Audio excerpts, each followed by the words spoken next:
ಸಾಹೇಬ್ ಅಂಬೇಡ್ಕರ್ ಅವರು, ಕಮ್ಯುನಿಸ್ಟರು, ಸೋಷಿಯಲಿಸ್ಟರು ಎಲ್ಲರೂ ಕೂಡ ಆ ಸಂವಿಧಾನ ರಚನಾ ಸಭೆಯಲ್ಲಿದ್ರು. ಅವರು ಘೋಷಣೆ ಮಾಡಿದ್ರು, from day one we will implement universal adult suffrage. ಮೊದಲ ದಿನದಿಂದ ನಾವು ಸಾರ್ವತ್ರಿಕ ವಯಸ್ಕ ಮತದಾನವನ್ನ ಖಾತ್ರಿ ಮಾಡ್ತೀವಿ ಅಂತ ಹೇಳಿದ್ರು. ಮಹಿಳೆಯರಿಗೆ ಓಟಿನ ಹಕ್ಕು ಮೊದಲ ದಿನದಿಂದ, ಮತ್ತು ಪರಿಶಿಷ್ಟ ಜಾತಿ ಪರಿಶಿಷ್ಟ ಪಂಗಡಗಳಿಗೆ ಓಟಿನ ಹಕ್ಕು ಮೊದಲನೇ ದಿನದಿಂದ, ಮತ್ತು ವಿಭಜನೆಯ ಕರಾಳ ಇತಿಹಾಸದೊಂದಿಗೆ ಈ ದೇಶ ಅಸ್ತಿತ್ವಕ್ಕೆ ಬಂದಿರೋದ್ರಿಂದ ಅಲ್ಪಸಂಖ್ಯಾತರು ಯಾವ ಕಾರಣಕ್ಕೂ ಯಾವುದೇ ಹಕ್ಕನ್ನ ಕಳೆದುಕೊಳ್ಳಬಾರದು, ಅಲ್ಪಸಂಖ್ಯಾತರನ್ನ ಈ ದೇಶ ಪೋಷಿಸಿ ಪೊರೆಯಬೇಕು ಅಂತ ಹೇಳಿ ನಮ್ಮ ಸಂವಿಧಾನ ರಚನಾ ಸಭೆ ತೀರ್ಮಾನ ಮಾಡುತ್ತೆ. ಹೀಗಾಗಿ ಸುಕುಮಾರ್ ಸೇನ್ ತರದ ಒಬ್ಬ ಚೀಫ್ ಎಲೆಕ್ಷನ್ ಕಮಿಷನರ್ ಆಯ್ದುಕೊಂಡಾಗ ಆ ಚೀಫ್ ಎಲೆಕ್ಷನ್ ಕಮಿಷನರ್ ತಲೆಯಲ್ಲಿ ಸಂವಿಧಾನ ರಚನಾ ಸಭೆಯ ಈ ಡಿಬೇಟ್ ಆತನ ಮನಸ್ಸಿನಲ್ಲಿ ಇನ್ನೂ ಹಸಿ ಹಸಿಯಾಗಿತ್ತು. ಆತ ತೀರ್ಮಾನ ಮಾಡಿದ, ಒಬ್ಬರನ್ನೂ ಕೂಡ ಎಲೆಕ್ಟರಲ್ ರೋಲ್ ಇಂದ ಹೊರಗಡೆ ಹೋಗೋದಕ್ಕೆ ನಾನು ಬಿಡೋದಿಲ್ಲ ಅಂತ ತೀರ್ಮಾನ. ಹಾಗಾಗಿ ಈ ದೇಶದಲ್ಲಿ ಒಂದು ಅತ್ಯಪೂರ್ವವಾದಂತಹ ಚುನಾವಣೆ ನಡೀತು. ಆ ಚುನಾವಣೆಯಲ್ಲಿ ಪಂಡಿತ್ ಜವಾಹರ್ಲಾಲ್ ನೆಹರು ಅವರನ್ನ ಈ ದೇಶ ನೇತೃತ್ವದ ಕಾಂಗ್ರೆಸ್ ಪಕ್ಷಕ್ಕೆ ಈ ದೇಶ ಬಹುಮತವನ್ನ ಕೊಡ್ತು. ಈ ದೇಶದ ಈ ಸಂವಿಧಾನ ರಚನಾ ಸಭೆ ಅದು ಅತ್ಯಪೂರ್ವವಾದಂತಹ ಒಂದು ಕೆಲಸವನ್ನು ಮಾಡ್ತು. ಅಲ್ಲಿಂದ ಈ ದೇಶದ ಡೆಮಾಕ್ರಸಿ ಉಳ್ಕೊಂತು.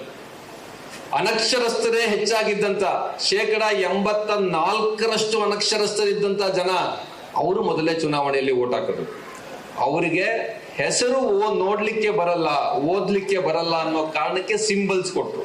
ಹಸುವಿನ ಸಿಂಬಲ್ ಕೊಟ್ರು, ಎತ್ತಿನ ಗಾಡಿಯ ಸಿಂಬಲ್ ನ ಕೊಟ್ರು. ಈ ರೀತಿಯ ಬೇರೆ ಬೇರೆ ಬೇರೆ ಬೇರೆ ಚಿಹ್ನೆಗಳು ಹುಟ್ಟುಕೊಂಡಿದ್ದು ಯಾಕೆ ಅಂದ್ರೆ 84% ಜನ ಅನಕ್ಷರಸ್ಥರಿದ್ರು. ಅವ್ರಿಗೆ ಇದನ್ನ ಸಿಂಬಲ್ಸ್ ಅನ್ನ ತಗೊಂಬಂದು ಕೊಟ್ರು. ಮತ್ತು ಅಲ್ಲಿಂದ ನಿರಂತರವಾಗಿ ಚುನಾವಣೆಗಳಾದ ಮೇಲೆ ಚುನಾವಣೆಯಲ್ಲಿ ರಾಜಕೀಯ ಪಕ್ಷಗಳು ಪುನರಾಯ್ಕೆಗೊಳ್ಳುವುದಕ್ಕಿಂತ ಜಾಸ್ತಿ ಸೋತು ಇವತ್ತಿಗೂ ಕೂಡ ಈ ದೇಶದ ಡೆಮಾಕ್ರಸಿಯನ್ನ ಉಳಿಸಿರುವಂತವರು ಅವರು ಬಡವರು ಮತ್ತು ಜನಸಾಮಾನ್ಯರು. 2024 ಚುನಾವಣೆಯಲ್ಲಿ 400 ಕೆ ಪಾರ್ ಅಂತ ಹೇಳ್ತಾ ಇದ್ದಂತ ಏನು ಪಕ್ಷ ಇತ್ತು ಮತ್ತು ವಿಶ್ವಗುರು ನಾಯಕರಿದ್ರು ಮತ್ತು ಈ ದೇಶದ ಬಹುತೇಕ ಮಾಧ್ಯಮಗಳು 400 ಕೆ ಪಾರ್ನ ಘೋಷಣೆ ಮಾಡಿದಾಗ ಅವರ ಅಹಂಕಾರವನ್ನ ಇಳಿಸಿ 240ಕ್ಕೆ ತಂದಿದ್ದು ಈ ದೇಶದ ಜನಸಾಮಾನ್ಯರು, ಅದರಲ್ಲೂ ಅನಕ್ಷರಸ್ಥರು ಮತ್ತು ಬಡವರು ಈ ದೇಶದ ಡೆಮಾಕ್ರಸಿಯನ್ನ ನಿರಂತರವಾಗಿ ಉಳಿಸ್ತಾ ಬಂದರು. ಅಷ್ಟು ಮಾತ್ರ ಅಲ್ಲ, ಎಷ್ಟೋ ರಾಜ್ಯಗಳಲ್ಲಿ ಚುನಾವಣೆಗಳಲ್ಲಿ ಪ್ರತಿ ಚುನಾವಣೆಯಲ್ಲಿ ಆಡಳಿತ ಪಕ್ಷವನ್ನ ಸರ್ಕಾರ ಜನರು ಸೋಲಿಸ್ತಾ ಬಂದಿದ್ದಾರೆ. That is the beauty of electoral democracy in this country. ಅದನ್ನ ಹೈಜಾಕ್ ಮಾಡೋದಿಕ್ಕೆ ಅಷ್ಟು ಸುಲಭವಾಗಿ ಈ ದೇಶದ ಜನ ಬಿಟ್ಕೊಟ್ಟಿಲ್ಲ ಇಲ್ಲಿವರೆಗೆ. ಇನ್ಫ್ಯಾಕ್ಟ್ ಇದರ ಮಧ್ಯದಲ್ಲಿ TN ಶೇಷನ್ ಅನ್ನುವಂತ ಒಬ್ಬ ಚುನಾವಣಾ ಆಯುಕ್ತರು ಈ ಚುನಾವಣೆಗಳನ್ನ ಇನ್ನಷ್ಟು ಕ್ಲೀನ್ ಅಪ್ ಮಾಡುವಂತ ಪ್ರಯತ್ನವನ್ನ ಮಾಡಿದ್ರು. ಅಫ್ಕೋರ್ಸ್ ನಮ್ಮ ಚುನಾವಣೆಗಳು ಬಹಳ ಅದ್ಭುತವಾಗಿ ನಡೀತಾ ಇದೆ ಅಂತ ಏನಿಲ್ಲ, ನಿಮ್ಗೆಲ್ಲ ಗೊತ್ತಿದೆ, ನೀವು ಅದರಲ್ಲಿ ಭಾಗಿಯಾಗಿದ್ದೀರಾ. ಬಟ್ ಸ್ಟಿಲ್ ಈ ಎಲ್ಲ ಚುನಾವಣೆಗಳಲ್ಲಿ ನಡೆಯುವ ಇವೆಲ್ಲ ಅವಘಡಗಳ ಆಚೆಗೂ ಕೂಡ ಈ ದೇಶದ ಎಲೆಕ್ಟರಲ್ ಡೆಮಾಕ್ರಸಿ ಸ್ಟಿಲ್ ವೈಬ್ರೆಂಟ್. ಅದು ಅಹಂಕಾರದಿಂದ ಮೆರಿತಾ ಇದ್ದಂತ ನಾಯಕರುಗಳನ್ನ ಎಷ್ಟೋ ಜನರಿಗೆ ಅದು ಮಣ್ಣು ಮುಗಿಸಿದೆ.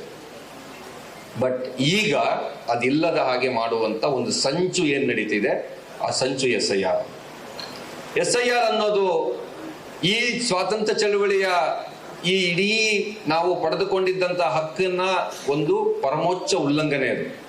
ನಾನು ನಿಮಗೆ ಈ ದೇಶದ ಆದಿವಾಸಿ ಹೋರಾಟವನ್ನ, ಸ್ವಾತಂತ್ರ್ಯದ ಹೋರಾಟವನ್ನ, ಸಾರ್ವತ್ರಿಕ ವಯಸ್ಕ ಮತದಾನವನ್ನ ನಿಮ್ಗೆ ಇಷ್ಟು ದೀರ್ಘವಾಗಿ ಹೇಳಬೇಕಾಗಿ ಬಂದಿದ್ದು ಇದೇ ಕಾರಣಕ್ಕೆ. ಯಾಕೆ ಅಂದ್ರೆ ಒಂದು ವೋಟ್ ನಲ್ಲಿ ಏನಾಗ್ಬಿಡುತ್ತೆ ಅನ್ನೋದಲ್ಲ, ಇದೊಂದು fundamental principle on which this electoral democracy is staying. ಇದು ಒಂದು ಮೂಲಭೂತವಾದಂತ ತತ್ವ. ಈ ದೇಶದಲ್ಲಿ ಯಾರೊಬ್ಬರದು ಕೂಡ ವೋಟಿನ ಹಕ್ಕು ಕಿತ್ಕೊಂಡು ಹೋಗಬಾರ್ದು ಅನ್ನೋದು ಒಂದು ಈ ದೇಶದ ಫೌಂಡೇಶನ್ ಅಲ್ಲಿರುವಂತಹ ಮೂಲಭೂತ ತತ್ವ. ಆ ತತ್ವವನ್ನ SIR ಉಲ್ಲಂಘಿಸ್ತದೆ. ಏನದು? SIRಗೆ ಮುಂಚೆ ಇಂಟೆನ್ಸಿವ್ ರಿವಿಷನ್ಸ್ ಇತ್ತು. 2002ರಲ್ಲಿ ಕರ್ನಾಟಕದಲ್ಲೂ ಇಂಟೆನ್ಸಿವ್ ರಿವಿಷನ್ ನಡೆದಿದೆ. ಈ ದೇಶದಲ್ಲಿ 6, 7, 8 ಅದು 5, 6 ಇಂಟೆನ್ಸಿವ್ ರಿವಿಷನ್ಸ್ ನಡೆದಿದೆ, ತೀವ್ರ ಪರಿಷ್ಕರಣೆ ನಡೆದಿದೆ. ಆದ್ರೆ ಹಿಂದೆಲ್ಲ ಇದ್ದಂತ ಇಂಟೆನ್ಸಿವ್ ರಿವಿಷನ್ಗೂ ಇದಕ್ಕೂ ಇರುವಂತ ಒಂದು ವ್ಯತ್ಯಾಸ ಏನಂದ್ರೆ, ಅದು ಸುಕುಮಾರ್ ಸೇನ್ ಏನ್ ಹೇಳಿದ್ರು, ಪ್ರತಿಯೊಬ್ಬ ಮತದಾರರ ಪಟ್ಟಿಗೆ ಸೇರಿಸುವುದು ನನ್ನ ಕರ್ತವ್ಯ ಅಂತ. ಅದರಿಂದ ಒಂದು ಫಂಡಮೆಂಟಲ್ ಡಿವಿಯೇಷನ್ ಅನ್ನ SIR ಮಾಡ್ತಿದೆ. ಏನ್ ಮಾಡ್ತಾ ಇದೆ? ಮತದಾರರು ಈ ಮತದಾರರ ಪಟ್ಟಿಯಲ್ಲಿ ಇರುವುದಕ್ಕೆ ಅರ್ಹತೆಯನ್ನ ಪಡೆದುಕೊಳ್ಳುವುದನ್ನ ಅವರು ನಿರೂಪಿಸಬೇಕು ಅಂತ ಹೇಳುತ್ತೆ. This was not Indian democracy. This was not what Constitution aspired. ಇದಲ್ವೇ ಅಲ್ಲ. ಫಸ್ಟ್ ಟೈಮ್ ನಮ್ಮ ದೇಶದ ಇತಿಹಾಸದಲ್ಲಿ ಮತದಾರರ ಪಟ್ಟಿ ಒಳಗಡೆ ಸೇರಿಕೊಳ್ಳುವುದಕ್ಕೆ ಮತದಾರರೇ ಶ್ರಮ ಹಾಕಬೇಕಾಗಿರುವ ಮತ್ತು ನೀವು ಅದರಲ್ಲಿ ವಿಫಲರಾದರೆ ಆಲ್ಮೋಸ್ಟ್ ನಿಮ್ಮ ನಾಗರಿಕತ್ವವನ್ನು ಪೌರತ್ವವನ್ನು ಕಳೆದುಕೊಳ್ಳುವಂಥದ್ದು ಏನಾಗಿದೆ, ಇದು SIR ಆಗಿದೆ. SIR ಮುಂಚೆ ಈ ದೇಶದಲ್ಲಿ ಎಲೆಕ್ಟರಲ್ ರೋಲ್ನ ಹೆಲ್ದಿ ಮಾಡೋದು ಹೆಂಗ್ ನಡೀತಾ ಇತ್ತು ನಿಮಗೆ ಗೊತ್ತಿದೆ. BLO ಇರ್ತಾರೆ, ಅದಲ್ಲದೆ ತಾಲೂಕು ಮಟ್ಟದಲ್ಲಿ ಅಥವಾ ವಿಧಾನಸಭಾ ಕ್ಷೇತ್ರದ ಮಟ್ಟದಲ್ಲಿ ಇರ್ತಕ್ಕಂಥ ಆಫೀಸರ್ಗಳು ಈ ಮತದಾರರ ಪಟ್ಟಿಯ ಯೋಗಕ್ಷೇಮವನ್ನ ನೋಡ್ಕೊಳ್ತಾರೆ. ಅದರಲ್ಲಿ ಯಾರಾದರೂ ಮಧ್ಯೆ ಹೊಸದಾಗಿ 18 ವಯಸ್ಸು ತುಂಬಿದವರಿದ್ರೆ ಅವರು ಫಾರಂ 6 ಕೊಟ್ಟು ಅದರೊಳಗಡೆ ಎಂಟ್ರಿ ಪಡ್ಕೊಳ್ತಾರೆ. ನನಗೆ ಈ ರೀತಿ 18 ವರ್ಷ ಆಗಿದೆ, ನಾನು ಸೇರ್ಕೊಳ್ತೀನಿ ಅಂತ. ಮತ್ತು ಇಂಟೆನ್ಸಿವ್ ರಿವಿಷನ್ಸ್ ನಡೆದಾಗ, ಇಂಟೆನ್ಸಿವ್ ರಿವಿಷನ್ ಅಂತ ಒಂದಿದೆ, ಸಮ್ಮರಿ ರಿವಿಷನ್ ಅಂತ ಒಂದು ನಡೀತದೆ. ಸಮ್ಮರಿ ರಿವಿಷನ್ ನಾವು ಸಾರಾಂಶ ಪರಿಷ್ಕರಣೆ ಅಂತ ಕರಿಬಹುದು. ಇವೆರಡಕ್ಕೂ ಇರುವಂತ ವ್ಯತ್ಯಾಸ, ಇಂಟೆನ್ಸಿವ್ ರಿವಿಷನ್ ನಲ್ಲಿ BLO ಮನೆ ಮನೆಗೆ ಹೋಗಿ ಚೆಕ್ ಮಾಡಬೇಕು. ಸಮ್ಮರಿ ರಿವಿಷನ್ ನಲ್ಲಿ BLO ಆ ತರ ಹೋಗಲ್ಲ. ಇವತ್ತು ಇರುವ ಮತದಾರರ ಪಟ್ಟಿಯನ್ನ ಕರಡು ಪಟ್ಟಿ ಅಂತ ಘೋಷಣೆ ಮಾಡ್ತಾರೆ. ಅದಕ್ಕೆ ಯಾರಾದರೂ ಬಂದು ಹೇಳಿ ಕೊಡ್ಬೋದು, ಡಿಲಿಷನ್ ಮಾಡೋದಕ್ಕೆ ಹೇಳ್ಬೋದು, ನಮ್ಮ ಮನೇಲಿ ಇದ್ದಂತ ಇಂಥವ್ರು ತೀರ್ಕೊಂಡಿದ್ದಾರೆ, ಹಂಗಾಗಿ ಅವ್ರ ಹೆಸರನ್ನ ನೀವು ತೆಗೆದಾಕಿ. ಅಥವಾ ಈ ಮಧ್ಯೆ ಇನ್ನೊಂದು ನಡೆಯಬಹುದು, ನಾನು ಇಲ್ಲಿಂದ ಇನ್ನೊಂದು ಕಡೆಗೆ ನಾನು ಶಾಶ್ವತವಾಗಿ ವರ್ಗಾವಣೆ ಆಗಿದ್ದೀನಿ, ಹಾಗಾಗಿ ನನ್ನ ಹೆಸರನ್ನ ಇಲ್ಲಿಂದ ತೆಗೆದು ಅಲ್ಲಿಗೆ ಮಾಡಬೇಕು. ನಿಮ್ಗೆ ಇದೆಲ್ಲ ಗೊತ್ತಿದೆ, ಬಹಳ ಜನ ಆ ಫಾರಂ ನೀವು ತುಂಬಿಸ್ತಾ ಇರಬಹುದು. ಆದ್ರೆ ಇಂಟೆನ್ಸಿವ್ ರಿವಿಷನ್ ಅಲ್ಲಿ ಮನೆ ಮನೆಗೆ ಹೋಗಿ ಈ 4 ಸಂಗತಿಗಳನ್ನ ಅವರು ಪರಿಶೀಲಿಸಬೇಕು. ಏನ್ 4 ಸಂಗತಿ? ಒಂದು, ಅಲ್ಲಿ ಯಾರಾದರೂ ತೀರ್ಕೊಂಡಿದ್ರೆ ಅವ್ರ ಹೆಸರನ್ನ ತೆಗಿಬೇಕು. ಆತ್ಮೀಯರೇ, ಈ ಒಂದು ಕಾರ್ಯಕ್ರಮಕ್ಕೆ ಮುನ್ನುಡಿಯಾಗಿ ನಾವು ಈ ಒಂದು ವಿಡಿಯೋವನ್ನು ಪ್ಲೇ ಮಾಡಿದ್ವಿ. ಬಹುಶಃ ಸಭಾಂಗಣದಲ್ಲಿ ಎಲ್ಲರೂ ಕೂಡ ನೆರೆದಿದ್ದೀರಿ. ಹಾಗಾಗಿ ಈ ವಿಡಿಯೋನ ನಾವು ನಿಮ್ಮೆಲ್ಲರಿಗೂ, ನೀವು ರಿಜಿಸ್ಟ್ರೇಷನ್ ಮಾಡ್ಕೊಂಡಿದ್ದೀರಿ ಅಂತ ಅನ್ಕೊಳ್ತೇನೆ, ಎಲ್ರಿಗೂ ಈ ವಿಡಿಯೋ ತಲುಪುತ್ತೆ, ನೀವು ಸುದೀರ್ಘವಾಗಿ ಇದನ್ನು ನೋಡ್ಬೋದು. ಈಗ ಕಾರ್ಯಕ್ರಮಕ್ಕೆ, ಅಧಿಕೃತವಾದಂಥ ಇಂದಿನ ಕಾರ್ಯಕ್ರಮಕ್ಕೆ ನಾವು ಹೋಗೋಣ ಅಂತ ಅನ್ಸುತ್ತೆ. ಮುಖ್ಯವಾಗಿ ನಾನು ಈಗಾಗಲೇ ಹೇಳಿದ್ದ ಥರ ನಾವಿವತ್ತು ಏನಿದು special intensive revision in detail ಆಗಿ ಟೆಕ್ನಿಕಲ್ ಆಸ್ಪೆಕ್ಟ್ಸು ಕೂಡ, ಇದರಲ್ಲಿ ತಾಂತ್ರಿಕ ವಿಷಯಗಳೇನಿದೆ, ಇದರ ಹಿಂದೆ ಇರುವಂಥ ರಾಜಕಾರಣ ಏನು, ಇದನ್ನ ಸುದೀರ್ಘವಾಗಿ ಮಾತಾಡಬೇಕು ಅಂತಿದ್ದೇವೆ. ಇದು ಕೇವಲ ಒಂದು ಜನರಿಕ್ ಆಗಿ ಮಾತಾಡುವಂತ ಒಂದು ಕಾರ್ಯಕ್ರಮ ಆಗಿರೋಲ್ಲ, ಬದಲಾಗಿ ಈ ಒಂದು ಸ್ಪೆಷಲ್ ಇಂಟೆನ್ಸಿವ್ ರಿವಿಷನ್ ಪ್ರಾಸೆಸ್ನ ತುಂಬಾ ಆಳವಾಗಿ ಅರ್ಥ ಮಾಡ್ಕೊಳ್ಳುವಂತ ಎಲ್ಲ ಆಯಾಮಗಳನ್ನು ನಿಮ್ಮ ಮುಂದೆ ಇಡುವಂತ ಒಂದು ಪ್ರಯತ್ನ ನಾವು ಜಾಗೃತ ಕರ್ನಾಟಕದ ಮೂಲಕ, ಈ ಕಾರ್ಯಕ್ರಮದ ಮೂಲಕ ಮಾಡ್ತಿದ್ದೇವೆ. ಈ ಒಂದು ಕಾರ್ಯಕ್ರಮಕ್ಕೆ ಸುಮಾರು ಜನ ಆಗಮಿಸಿದ್ದೀರಿ. ಹಲವಾರು ಸಾಮಾಜಿಕ ಕಾರ್ಯಕರ್ತರಿದ್ದೀರಿ, ಆಕ್ಟಿವಿಸ್ಟ್ಗಳಿದ್ದೀರಿ, ಹಾಗೂ ಶಿಕ್ಷಕರಿದ್ದೀರಿ, ಸ್ಟೂಡೆಂಟ್ಸ್ ಇದ್ದೀರಿ, ಹಾಗೆ ಕಾಂಗ್ರೆಸ್ ಪಕ್ಷದಿಂದ ಕೂಡ ನಮ್ಮಲ್ಲಿ ಹಲವಾರು ಮುಖಂಡರಿದ್ದಾರೆ, ಮಾಧ್ಯಮ ಮಿತ್ರರಿದ್ದೀರಿ, ಹಾಗೂ ಎಲ್ಲ ಸಾರ್ವಜನಿಕರು ಕೂಡ ನಮ್ಮೊಟ್ಟಿಗೆ ಇದ್ದೀರಿ. ಎಲ್ರಿಗೂ ಕೂಡ ಈ ಒಂದು ಕಾರ್ಯಕ್ರಮಕ್ಕೆ ಹೃತ್ಪೂರ್ವಕವಾದಂಥ ಸ್ವಾಗತ.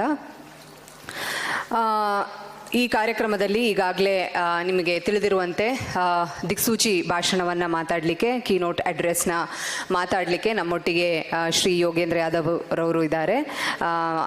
ಅವ್ರನ್ನ ನಾನು ವೇದಿಕೆಗೆ ಬರ್ಮಾಡ್ಕೊಳ್ತೇನೆ. Sir, it's a privilege and pleasure that you are amongst us today. I request you to kindly come on to the stage.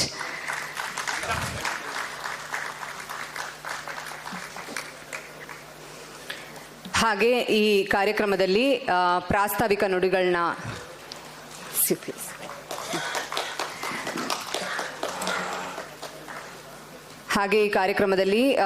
ಒಂದು ಕಾಂಟೆಕ್ಸ್ಟ್ನ ಕೊಡಲಿಕ್ಕೆ, ಪ್ರಾಸ್ತಾವಿಕ ನುಡಿಗಳನ್ನ ಮಾತಾಡಲಿಕ್ಕೆ ನಮ್ಮೊಟ್ಟಿಗೆ BC ಬಸವರಾಜು ಅವರಿದ್ದಾರೆ. ಅವ್ರನ್ನೂ ಕೂಡ ನಾನು ವೇದಿಕೆಗೆ ಆಹ್ವಾನ ಮಾಡ್ಕೊಳ್ತೇನೆ.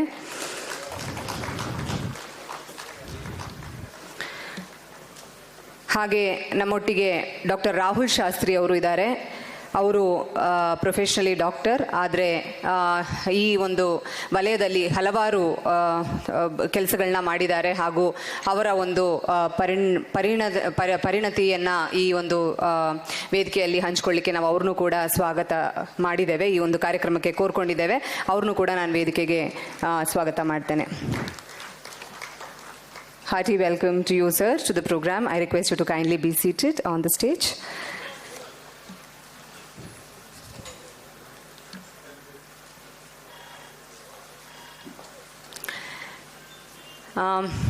ಆತ್ಮೀಯರೇ, ಶ್ರೀ ಯೋಗೇಂದ್ರ ಯಾದವ್ ರವ್ರ ಬಗ್ಗೆ, ಪ್ರೊಫೆಸರ್ ಯೋಗೇಂದ್ರ ಯಾದವ್ ರವ್ರ ಬಗ್ಗೆ ಬಹುಶಃ ಒಂದು ಒಂದು ಪೀಠಿಕೆ ಅಥವಾ ಇಂಟ್ರೊಡಕ್ಷನ್ ಬೇಕಿದೆ ಅಂತ ನನಗೆ ಅನ್ನಿಸ್ತಿಲ್ಲ. ಆದರೂ ಕೂಡ ನಮ್ಮೆಲ್ರಿಗೂ ಗೊತ್ತಿರೋ ಥರ ಶ್ರೀ ರಾಹುಲ್ ಗಾಂಧಿಯವರು ಭಾರತ್ ಜೋಡೋ ಅಭಿಯಾನ ಏನು ಪ್ರಾರಂಭ ಮಾಡಿದ್ರು, ಆ ಒಂದು ಅಭಿಯಾನದಲ್ಲಿ ಮುಖ್ಯ ಪಾತ್ರವನ್ನು ವಹಿಸಿದಂಥವರು ಶ್ರೀ ಯೋಗೇಂದ್ರ ಯಾದವ್ ಅವರು. ಹಾಗೆ ಅದು ಆ ಒಂದು ಅಭಿಯಾನ ನಾಗರಿಕ ಜನರಲ್ಲಿ, ಒಂದು ಸಾಮಾನ್ಯ ಜನರು ಕೂಡ ಒಂದು ದೊಡ್ಡ ಅಭಿಯಾನದ ಭಾಗವಾಗಲಿಕ್ಕೆ ಕಾರಣೀಭೂತರಾದಂಥವರು ಶ್ರೀ ಯೋಗೇಂದ್ರ ಯಾದವ್ ಅವರು.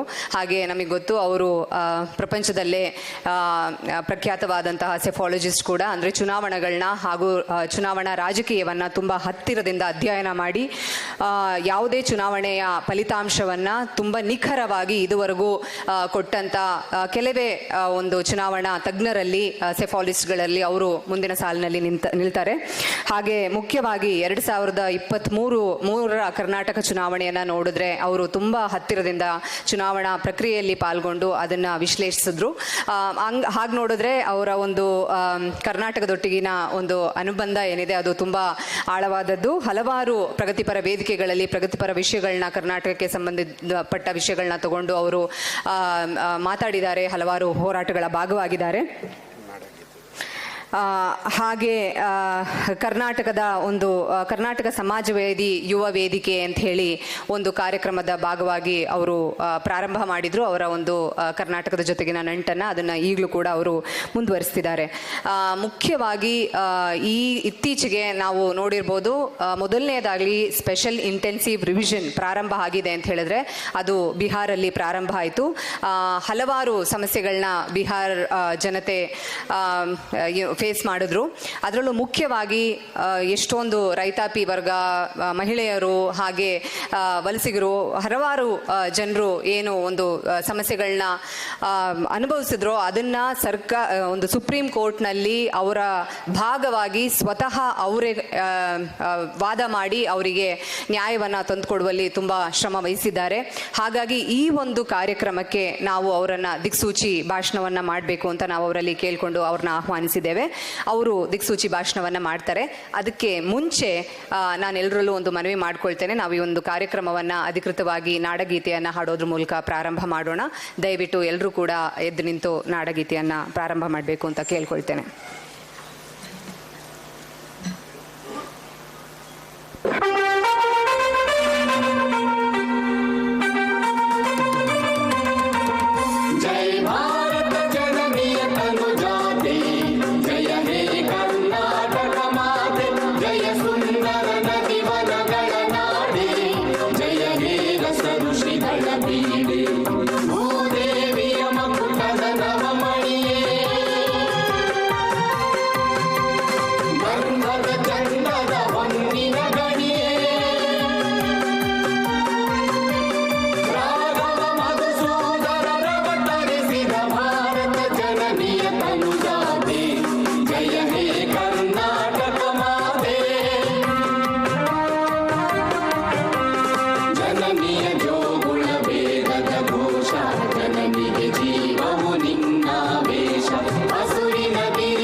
ಧನ್ಯವಾದಗಳು. ಈಗ ಶ್ರೀ ಪ್ರೊಫೆಸರ್ ಯೋಗೇಂದ್ರ ಯಾದವ್ ಅವರು ನಮ್ಮೊಟ್ಟಿಗೆ ಒಂದು ಈ ಕೀನೋಟ್ ಅಡ್ರೆಸ್ನ ಮಾಡಲಿದ್ದಾರೆ.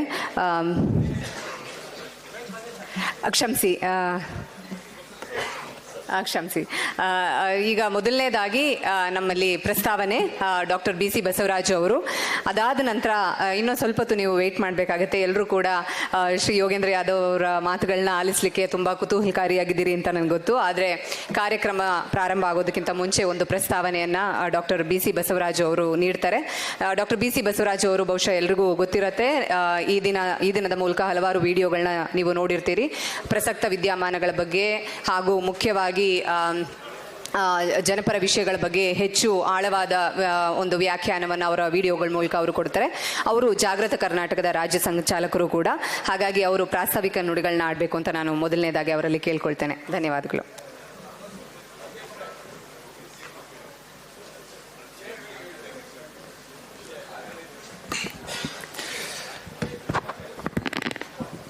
ಎಲ್ರಿಗೂ ನಮಸ್ಕಾರ. ಈ ಕಾರ್ಯಕ್ರಮದ ಈ ನ್ಯಾಷನಲ್ ಸೆಮಿನಾರ್ನ ಪ್ರಾಸ್ತಾವಿಕ ನುಡಿ ಆಡಲಿಕ್ಕೆ ನನಗೆ ವಹಿಸಲಾಗಿದೆ. ಮೊದಲನೇದಾಗಿ ಈ ಒಂದು ನ್ಯಾಷನಲ್ ಸೆಮಿನಾರ್ SIR ಅನ್ನೋ ವಿಷಯ ಏನಿದೆ, ಈ ವಿಷಯದ ಪ್ರಾಮುಖ್ಯತೆಯನ್ನು ಅರ್ಥ ಮಾಡಿಕೊಂಡು ಈ ಕಾರ್ಯಕ್ರಮಕ್ಕೆ ಬಂದಿರತಕ್ಕಂಥ ಎಲ್ರಿಗೂ ನಾನು ಮತ್ತೊಮ್ಮೆ ಅಭಿನಂದನೆಗಳನ್ನು ಸಲ್ಲಿಸ್ತೀನಿ ಮತ್ತು ಧನ್ಯವಾದಗಳನ್ನು ಹೇಳ್ತೀನಿ. ಈ ಕಾರ್ಯಕ್ರಮದ ಬಗ್ಗೆ ಹೇಳೋದಕ್ಕೆ ಮುಂಚೆ ಒಂದೆರಡು ಮಾತು ಜಾಗೃತ ಕರ್ನಾಟಕದ ಬಗ್ಗೆ. ಅನೇಕರಿಗೆ ಗೊತ್ತಿದೆ, ಕೆಲವರಿಗೆ ಗೊತ್ತಿಲ್ಲದೆ ಇರಬಹುದು. ಹಾಗಾಗಿ ಜಾಗೃತ ಕರ್ನಾಟಕದ ಬಗ್ಗೆ, ಏನು ಜಾಗೃತ ಕರ್ನಾಟಕ, ಏನು ಕೆಲಸ ಮಾಡ್ತಾ ಇದೆ ಅನ್ನೋದನ್ನು ಬ್ರೀಫಾಗಿ ತಿಳಿಸ್ಕೊಳಕ್ಕೆ ಪ್ರಯತ್ನ ಪಡ್ತೀನಿ. ನಾನು 2 ವರ್ಷಕ್ಕೆ ಮುಂಚೆ ಒಂದು ಪ್ರತಿಷ್ಠಿತ ಇಂಜಿನಿಯರಿಂಗ್ ಕಾಲೇಜಿನಲ್ಲಿ ಪ್ರೊಫೆಸರ್ ಆಗಿದ್ದೆ.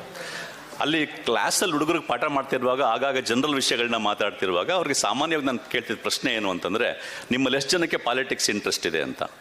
ಇಡೀ ಕ್ಲಾಸಲ್ಲಿ ಒಬ್ಬರೋ ಇಬ್ಬರೋ ಹೇಳ್ತಿದ್ರು ಅಷ್ಟೇ. ಯಾಕೆ ಇಂಟ್ರೆಸ್ಟ್ ಇಲ್ಲ ಅಂತಂದರೆ ಅವ್ರು ಹೇಳ್ತಿದ್ದು, politics is the field of dirty and corrupt people ಅಂತ ಹೇಳ್ತಾ ಇದ್ರು. ಪಾಲಿಟಿಕ್ಸಲ್ಲಿ ಇರೋರೆಲ್ಲ ಕೆಟ್ಟವರೇನೆ, ಮತ್ತು ಪಾಲಿಟಿಕ್ಸೇ ಈ ದೇಶನ ಹಾಳು ಮಾಡಿರೋದು ಅನ್ನೋ ಮಾತುಗಳನ್ನ ಹೇಳ್ತಾ ಇದ್ರು. ಆಗ ಅವ್ರಿಗೆ ನಾನು ಕುವೆಂಪು ಅವ್ರ ಸಾಲುಗಳನ್ನ ಹೇಳ್ತಾ, ಈ ದೇಶದಲ್ಲಿ, ಈ ಸಮಾಜದಲ್ಲಿ ಏನಾದರೂ ಒಳ್ಳೇದು ಅಂತ ಆಗಿದೆ ಅಂತ ನೀವು ಲಿಸ್ಟ್ ಮಾಡ್ತಾ ಹೋದರೆ, ಒಳ್ಳೇದು ಏನಾಗಿದೆಯೋ ಅದಕ್ಕೂ ರಾಜಕಾರಣನೇ ಕಾರಣ, ಒಳ್ಳೆ ರಾಜಕೀಯ ವ್ಯಕ್ತಿಗಳೇ ಕಾರಣ.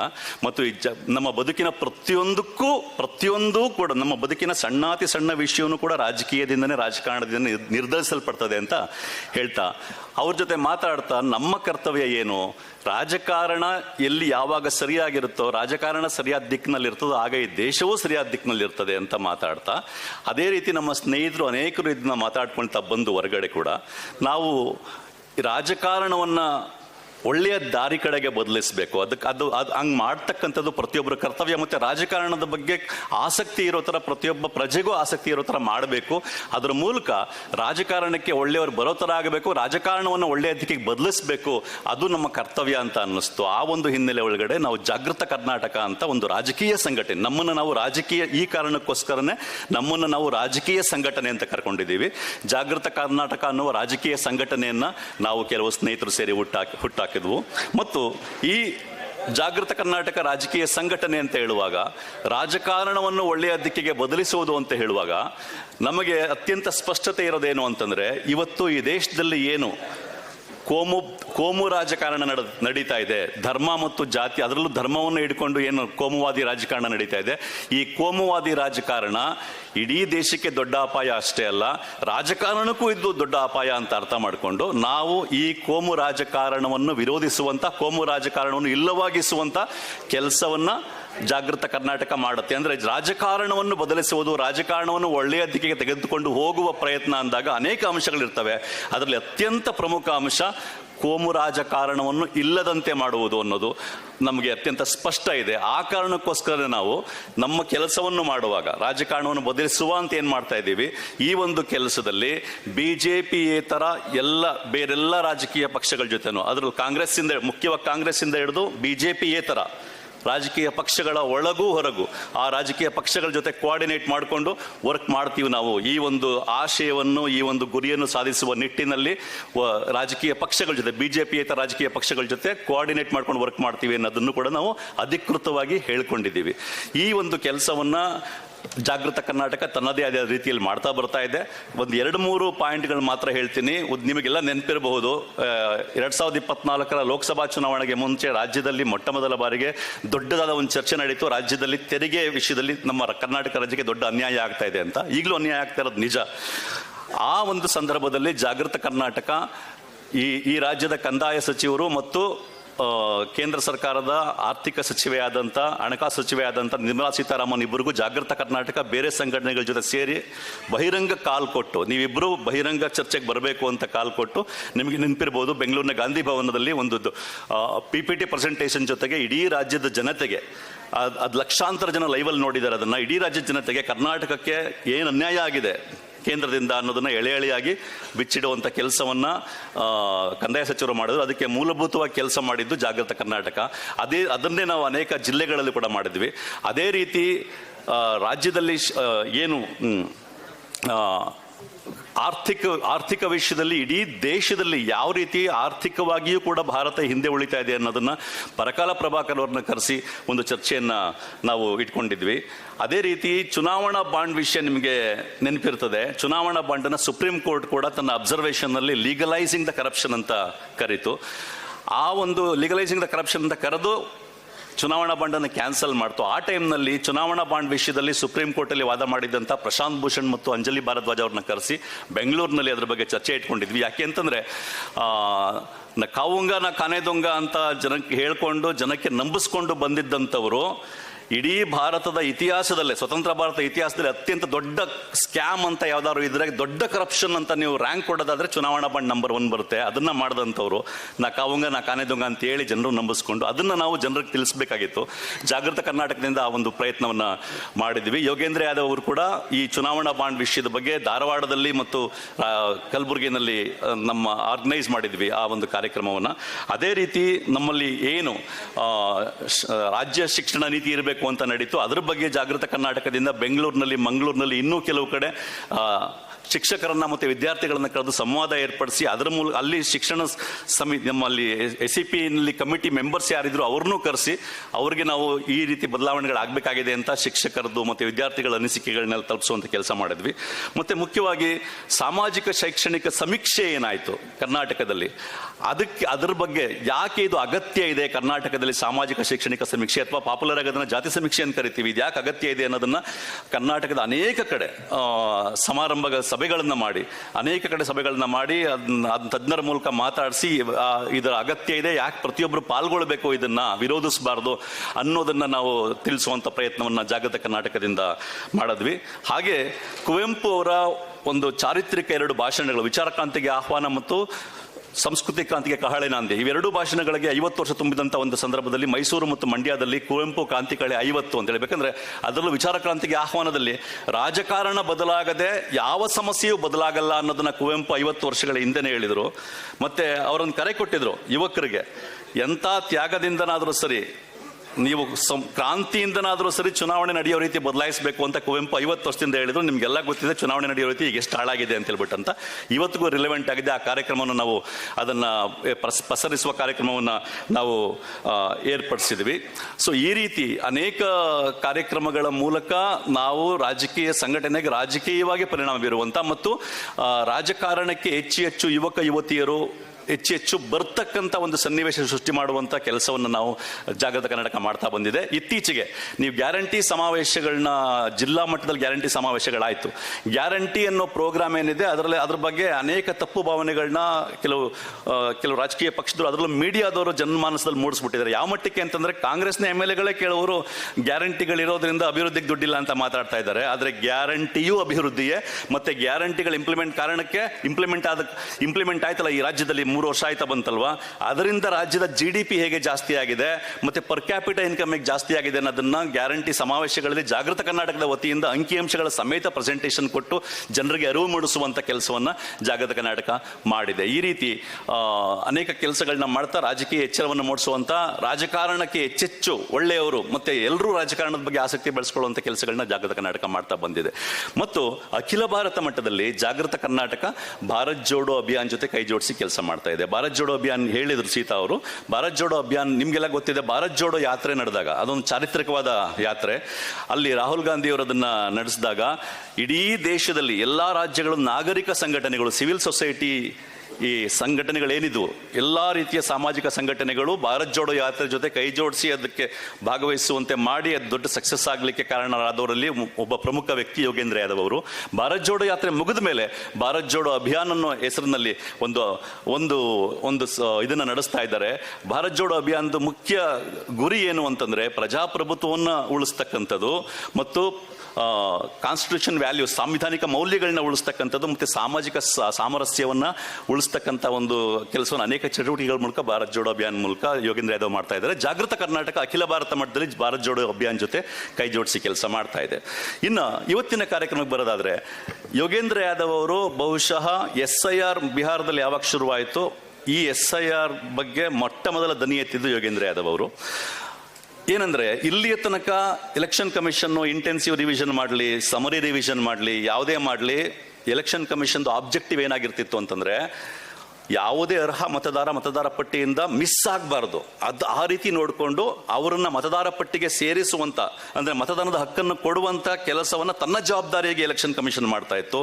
ಆದ್ರೆ ಈ ಸ್ಪೆಷಲ್ ಇಂಟೆನ್ಸಿವ್ ರಿವಿಷನ್ ನಲ್ಲಿ ಎಲೆಕ್ಷನ್ ಕಮಿಷನ್ ತನ್ನ ಇಡೀ SIR ಡಿಸೈನ್ ನಲ್ಲಿ ಏನ್ ಮಾಡಿದೆ ಅಂತಂದ್ರೆ ಮತದಾರರನ್ನ, ಅರ್ಹ ಮತದಾರರನ್ನ, ಅಪ್ಪಟ ಭಾರತೀಯರನ್ನು ಕೂಡ ಮತದಾನ ಪಟ್ಟಿಯಿಂದ ಆಚೆ ಇರಬೇಕಾದ್ರೆ ಏನ್ ಮಾಡಬೇಕು ಆ ರೀತಿ ಒಂದು ಡಿಸೈನ್ ಮಾಡ್ಕೊಂಡು ಕೆಲಸ ಮಾಡ್ತಾ ಇದೆ. ಇದರ ಅಪಾಯವನ್ನು ಅರ್ಥಂತ ಯೋಗೇಂದ್ರ ಯಾದವ್ ಇದ್ರ ಬಗ್ಗೆ ಎಚ್ಚರ ಮೂಡಿಸುವಂತ ಕೆಲಸವನ್ನ ಮಾಡಿದ್ರು. ಬಿಹಾರದಲ್ಲಿ ಇದ್ರ ಬಗ್ಗೆ ಒಂದು ಪಬ್ಲಿಕ್ ಹಿಯರಿಂಗ್ ಇಟ್ಕೊಂಡ್ರು. ಅದಾದ್ಮೇಲೆ ಕೂಡ ಸುಪ್ರೀಂ ಕೋರ್ಟ್ಗೆ ಹೋಗಿ ಸ್ವತಃ ವಾದ ಮಾಡಿದ್ರು. ಸುಪ್ರೀಂ ಕೋರ್ಟ್ಗೆ ವಾದ ಮಾಡಿದಾಗ ನಿಮಗೆಲ್ಲ ನೆನಪಿರ್ತದೆ, ಅನೇಕರನ್ನ ಬಿಹಾರದಲ್ಲಿ ಸತ್ತೋಗಿದ್ದಾರೆ, ಬದುಕಿರೋರನ್ನ ಸತ್ತೋಗಿದ್ದಾರೆ ಅಂತ ತೋರಿಸಿ ಎಲೆಕ್ಷನ್ ಲಿಸ್ಟಿಂದ, ವೋಟರ್ ಲಿಸ್ಟಿಂದ ಆಚೆ ಹಾಕಿದ್ದಾರೆ ಬಿಹಾರದಲ್ಲಿ. ಆ ಥರ ಯಾರನ್ನ ವೋಟರ್ ಲಿಸ್ಟ್ ಆಚೆ ಹಾಕಿದ್ರು, ಬದುಕಿದ್ರು, ಅವ್ರನ್ನ ಸುಪ್ರೀಂ ಕೋರ್ಟ್ ಮುಂದೆ ಪ್ರೊಡ್ಯೂಸ್ ಮಾಡಿ ಯೋಗೇಂದ್ರ ಯಾದವ್ ವಾದ ಮಾಡಿದ್ರು. ಅದಾದ್ಮೇಲೆ ರಾಹುಲ್ ಗಾಂಧಿ ಅವರು ಕೂಡ ಯಾರು ಸತ್ತೋಗಿದ್ದಾರೆ ಅಂತ ವೋಟರ್ ಲಿಸ್ಟಿಂದ ಆಚೆ ತೆಗೆದ್ರು ಅಂಥ ಜೊತೆ ಟೀ ಕುಡಿದು ಅದನ್ನು ಜನಕ್ಕೆ ತಿಳಿಸೋ ಪ್ರಯತ್ನ ಪಟ್ಟಿದ್ದ ನೀವು ನೋಡಿದ್ದೀರಾ. ಇಷ್ಟೆಲ್ಲ ಆಗಿಯೂ ಕೂಡ ಬಿಹಾರದಲ್ಲಿ 60 ಲಕ್ಷಕ್ಕಿಂತ ಹೆಚ್ಚು ಜನರನ್ನ ವೋಟರ್ ಲಿಸ್ಟಿಂದ ಡಿಲೀಟ್ ಮಾಡಲಾಯಿತು. ಮತ್ತೆ ಇನ್ನೊಂದು ವಿಷಯ ಅಂತಂದ್ರೆ, ನಾವು SIR ಈ ಕಾರ್ಯಕ್ರಮದ ಬಗ್ಗೆ ಪ್ರಚಾರ ಕೊಟ್ಟಾಗಲೂ ಕೂಡ ಕೆಲವು ಸೋಷಿಯಲ್ ಮೀಡಿಯಾದಲ್ಲಿ ಕಮೆಂಟ್ಗಳಲ್ಲಿ ಬಂದು ಕರ್ನಾಟಕದಲ್ಲಿ 6 ಲಕ್ಷ ಬಾಂಗ್ಲಾದೇಶಿಯರಿದ್ದಾರೆ, SIR ಮಾಡಿದ್ರೆ ಅವ್ರನ್ನೆಲ್ಲ ಆಚೆ ಕಳಿಸ್ಬೋದು ಬಿಡ್ರಿ ಅನ್ನೋ ನೆಗೆಟಿವ್ ಕಾಮೆಂಟ್ಗಳು ಆಗ್ತಾ ಇದ್ದಾರೆ. ನಿಮಗೆ ಕೆಲವರಿಗಾರು ಗೊತ್ತಿರ್ತದೆ, ಬಿಹಾರದಲ್ಲಿ ಅಷ್ಟೆಲ್ಲ ಮಾಡಿ ಎಲೆಕ್ಷನ್ ಕಮಿಷನ್ ಬೇರೆ ಕಾರಣ ಹೇಳ್ತಾ ಇದೆ, ಆದರೆ ಅಮಿತ್ ಶಾ ಅವ್ರು ಹೇಳಿದ ಪದೇ ಕಾರಣ ಏನು ಅಂತಂದ್ರೆ ಈ ಅಕ್ರಮವಾಗಿ ಬಂದಿರೋರ್ನ ಆಚೆ ಕಳ್ಸಕ್ಕೋಸ್ಕರ SIR ಅಂತ. ಬಿಹಾರದಲ್ಲಿ ಎಷ್ಟು ಜನ ಬಾಂಗ್ಲಾದೇಶಿಯರು ಎಷ್ಟು ಜನ ಸಿಕ್ಕಾಕೊಂಡಿರ್ಬೋದು? 10,000 ಜನ, 20,000 ಜನ, 10 ಲಕ್ಷ ಜನ ಅಲ್ಲ, ಕೇವಲ 2. ಇಷ್ಟೆಲ್ಲ ಮಾಡಿ ಎಲೆಕ್ಷನ್ ಕಮಿಷನ್ ಬಾಂಗ್ಲಾದೇಶಿಯರು ಅಂತ ಕಂಡುಹಿಡಿದಿದ್ದು 2ರನ್ನ ಮಾತ್ರ. ಹಾಗಾಗಿ ಇವ್ರು ಹೇಳ್ತಾ ಇರೋದು ಸುಳ್ಳು ಅಂತ ಎಲ್ಲರಿಗೂ ಗೊತ್ತಾಗ್ತಾ ಇದೆ. ಇಷ್ಟೆಲ್ಲ ಆದ್ಮೇಲೂ 60 ಲಕ್ಷ ಜನ ಆಚೆ ಇಟ್ಟಿದ್ದಾರೆ. ವೆಸ್ಟ್ ಬೆಂಗಾಲಲ್ಲಿ ತೃಣಮೂಲ್ ಕಾಂಗ್ರೆಸ್ ಪಾರ್ಟಿ ಅತ್ಯಂತ ಸ್ಟ್ರಾಂಗ್ ಆಗಿದೆ. ಗ್ರೌಂಡ್ ಲೆವೆಲಲ್ಲಿ ಅತ್ಯಂತ ದೊಡ್ಡ ಮಟ್ಟದ ನೆಟ್ವರ್ಕ್, ಪ್ರತಿ ಬೂತಲ್ಲೂ ತೃಣಮೂಲ್ ಕಾಂಗ್ರೆಸ್ನ ಕಾರ್ಯಕರ್ತರಿದ್ದಾರೆ, ಅತ್ಯಂತ ಬದ್ಧತೆಯಿಂದ ಕೆಲಸ ಮಾಡ್ತಾರೆ. ಅಲ್ಲಿಯ ಗವರ್ಮೆಂಟ್ ಎಂಪ್ಲಾಯೀಸ್ ಕೂಡ ಈ ವಿಷಯದಲ್ಲಿ ಕೆಲಸ ಮಾಡಿದ್ದಾರೆ. ಯಾಕಂದ್ರೆ ಅಲ್ಲಿ ಇಡೀ ದೇಶದಲ್ಲಿ ಬಹುಶಃ ಓಲ್ಡ್ ಪೆನ್ಷನ್ ಸ್ಕೀಮ್ ಇರೋದು ವೆಸ್ಟ್ ಬೆಂಗಾಲ್ ಮಾತ್ರ. ಅವರು ನ್ಯೂ ಪೆನ್ಷನ್ ಸ್ಕೀಮಿಗೆ ಬರಲಿಲ್ಲ. ಗವರ್ಮೆಂಟ್ ಎಂಪ್ಲಾಯೀಸ್ ಆ ಕಾರಣಕ್ಕೆ ಒಂದು ಖುಷಿಯಿಂದನೂ ಇದ್ದಾರೆ. ಅಷ್ಟೆಲ್ಲ ಕೆಲಸ ಮಾಡಿದ್ದಕ್ಕೆ ಪಾರ್ಟಿ, ಅಧಿಕಾರದಲ್ಲಿರೋ ಪಾರ್ಟಿ ಒಬ್ಬರು ಓಟು ಮಿಸ್ ಆಗಬಾರ್ದು ಅಂತ ಕೆಲಸ ಮಾಡಿದ್ದಕ್ಕೆ ಒಂದು ಮಟ್ಟಕ್ಕೆ ಬಿಹಾರ್ಗಿಂತ ಪರವಾಗಿಲ್ಲ ಅನ್ನಂಗಾಯ್ತು. ಆದ್ರೆ ಎಲೆಕ್ಷನ್ ಕಮಿಷನ್ ಏನ್ ಮಾಡ್ತು, ಆಮೇಲೆ ಮಿಷಿನ್ ರೀಡಬಲ್ ಇದನ್ನ ಡಿಸ್ಕ್ರಿಪೆನ್ಸೀಸ್ ಅನ್ನ ಕಂಡುಹಿಡಿದು ಲಾಜಿಕಲ್ ಡಿಸ್ಕ್ರಿಪೆನ್ಸೀಸ್ ಅಂತ ಹೇಳ್ಬಿಟ್ಟು 60 ಲಕ್ಷಕ್ಕಿಂತ ಹೆಚ್ಚಿನ ಜನಕ್ಕೆ ನೋಟಿಸ್ ಕಳಿಸ್ತು. ಪುನಃ ಏನಂತ, ನಿಮ್ ಸ್ಪೆಲ್ಲಿಂಗ್ ಮ್ಯಾಚ್ ಆಗ್ತಿಲ್ಲ, ಇನಿಷಿಯಲ್ಸ್ ಹಿಂದೆ ಮುಂದೆ ಇದೆ.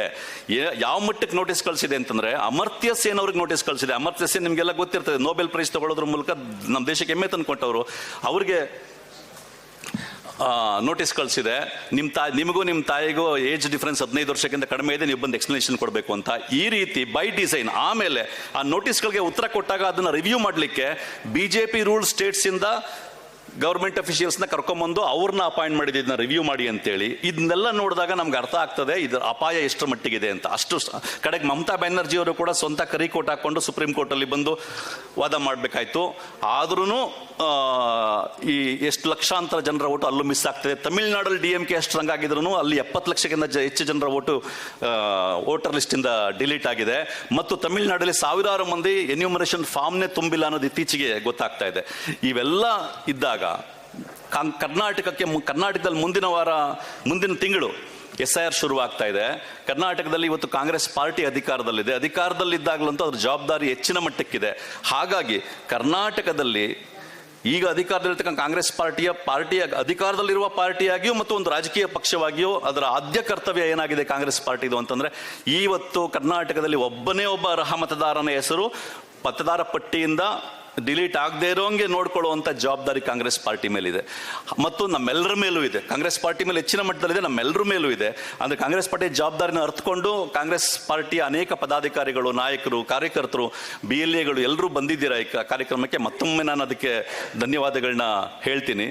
ಈ ಒಂದು ಹಿನ್ನೆಲೆ ಒಳಗಡೆ ಆ ರಾಜ್ಯಗಳಲ್ಲಿ ಏನಾಗಿದೆ, ಆ ರಾಜ್ಯಗಳಲ್ಲಿ ಅನೇಕರು, ಪ್ರತಿ ರಾಜ್ಯದಲ್ಲೂ ಯೋಗೇಂದ್ರ ಯಾದವ್ ಅವರು ಬಿಹಾರದಲ್ಲಿ, ದೆಹಲಿನಲ್ಲಿ, ಮತ್ತೆ ಅವಿಕ್ ಸಹಾ, ಜವಾಹರ್ ಸರ್ಕಾರ ಅವರು ವೆಸ್ಟ್ ಬೆಂಗಾಲಲ್ಲಿ ಕೆಲಸ ಮಾಡಿದ್ದಾರೆ, ಆಶೀಶ್ ರಂಜನ್ ಅವರು ಬಿಹಾರದಲ್ಲಿ ಕೆಲಸ ಮಾಡಿದ್ದಾರೆ. ಈ SIR ನಡೀತಾ ಇರುವಾಗ ಆದಷ್ಟು ವೋಟರ್ ಲಿಸ್ಟ್ ಇಂದ ವೋಟರ್ಸ್ ಡಿಲೀಟ್ ಆಗದೆ ಇರೋಂಗೆ ಏನ್ ಮಾಡ್ಬೇಕು ಆ ಪ್ರಯತ್ನಗಳನ್ನ ಮಾಡಿದ್ದಾರೆ. ಅವ್ರೇನ್ ಪ್ರಯತ್ನಗಳನ್ನ ಪಟ್ಟರು, ಅದರಿಂದ ನಾವೇನ್ ಪಾಠ ಕಲ್ತ್ಕೋಬೇಕಾಗಿದೆ, ಅವರ ಪ್ರಯತ್ನಗಳು ಏನೇನು ಮಾಡಿದ್ರು ಅಲ್ಲಿ ಏನೇನಾಯ್ತು ಅನ್ನೋದನ್ನ ಕೇಳೋದ್ರ ಮೂಲಕ ನಾವು ಕರ್ನಾಟಕದಲ್ಲಿ ಏನ್ ಮಾಡಬೇಕಾಗಿದೆ ಅದರ ಹಿನ್ನೆಲೆ ಒಳಗಡೆ ಅನ್ನೋದನ್ನ ಅರ್ಥ ಮಾಡ್ಕೊಳ್ಳೋಕ್ಕೋಸ್ಕರ ಇವತ್ತು ಒಂದು ನ್ಯಾಷನಲ್ ಸೆಮಿನಾರ್ನ ನಾವು ಏರ್ಪಡಿಸಿದ್ದೀವಿ. ಇವತ್ತಿನ ಈ ಒಂದು ಕಾರ್ಯಕ್ರಮದಲ್ಲಿ ಯೋಗೇಂದ್ರ ಯಾದವ್ ಅವರು ದಿಕ್ಸೂಚಿ ಭಾಷಣ, ಕೀನೋಟ್ ಅಡ್ರೆಸ್ನ ಮಾಡ್ತಾರೆ. ಆಮೇಲೆ ರಾಹುಲ್ ಶಾಸ್ತ್ರಿ ಅವರು ಈ ಪ್ರಕ್ರಿಯೆ ಬಗ್ಗೆ ಒಂದು ಪ್ರೆಸೆಂಟೇಷನ್ ಕೊಡ್ತಾರೆ. ನಂತರ ಯೋಗೇಂದ್ರ ಯಾದವ್ ಅವರು, ಆಶೀಶ್ ರಂಜನ್ ಬಿಹಾರಿಂದ ಬಂದಿದ್ದಾರೆ, ಮತ್ತೆ ಅವಿಕ್ ಸಹ ವೆಸ್ಟ್ ಬೆಂಗಾಲಿಂದ ಬರ್ತಾ ಇದ್ದಾರೆ. ಅವರು ಮತ್ತೆ ಡಾಕ್ಟರ್ ವಾಸು ಒಂದು ಪ್ಯಾನೆಲ್ ಡಿಸ್ಕಷನ್ ಇರ್ತದೆ, ಏನೇನಾಯ್ತು ಆ ರಾಜ್ಯಗಳಲ್ಲಿ ಇಲ್ಲೇನ್ ಮಾಡಬೇಕಾಗಿದೆ ಅಂತ. ಇದಾದ್ಮೇಲೆ ಮಧ್ಯಾಹ್ನದ ನಂತರ ಯೋಗೇಂದ್ರ ಯಾದವ್ ಅವರು, ನೀವು ಒಳಗಡೆ ಬರುವಾಗ ರಿಜಿಸ್ಟ್ರೇಷನ್ ಫಾರ್ಮ್ ಅಲ್ಲಿ ನಂಬರ್ ಕೊಟ್ಟಿದ್ದೀರಾ, ನಿಮ್ಮ ಪ್ರತಿಯೊಬ್ಬರು ಮೊಬೈಲ್ಗೆ ಒಂದು ಫಾರ್ಮ್ ಅನ್ನ ಕಳಿಸಲಾಗ್ತದೆ. ಆ ಫಾರ್ಮ್ ಅನ್ನ ಫಿಲ್ ಮಾಡೋದು ಹೇಗೆ, ಮತ್ತೆ ಅದರದ್ದು ಬೇರೆ ಬೇರೆ ರಾಜ್ಯದಲ್ಲಿ ಆಗಿರೋ ಪ್ರಾಬ್ಲಮ್ಸ್ ಇಲ್ಲಿ ನಾವೇನ್ ಮಾಡಬೇಕಾಗಿದೆ, ಅದನ್ನ ಫಾರ್ಮ್ ಫಿಲ್ ಮಾಡೋದು ಹೇಗೆ ಅಂತ ಯೋಗೇಂದ್ರ ಯಾದವ್ ಅವರು ಸ್ವತಃ ಅದನ್ನ ಪ್ರತಿಯೊಬ್ಬರು ಕೈಲೂ ಫಿಲ್ ಮಾಡಿಸಿ ಅದನ್ನ ಒಂದು ಪ್ರಾತ್ಯಕ್ಷಿಕೆ ಮಾಡಿಸ್ತಾರೆ. ಅದ್ರ ಮೂಲಕ ಮುಂದಿನ ದಾರಿಗಳೇನು ಅನ್ನೋದು ನಮ್ಗೆ ಮತ್ತೆ ಸ್ಪಷ್ಟ ಆಗುತ್ತೆ. ಅದಾದ್ಮೇಲೆ ಇವತ್ತಿನ ಕಾರ್ಯಕ್ರಮ ಆದಮೇಲೆ, ಯಾಕೆಂದ್ರೆ ಒಂದು ಕಾರ್ಯಕ್ರಮ ಮಾಡಿ ಸುಮ್ಮನಾಗುವಂಥ ವಿಷಯ ಇಲ್ಲ, ಇದು ಅಷ್ಟು ಗಂಭೀರವಾಗಿದೆ.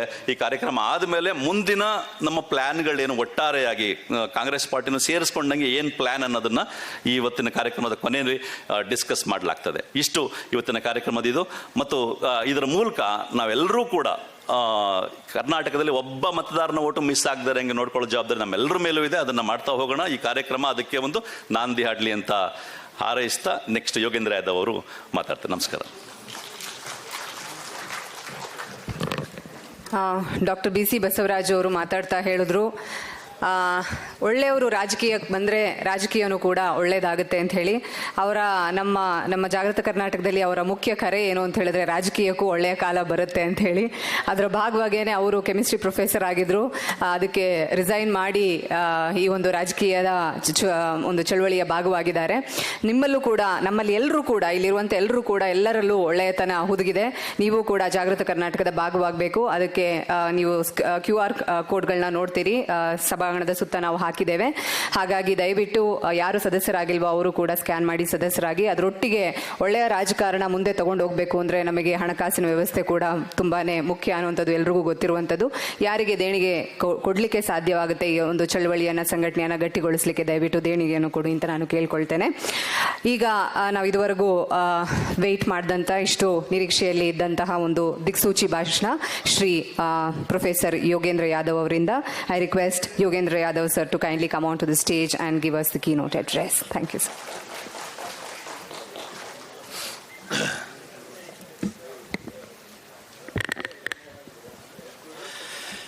Thank you, friends. I should begin by thanking Jagrat Karnataka and Bharat Jodo Abhiyan Karnataka for organizing this very important seminar at absolutely the correct time.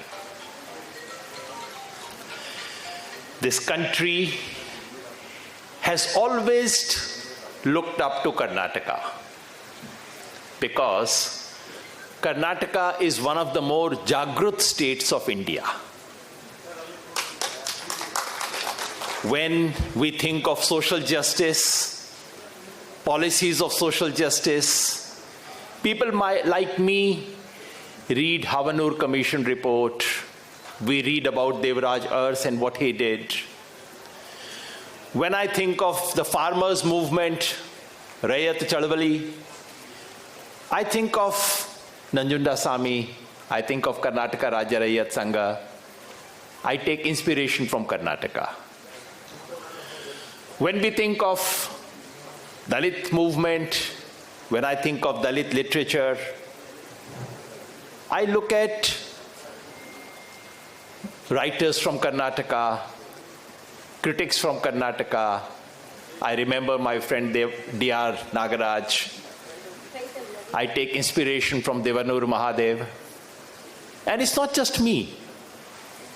The whole country looks at Karnataka as one of the more Jagrit, one of the more forward states in terms of consciousness. And the whole exposure of vote chori also began with Karnataka. So I'm really hoping that with today's seminar, we begin a new movement, a new trend, so that this calamity called SIR will also be resisted in the best possible way in Karnataka.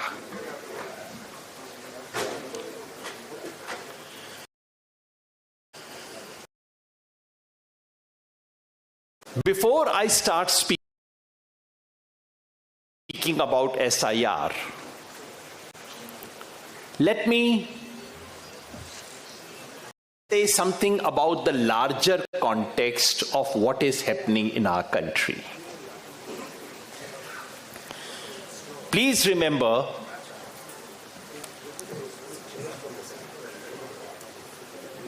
okay, maybe the chairs can be removed. Yeah? Incidentally, I don't see this lovely arrangement of translation anywhere else in the country. This also happens in Karnataka.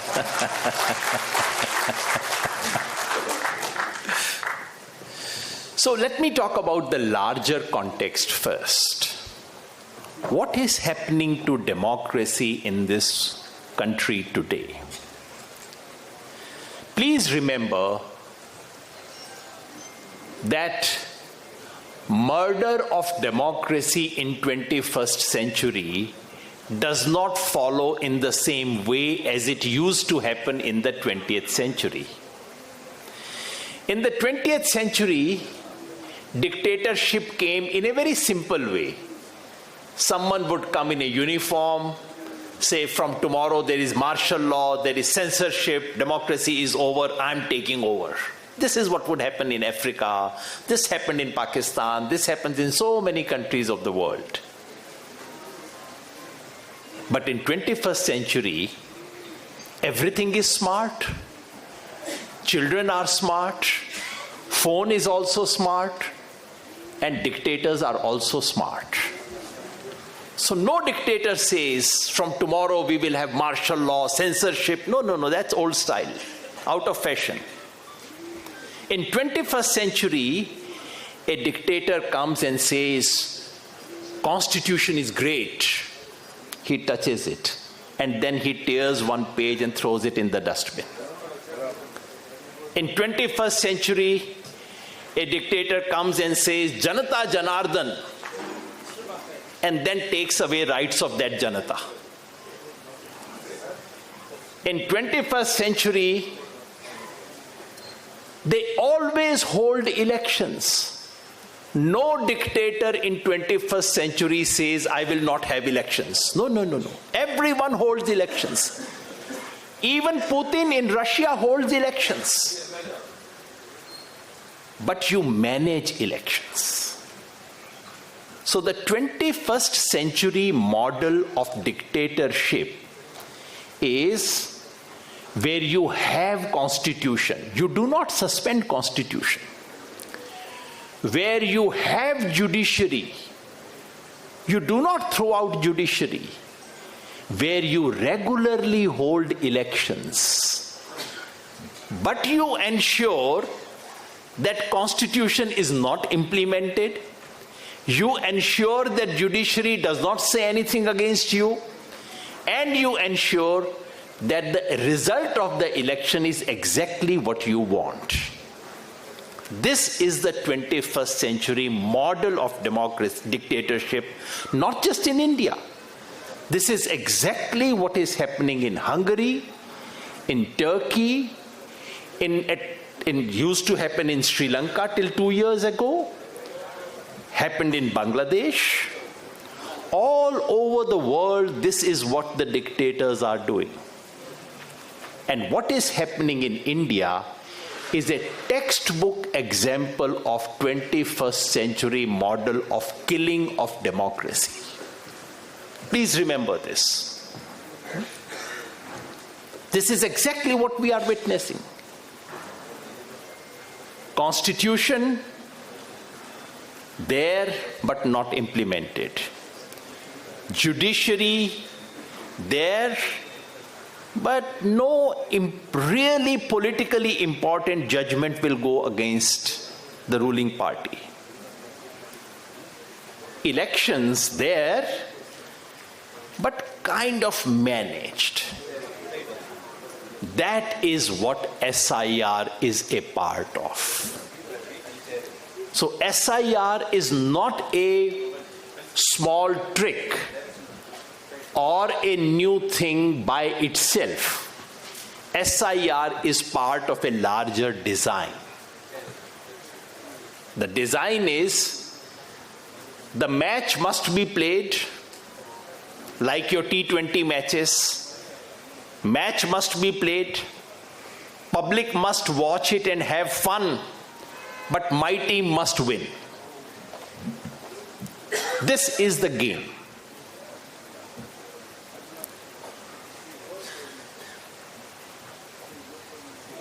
In 2024 parliamentary election, something went wrong. Modi ji had a script, and the game did not play according to that script. The script was 400 par, but in reality came down to 240. Something went wrong. Even the best players, best performers, best actors make mistakes. Something went out of their script. So then someone sat down in BJP office and said, you know, you can manage everything, but sometimes you cannot manage the people. You know, you manage the Supreme Court, you manage the Election Commission, you manage bureaucracy, you manage everything. But the people of India, you cannot manage all the time. So, someone sat in BJP's office and said, we have to design something fresh. This is not enough. So after that, there have been 3 major initiatives which put together will ensure that the playing ground of elections is always tilted in favor of the BJP. You know, when there is a floor being made of a building, and if there is a tilt of even 2 inches, all the water will flow in that direction. This is exactly what is being done to our electoral system. 3 things are being done. In our classical languages, they say, Desha, Kala, Patra. Desham, Kalam, Patram. All 3 are being managed. And you know how? There are 3 things BJP is doing. Some it has started, one which is half finished, one which is about to happen. One is delimitation. What is delimitation? Rearranging the constituencies of this country and changing the allocation for different states in Lok Sabha. What would be the impact? The impact, if it is done according to the census of 2026, will be Kerala will come from 20 seats in Lok Sabha to 12. Tamil Nadu from 39 to 31. Andhra and Telangana put together from 42 to 37. Odisha will lose 3, Karnataka will lose 2, West Bengal will lose 4, Punjab will lose 1. Who will gain? All the North Indian Hindi-speaking states, their quota will increase. What would be the result? In those states where BJP faces no challenge at all, their total numbers will increase, and states where BJP faces some challenge, the seat numbers will come down. Then North India plus Gujarat will have a majority in the Lok Sabha. So this is the Desham. BJP has a problem that some parts of some regions of this country are not quite aligned with the BJP. So what you do? You shrink their size. That's the problem of Desham, which is resolved through delimitation. Second is the problem of Kalam. The electoral cycle in India is such that every 6 months, every 8 months, you have a major assembly election. So the government at the center has to do something for the people. You had an election in Bihar. Earlier you had Maharashtra and Haryana. Now you are going to see Assam, Tamil Nadu, Bengal and Kerala. Within 1 year, you have one major round of assembly election. The government the local government is accountable, but the central government is also accountable. So every 1 year or so, you have to sit in an exam. You know, all of you would remember, earlier we had annual examinations.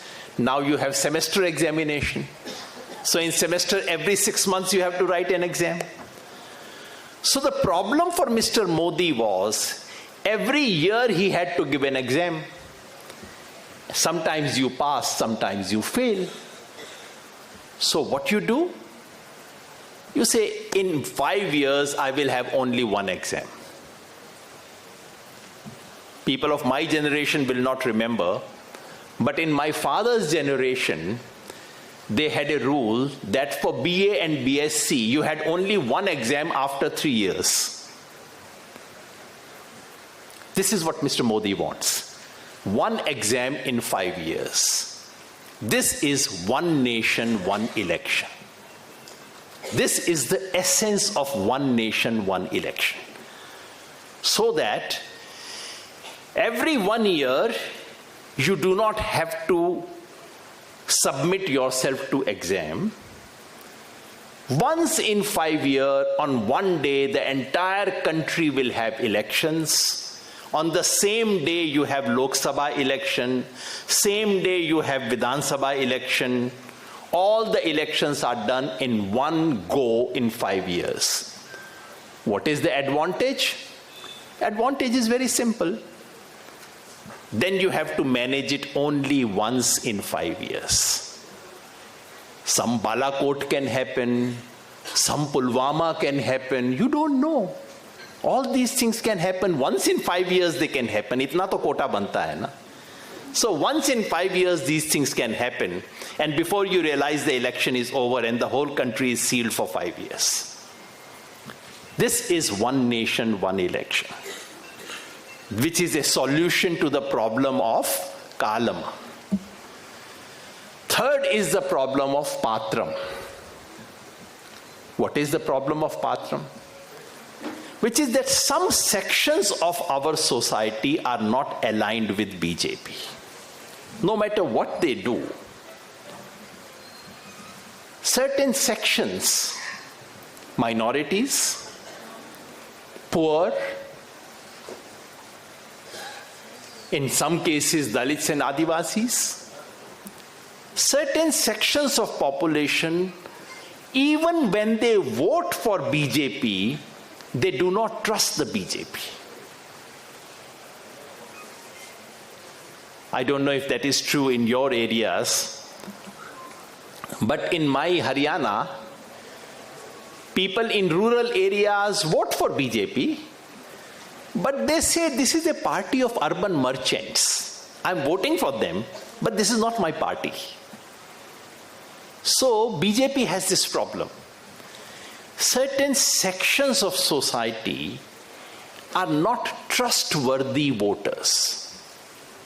If India is a pyramid, the top of the pyramid is in BJP's pocket. They are absolutely assured. But the bottom of the pyramid is not aligned with the BJP fully. So, if somehow that bottom of the pyramid could be shrunk slightly, your problem is solved. This is SIR. So the three things that are happening, which seem to be three different things, are actually joined together. Delimitation, one nation, one election, and SIR. These are three ways to change the architecture of our electoral democracy in a permanent way, so that BJP becomes a party which is a default winner. It is a way to ensure permanent majority for the BJP. I hope my point is clear. They're trying to create, so because dictators, please remember, all dictators need to hold elections. Elections must seemingly be fair. So what do? You have to hold the match. You cannot say my team will play 25 overs, your team will play 10, 15 overs. That's obvious cheating. You can't do that. But you can change the pitch. You can change the nature of the ball. And you can influence the referee. This is exactly what is being done to India's electoral democracy.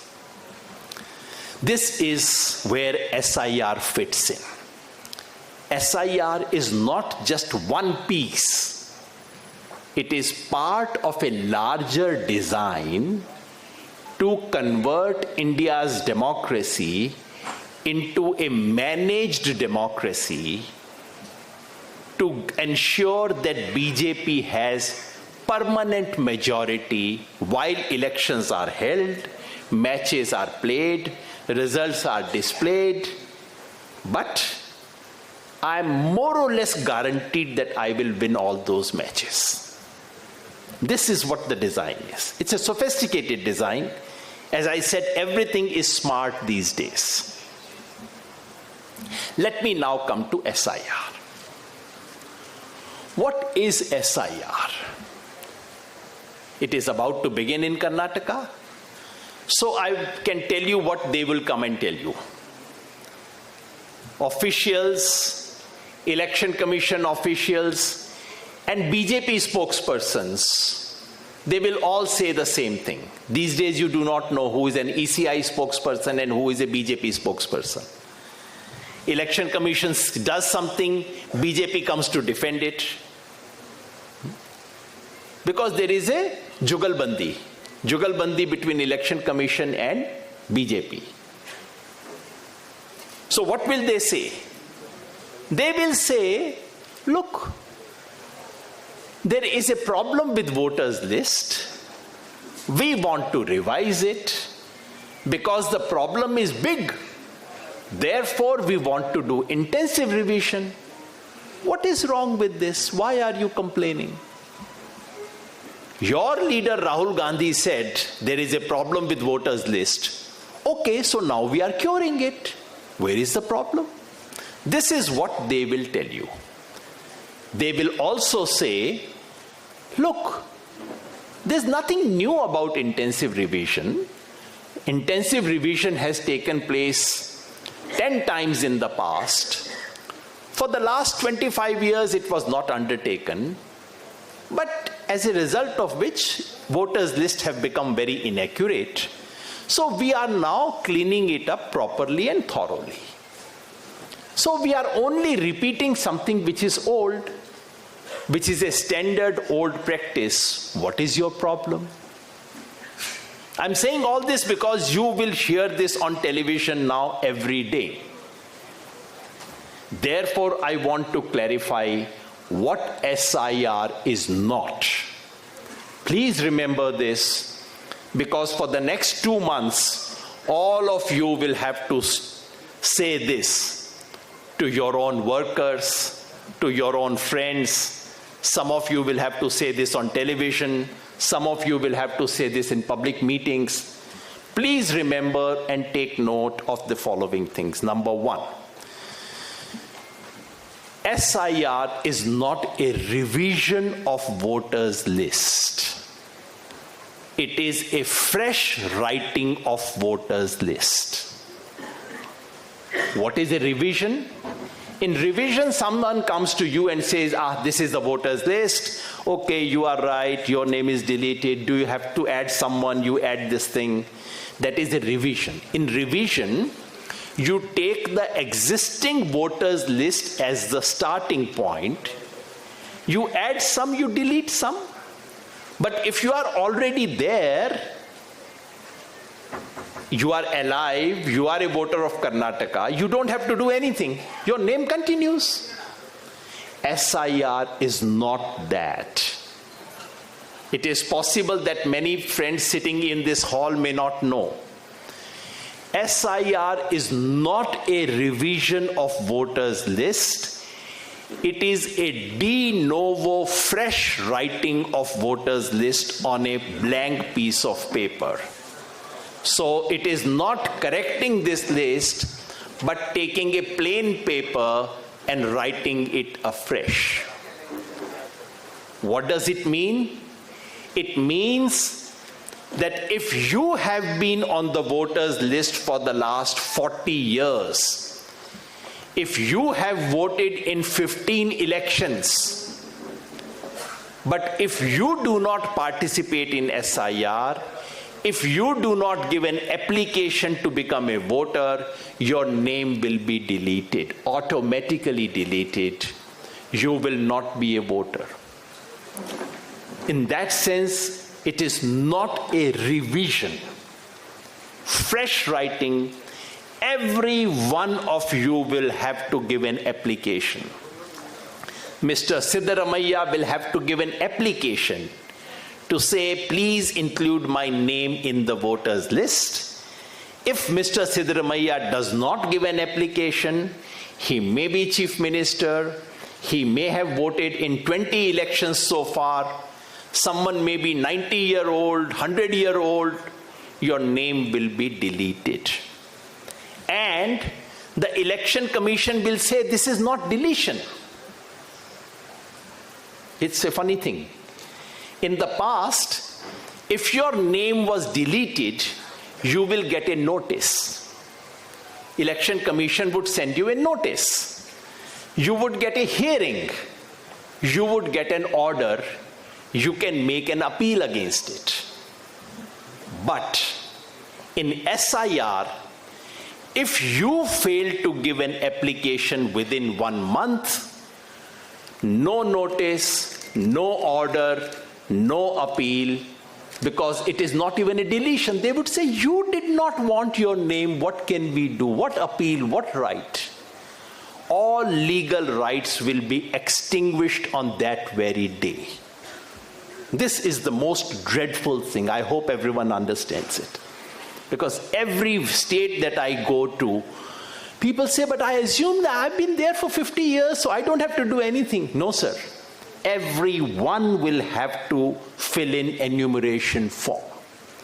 Point number one, it is not revision, It is rewriting, fresh writing on a plain piece of paper.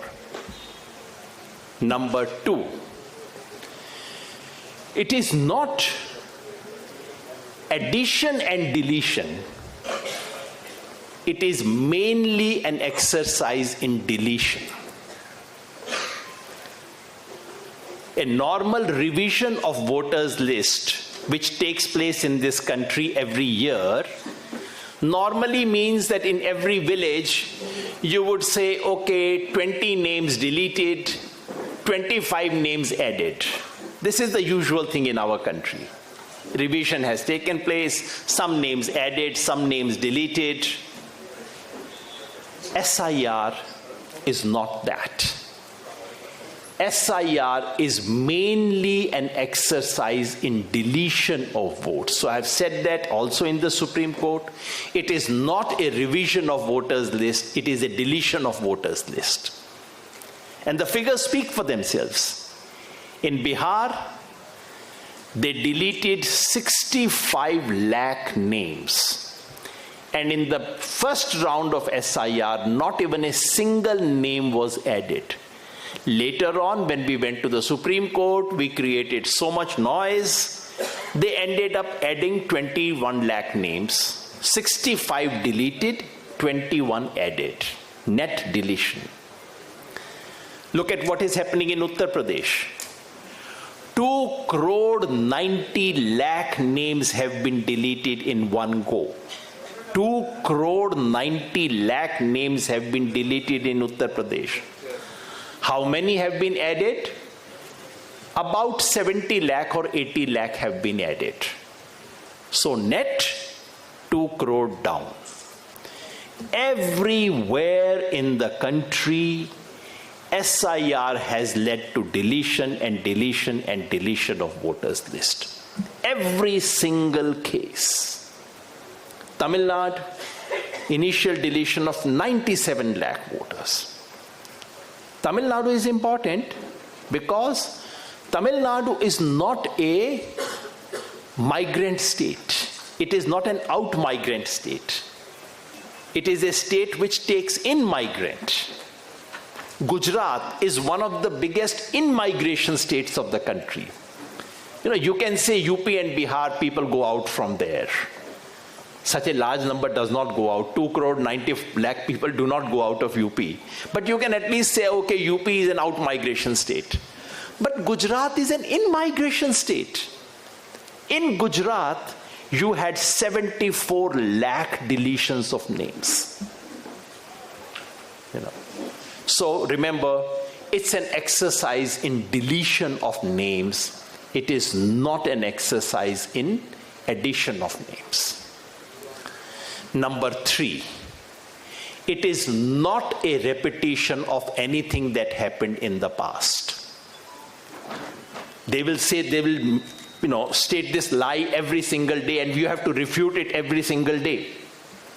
Election Commission people will say, intensive revision is an old exercise. It happened in 1971, it happened in 1980, it happened in they will say, in Karnataka it has happened 8 times. We are only repeating it. And the best way to refute it? I'm going to do it right now. How many of you sitting in this hall were voters in 2003? Please raise your hand. How many sitting in this hall were voters in 2003? Because you have to play this drama the way I'm playing it. Okay, so probably 2/3 of this hall was voter in 2003, okay? How many of you had filled an enumeration form, had given an application to be on the voters list in 2003? Anyone? A single one? No.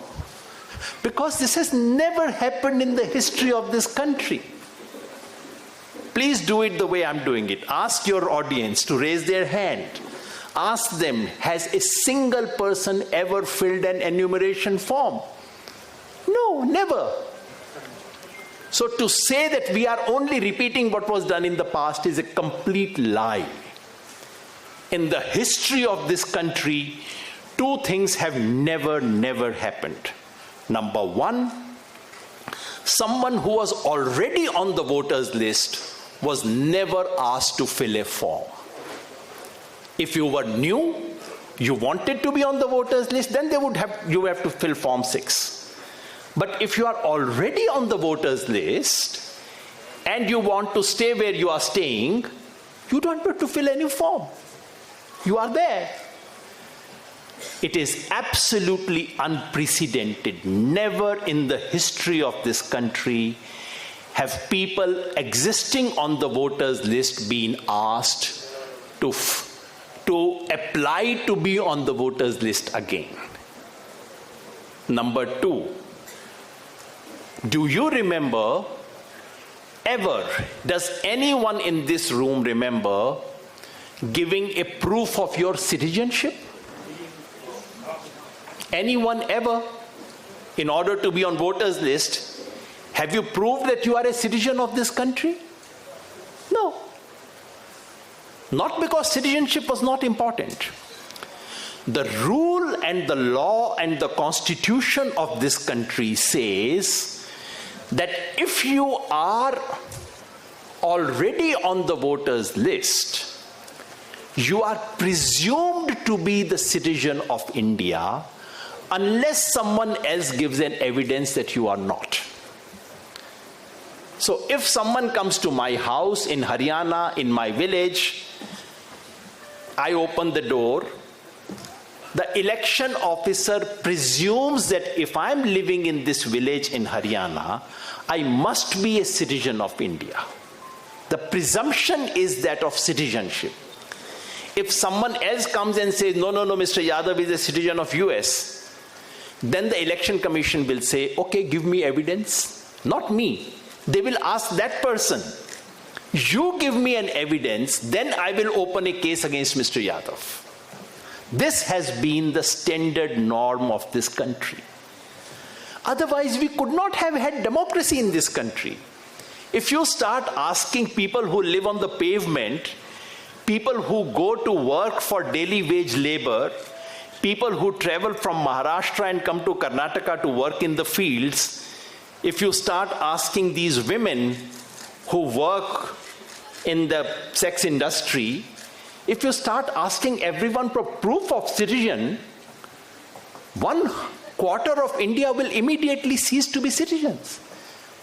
And it is not their fault. You have never given them certificates of citizenship. And now you are demanding something you have never given it to them.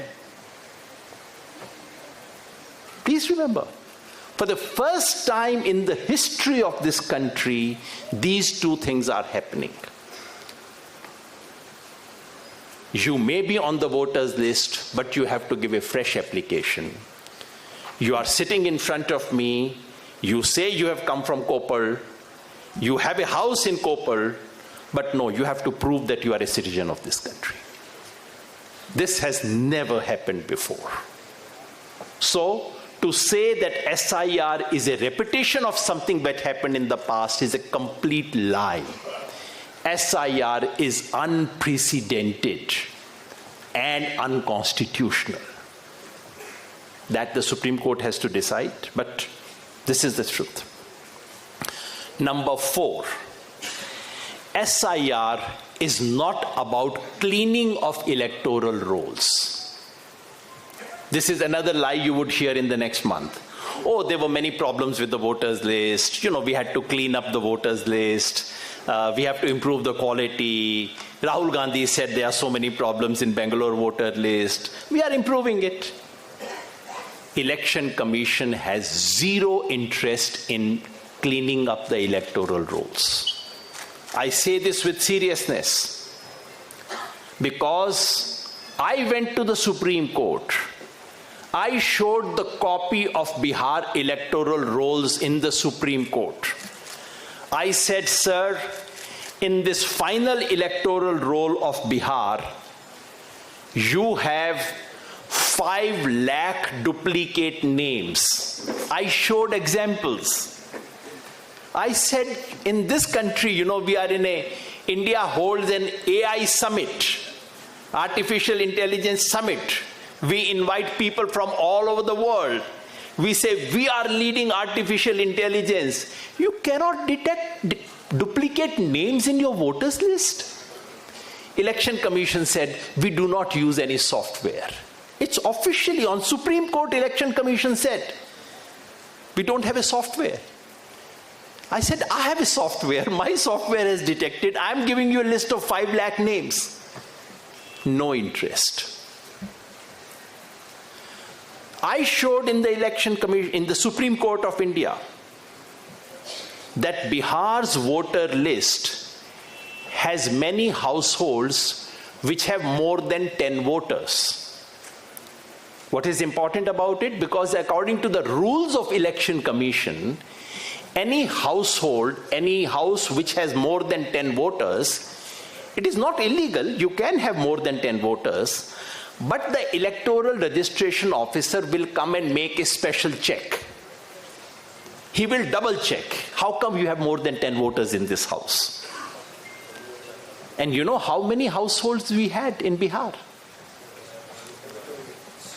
21 lakh households with more than 10 voters.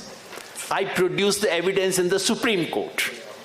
And I said, my lord, if I'm wrong, making a false statement before Supreme Court is a crime. You can punish me. You can send me to jail. I'm giving you a list of 21 lakh names, 21 lakh households, each of which has more than 10 voters. I gave them a list of a household with 801 votes. One single house with 750 votes. I gave a merit list. I said, sir, this is the top merit list. Top 10 houses in Bihar, each of which had more than 700 voters in one single house. Election Commission had no interest in cleaning that up, no interest in changing it, no interest in addressing it. Not just that. For my friends in Karnataka, there is very good news. Bihar voter list actually had names printed in Kannada. Yes, I showed it in the Supreme Court, Kannada and Tamil. I said, sir, this is the actual voter list of Bihar. I showed it. I said, I'm challenging it. They are sitting here. If I'm speaking a lie, send me to court, to jail. Not only had elections, so, minimum software would tell you this is not written in Hindi, this is in Kannada, this is in Tamil. Not only, the sad thing is, even after I pointed it out in the Supreme Court, 1 month later, elections were held in Bihar exactly on that very voter list. I produced 50,000 names before the Supreme Court. What was the name? E. Name is Ka. Name is blank. No name. Name blank. Father name blank.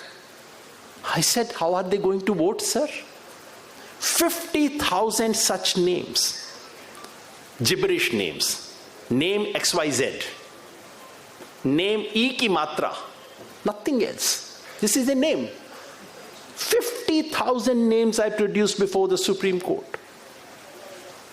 No cleaning of that. So my friends, this is not about cleaning of voters list. Election Commission has zero interest in cleaning of voters list.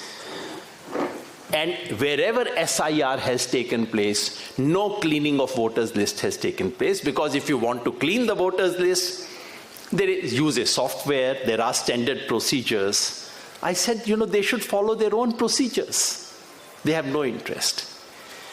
And finally, SIR is not about excluding foreigners from the voters list. This is another lie you are going to be told. Oh, there are so many foreigners, Bangladeshis, Rohingyas, this, that. All this was said in Bihar. When it happened, after Election Commission said, one of our purposes is to exclude foreigners from the voters list. Election Commission would give a list every day. There was a bulletin every day. These many people deleted because they are dead, these many because they are away, these many because they are duplicate. We said, how many foreigners?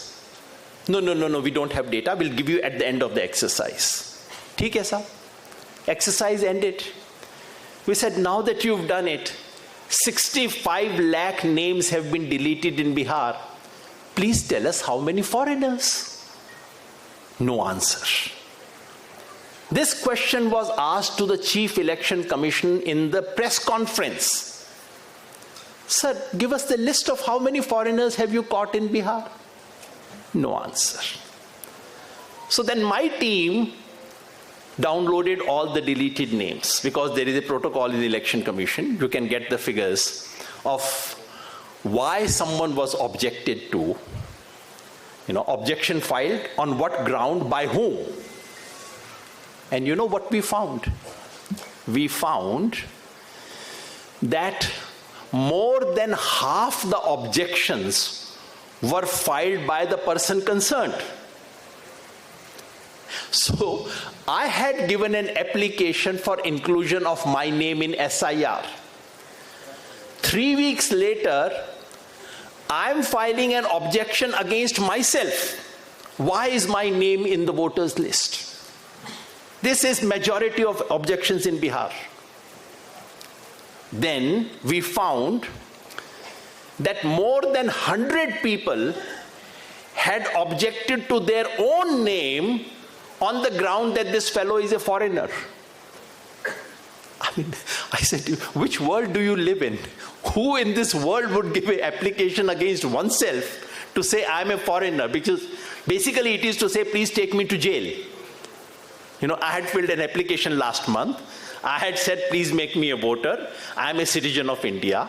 And 3 weeks later, I'm saying I'm a foreigner. Anyway, we actually downloaded all those names. Anyone who was objected to on the ground of being a foreigner. Then we also picked up those 4 districts of Bihar, which are close to Bangladesh. They are not next to Bangladesh, but they are very close to Bangladesh. That's called the Purvanchal region of Bihar. And you know how many applications we found? In those 4 districts of Bihar, how many people were objected to on the ground that they were foreigners? 10. In the whole of Purvanchal, for 3 months they were saying foreigner, foreigner, foreigner. Purvanchal is full of foreigners. We have to throw out foreigners. Finally, total objections were 10. 5 of them were Hindus, 5 of them were Muslims. And only 3 of those objections were sustained. As they say in Hindi, khoda pahad nikli chuhiya, aur wo bhi mari hui. They have no answer. This is why the Election Commission doesn't give you the data. Because they have the data, and the data is so embarrassing that they don't want to show you. This whole thing about foreigners is a bogey. It's a lie. It's a hoax.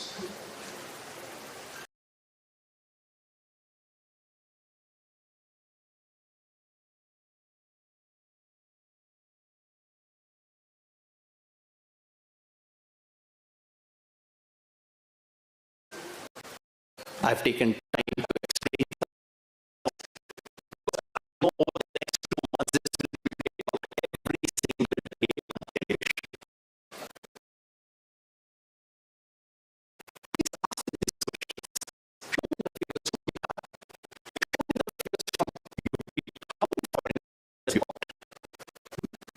It is not an attempt to clean up the voters list. It is not an attempt to exclude foreigners from the voters list. What is it all about then? It is, as I said, about managing the patram of democracy and throwing the inconvenient patrams out. It is about conducting an NRC from the back door. There was a proposal for conducting National Register of Citizenship, which has not happened. So how do you do National Register of Citizenship? Do it through the Election Commission of India. This is what they have done. It is about throwing migrants out of the voters list. The biggest sufferer in SIR have been migrants all over the country. Poor people, they come to work in Bengaluru.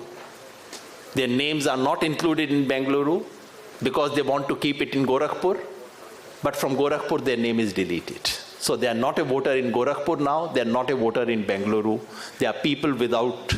And tomorrow someone will say, you are not a citizen of India. You are not a voter anywhere in this country. Your Aadhaar card is not genuine. Out. This is about disenfranchisement. Nowhere in the history of the world have these many people been excluded from the voters list. Already, 2.5 crore, more than 2 crore names have been excluded from the voters list. We are still waiting for results from Bengal, which would be another 1 crore. And we are waiting for final results from UP, which will be another 2 crores. So finally, more than 5 crore people have been thrown out of the voters list in this country already. Now it is your turn, Karnataka and everyone else. By the time this exercise is over in the country, about 10 crore Indians will be losing their voters' right. Now someone might say, but all these 10 crore are not against BJP. Many of them are BJP supporters. It is true. But please remember, if you take away the bottom 10% of India, maybe 3% of them are BJP voters, but 6% of them would be anti-BJP voters. So finally, who is the gainer? Although BJP loses some of its votes, finally the ground is tilted. 1 degree, 2 degree, that's all you need. Please remember, if the floor is tilted even by 1 degree, look at your bathroom floors, even 1 degree of tilt and all the water will go in that direction. This is exactly what is being done. What can we do? Normally, we should have said, Election Commission should do something. Election Commission should prevent it. That is not going to happen. Election Commission is not an umpire anymore. They are a player. They are part of the team. So your team has 11 players, their team has 13 players, 11 plus 2. Maybe also the third umpire, so 11 plus 3.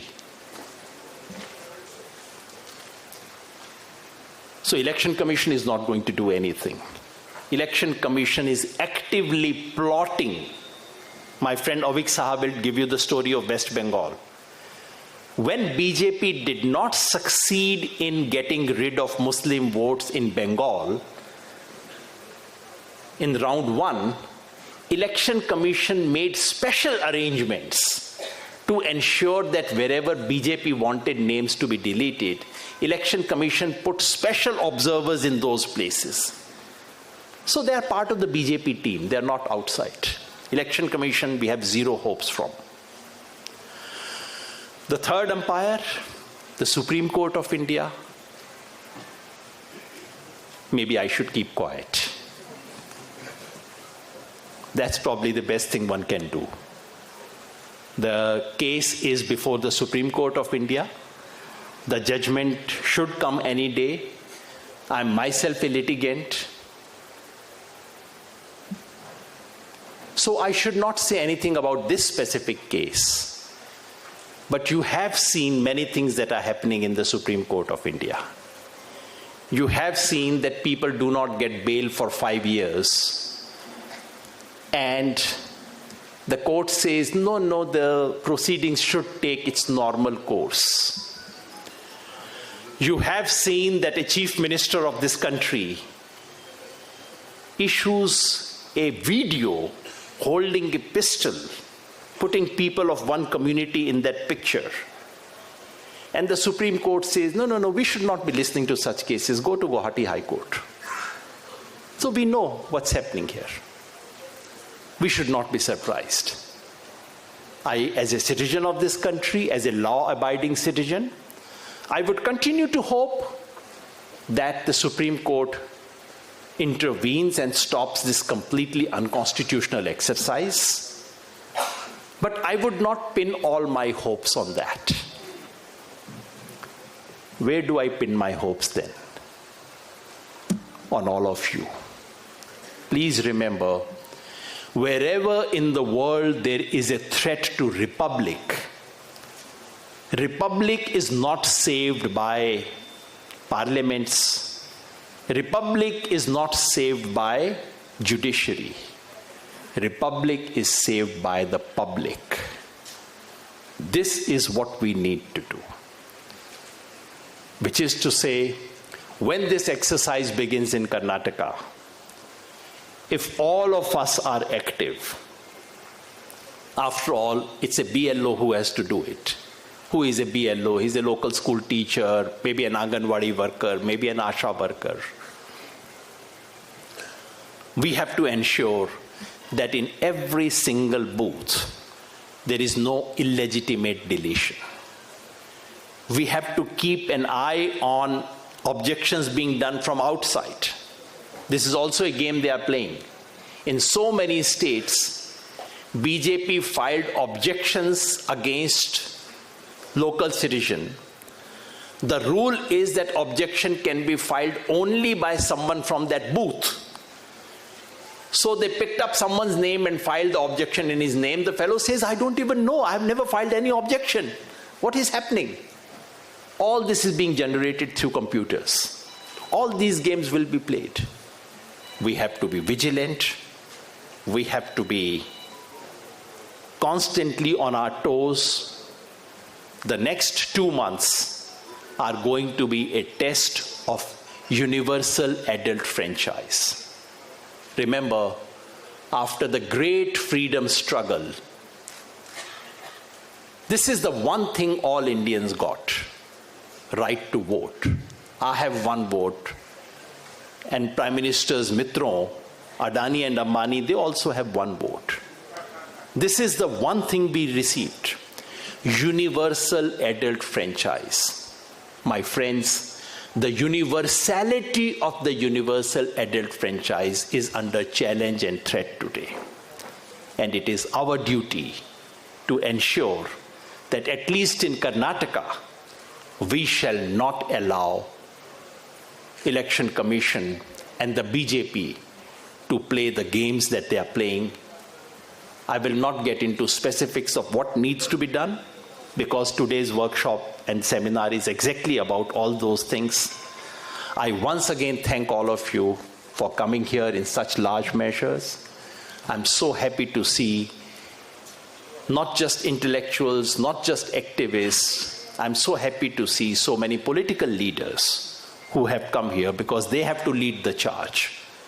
And I'm sure, just as Karnataka has given us the lead in so many things in this country, in this example also, Karnataka will give it lead.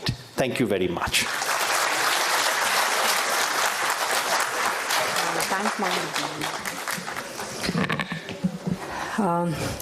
ಪ್ರಜಾತಾಂತ್ರಿಕ ವ್ಯವಸ್ಥೆಯ ಹಲವಾರು ಆಯಾಮಗಳು ಮಜಲುಗಳು ಅದೆಲ್ಲ ಹೇಗೆ ಒಂದು ಸರ್ವಾಧಿಕಾರಿ ಧೋರಣೆಯತ್ತ ಹೋಗ್ತಿದೆ, ಇದನ್ನ ಚಾಣಾಕ್ಷವಾಗಿ ಕೇಂದ್ರ ಸರ್ಕಾರ ನಿಭಾಯಿಸ್ತಿದೆ ಅನ್ನೋದನ್ನ ಯೋಗೇಂದ್ರ ಯಾದವ್ ಸರ್ ಅವರು ತುಂಬಾ ಡೀಟೇಲ್ಡ್ ಆಗಿ ಹೇಳಿದ್ದಾರೆ. ಬಹುಶಃ ಅವರಂತಹ ಚಾಣಾಕ್ಷವಾದಂಥ ಮಾನವತಾವಾದಿಗಳು ನಮ್ಮೊಟ್ಟಿಗೆ ಇವತ್ತು ಇಲ್ಲ ಅಂತ ಹೇಳಿದ್ರೆ ನಮಗೂ ಕೂಡ ಇದ್ರ ಬಗ್ಗೆ ಹೆಚ್ಚಿನ ತಿಳುವಳಿಕೆ ಬರಲಿಕ್ಕೆ ಸಾಧ್ಯ ಆಗ್ತಿರ್ಲಿಲ್ಲ. ಹಾಗಾಗಿ ಅವರಿಗೆ ಧನ್ಯವಾದಗಳು sir. We are really thankful that we also have smart humanists and the most talented psephologists like you who are making us aware about the smart moves of the government in evading the democratic principles. So thank you so much, sir. With that. ತಮ್ಮೆಲ್ಲರಿಂದ ಒಂದು ಸಹಕಾರ ಕೇಳಬೇಕಿದೆ. ಅದೇನೆಂದರೆ ಈ ಕಾರ್ಯಕ್ರಮವನ್ನು ನಾವು ಸಂಘಟಿಸಬೇಕು ಅಂತ ಯೋಚನೆ ಮಾಡಿದಾಗ ಇದರಲ್ಲಿ ಯಾರು ಭಾಷಣಕಾರರು ಇರಬೇಕು ಅಂತ ಯೋಚನೆ ಮಾಡಿದ್ವಿ. ನೋಡಿದ್ರೆ ಅದರಲ್ಲಿ ಕನ್ನಡದಲ್ಲಿ ಮಾತನಾಡುವವರು ಭಾಳ ಕಡಿಮೆ ಇರ್ತಾರೆ. ಇಂಗ್ಲೀಷ್ನಲ್ಲಿ ಅಫ್ಕೋರ್ಸ್ ಎಲ್ಲರೂ ಹಿಂದಿ ಕಡೆಯಿಂದ ಬಂದವರು ಕೂಡ ಇಂಗ್ಲೀಷ್ನಲ್ಲಿ ಮಾತಾಡ್ತಾರೆ. ತಮಿಳ್ನಾಡಿನಿಂದ ಮಾತಾಡಬೇಕಿರೋದು ಒಂದು ವಿಡಿಯೋ ತರಿಸಿದ್ದೀವಿ, ಅವರು ಇಂಗ್ಲೀಷಲ್ಲಿ ಮಾತಾಡಿದ್ದಾರೆ. ಇದು ಸ್ವಲ್ಪ ನಮಗೆ ತುಂಬ ಹೊತ್ತು ಕೇಳಿಸ್ಕೊಳ್ಳೋದಕ್ಕೆ ನಮ್ಮದಲ್ಲದೇ ಇರೋವಂಥ ಒಂದು ಭಾಷೆದು ಒಂದು ಸ್ವಲ್ಪ ಬೋರ್ ಆಗುತ್ತೆ. ಮತ್ತು ಬೇಸಿಗೆ ಶುರುವಾಗ್ತಾ ಇದೆ, ಇಲ್ಲಿನ ಫ್ಯಾನ್ಗಳು ಸಾಕಾಗ್ತಾ ಇಲ್ಲ, ಈ ಥರದ್ದು ಎಲ್ಲ ತೊಡಕಿದೆ. ಸೊ ನಾನು ತಮ್ಮಲ್ಲಿ ಮನವಿ ಮಾಡೋದು ನಿಮ್ಮ ಸ್ವಲ್ಪ ತಾಳ್ಮೆಯನ್ನು ಪೇಷನ್ಸು ಬೇಕು ಅಂತ ತಮ್ಮಲ್ಲಿ ಕೇಳ್ಕೊಳ್ತೀನಿ. ಯಾಕಂದರೆ ನಮ್ಮ ಕೈಯಲ್ಲಿರಲಿಲ್ಲ. ಮೋದಿ, ಅಮಿತ್ ಶಾ, ಜ್ಞಾನೇಶ್ ಕುಮಾರು ಮೊದಲು ನಾರ್ತ್ ಇಂಡಿಯಾದಲ್ಲೇ ಶುರು ಮಾಡಿದ್ರು, ಕರ್ನಾಟಕದಲ್ಲಿ ಶುರು ಮಾಡಿರಲಿಲ್ಲ. ಕರ್ನಾಟಕದಲ್ಲಿ ಶುರು ಮಾಡಿದರೆ ನಾವು ಈ ಎಕ್ಸ್ಪೀರಿಯನ್ಸ್ ತಗೊಂಡು ಬೇರೆ ಕಡೆ ಹೋಗಿ ಭಾಷಣ ಮಾಡ್ಬೋದಾಗಿತ್ತು. ಈಗ ಹಾಗಾಗಿ ನಾವು ಯೋಗೇಂದ್ರ ಯಾದವ್ ಅವ್ರನ್ನ ಕರೀಲೇಬೇಕಿತ್ತು, ಅವ್ರು ಬಂದಿದ್ದಾರೆ. ಮತ್ತು ನಮ್ಮಲ್ಲಿ ಒಂದೇನಿದೆ ಅಂತಂದರೆ ನಮ್ಮದೇ ಗೌರ್ಮೆಂಟ್ ಇದೆ, ಹಾಗಾಗಿ ನಾವು ಮ್ಯಾನೇಜ್ ಮಾಡ್ಬೋದು ಅಂತ. ಸೊ ಆ ಥರ ಪರಮ ಬಿ ಜೆ ಪಿ ವಿರೋಧಿ ಗೌರ್ಮೆಂಟ್ ಇರುವ ಪಶ್ಚಿಮ ಬಂಗಾಳದಲ್ಲಿ ಏನಾಗಿದೆ ಅಂತ ನಾವು ತಿಳ್ಕೋಬೇಕು. ಅದಕ್ಕೋಸ್ಕರ ಡಾಕ್ಟರ್ ಅಮಿತ್ ಶಾ ಅವರು ಬಂದಿದ್ದಾರೆ.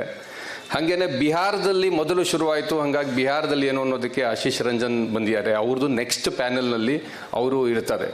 ಅದಕ್ಕಿಂತ ಮುಂಚೆ ಈಗ ರಾಹುಲ್ ಶಾಸ್ತ್ರಿ ಅವರು ಮಾತಾಡ್ತಾರೆ. ಹೊರಗಡೆ ನೀರಿದೆ, ಹೊರಗಡೆ ಕಾಫಿ ಇದೆ, ಮತ್ತು ಇನ್ನು ಸ್ವಲ್ಪ ಹೊತ್ತಲ್ಲಿ ಊಟ ಕೂಡ ರೆಡಿ ಆಗುತ್ತೆ. ತಾವೆಲ್ಲರೂ ಕೂಡ ತಾಳ್ಮೆಯಿಂದ ಇರಬೇಕು. ಒಂದು ವೇಳೆ ಗಾಳಿ ಸಾಕಾಗಿಲ್ಲ ಅಂದರೆ ಒಂದು ಸ್ವಲ್ಪ ಹೊರಗಡೆ ಹೋಗಿ ಬನ್ನಿ. ಬರೋಷ್ಟರಲ್ಲಿ ಯಾರಾದರೂ ನಿಮ್ಮ ಚೇರಲ್ಲಿ ಕೂತು ಬಿಟ್ಟಿದ್ರೆ ಕಂಪನಿಯವರು ಜವಾಬ್ದಾರಲ್ಲ. ಸೊ ಹಾಗಾಗಿ ಬಟ್ ಹೋಗಿ ಬನ್ನಿ, ತೊಂದರೆ ಇಲ್ಲ.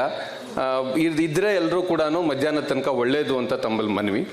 ಜಾಗೃತ ಕರ್ನಾಟಕದ ಬಗ್ಗೆ ಈಗಾಗಲೇ ಬಸವರಾಜ್ ಮಾತಾಡಿದ್ದಾರೆ. ಬಟ್ ಈ ಹೊರಗಡೆ 2 ಚಿಕ್ಕ ಪುಸ್ತಕ ಇದೆ.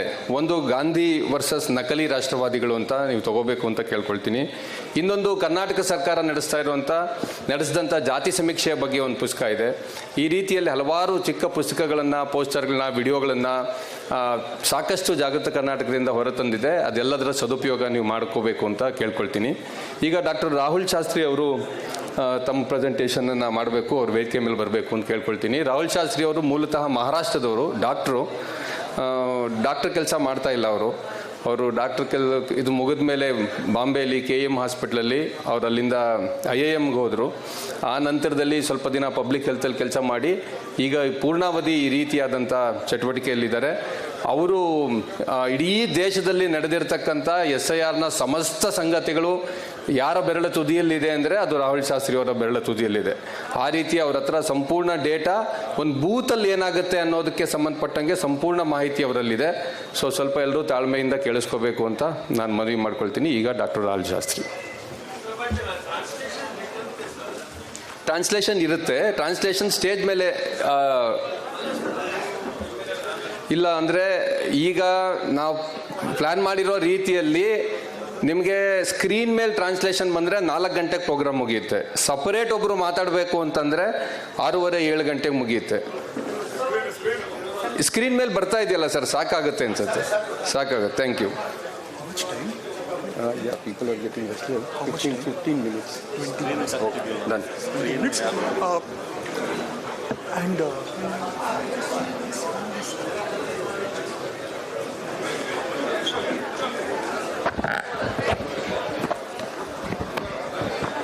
so, friends, really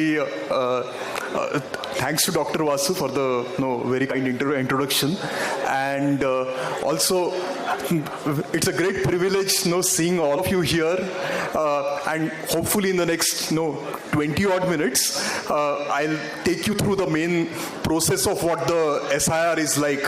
So I think we'll just give a broad outline of what all of you responsible people have to kind of take care of, and also basically what exactly the form looks like, etc. You already have a sample in, when you came in, you were given a sample, and what's the basic this of filling up the form and ensuring that kind of no legitimate voter's vote gets cut. This process is also in some sense an opportunity, because Karnataka, even the opposition has a very strong network right to the ground, and this is a great opportunity to connect to the voter, speak to the voter, and as we saw in West Bengal, as Dr. Basavaraj said, it was very active participation by all the TMC activists that ensured that at least in the first stage, the deletions in West Bengal were very low, probably the lowest in all the large states. So, we expect that something similar can be done in Karnataka also. As soon as, but overall, what we have seen, as Yogendra Rajav said, there is the bulk of the deletions that have taken place, probably more than 9 out of 10 of deletions till now have been because people were unable to submit their electoral form, and this huge case of migrants. In Bangalore also there are a lot of migrants. Technically, all migrants households, all the households in which there is a migrant, even if the migrant is outside, the family, any adult member of the family can fill up the form for the person and sign the form, and the form should be accepted. However, despite this concession given to all the migrant families, we have seen 15%, 18% deletions taking place in Uttar Pradesh, Tamil Nadu, etc. So that is one major thing, that you have 1 month given, and in that 1 month, everybody who has been given an form, the enumeration form, should be able to fill it up, or his family should be able to fill it up and return it to the concerned BLO. And beyond that, this is some kind of a soft pre-NRC kind of a form in which everybody has to link either himself or herself to the 2002 electoral roll, show where in the 2002 electoral roll that person was, or where his father or mother or grandfather or grandmother were in the 2002 electoral roll. So both maternal and paternal grandfather or grandmother are allowed. So a person has to either prove where he himself was on the 2002 electoral roll, or where these relatives of his were on the 2002 electoral roll. This is extremely challenging, this process that we have called, that they have done mapping or linkage. And this is the most challenging part of the enumeration form, of trying to locate where one's relative was in the 2002 electoral roll. So this is something that all voters will find it very difficult to really map themselves or their themselves to, or their fathers or mothers, where they are on the electoral rolls. Especially married women will find it extremely difficult to map where their father or mother or grandfather or grandmother is on the electoral roll. So this is something in which voters require your help actively, the help of all the booth level agents of the political parties and of social activists, of trying to set up help desks to trying to help them locate where their fathers or mothers or grandfathers or grandmothers were on the 2002 electoral rolls. So this is probably the most crucial part of the enumeration form business. So I think with this kind of background, I think let's get into the slides. Could you please start the slides, please? You require 5 minutes. Okay. So So what is new is this enumeration form business. That is the first new thing. And the second new thing is that the Form 6 itself is now no longer as easy to fill up as it was earlier. So the same Form 6 remains. However, in the last Form 6, there used to be a declaration form that was very simple to fill. In that you only had to tick that you were a citizen of India, etc. You only had to declare that and sign that. Now, in the declaration form itself, for all new voters, you have to tell in the Form 6 declaration form where the linkage was, where your mother or father was in the 2002 electoral roll. This means that getting on to the electoral roll as a new voter is not very simple any longer. The thing is that, and if you cannot link to the 2002 electoral roll, then you have to produce one among a list of 11 documents. That is what started this entire controversy, because despite multiple petitions to the Supreme Court, they finally accepted that they will accept Aadhaar card as one of the documents. But even now in the second SIR process, they are saying that you can submit Aadhaar card, definitely, but we want one more of the 11 documents which are not very easy for any illiterate or person who has not been to school to produce any of those 11 documents. So that remains a challenge, that people who do not have a 10th school leaving certificate, how do they kind of, if they cannot establish their mapping or linkage to the 2002 roll, and they have to produce some document, then how will they get any of those 11 documents? In Bihar, at least, our experience was that 2 of those documents were simple to get. One was the caste certificate and the other was the domicile certificate. I don't know personally how easy or difficult it is to get those documents in Karnataka, but everybody who does not have any of those 11 documents should be facilitated, should be helped to get the easiest available document in the next month or so while the enumeration phase is on. If everybody has at least one of those 11 documents, either domicile, caste certificate, then it will be much easier for the person to preserve his or her vote. We can start. So the states in the blue is where the light blue is where the already the SIR has taken place, and in the dark blue are the states Maharashtra, Karnataka, etc., where the process will start in April, and that will be the end of the SIR. This will be the final phase of the SIR. Next slide. Sir, full screen ही कर देना ना, sir, because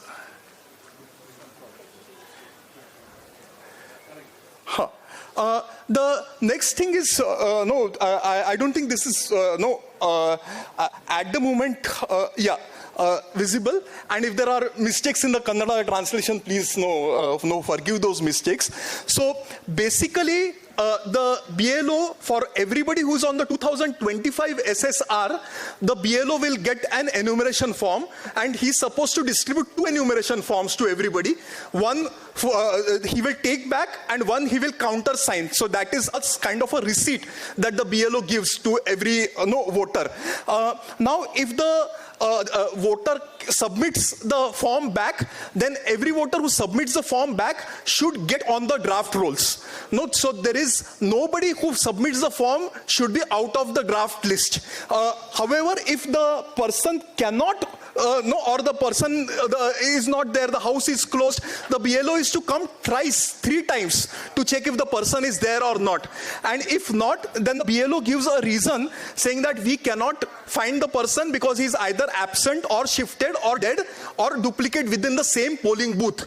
So in all these 4 cases, the BLO has to give this reason, and all these people will not feature in the draft roll who are absent or shifted, whom the BLO says are absent or shifted or dead. If they are actually not absent or shifted, because lots of such mistakes happen, the election commission with the draft list will publish this list of people who cannot be on the, who have not been on the draft list, who have been excluded. All of them will be asked to submit a Form 6 and enroll as a fresh voter. However, if there are a lot of such false cases of deletion, then definitely more action can be taken by taking action in the media with the ER.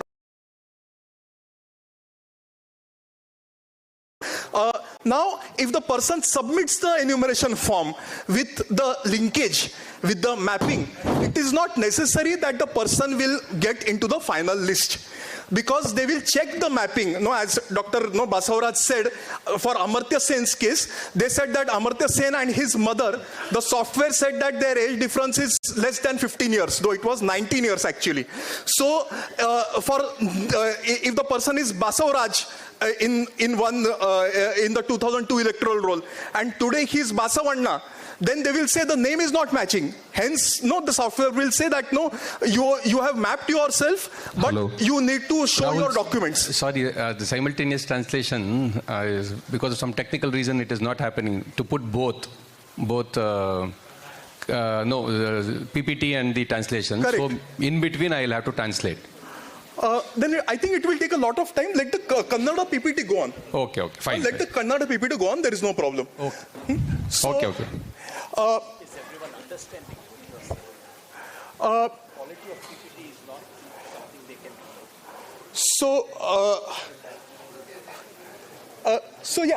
do. Yes.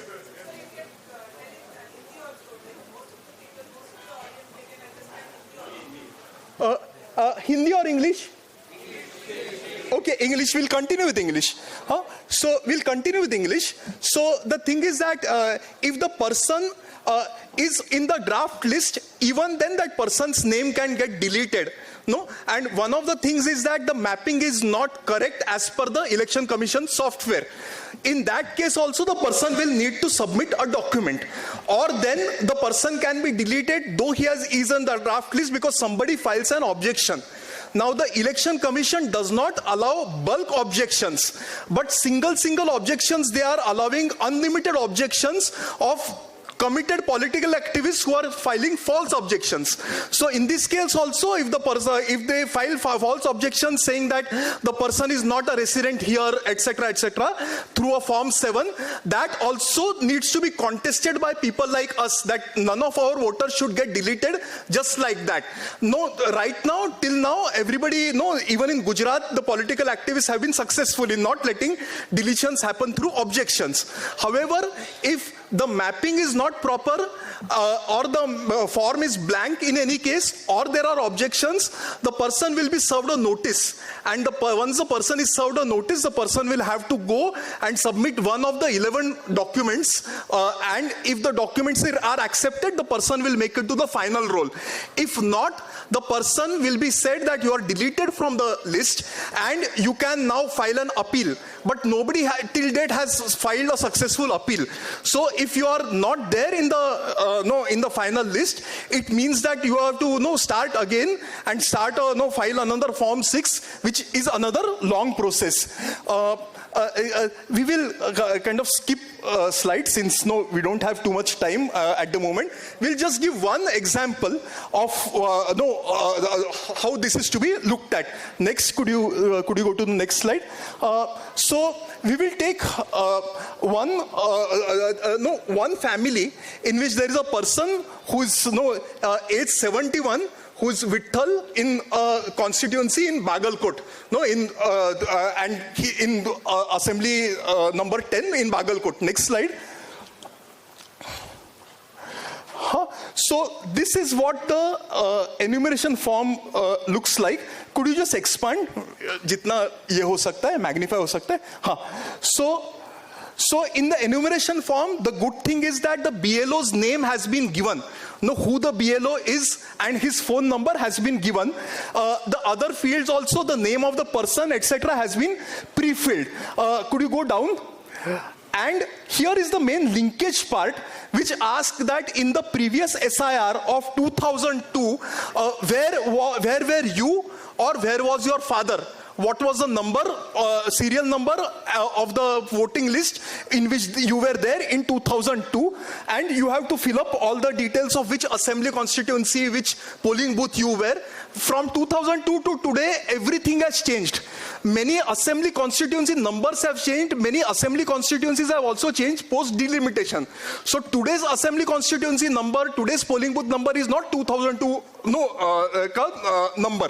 So one has to go and search. Next, could you this, and last, finally, could you go to the right, please? Here, any of the BLOs, any of the adult relative can sign this if the person is out of station, and the person will be also, the BLO has to also sign on that, and the person will be given one copy also as a receipt.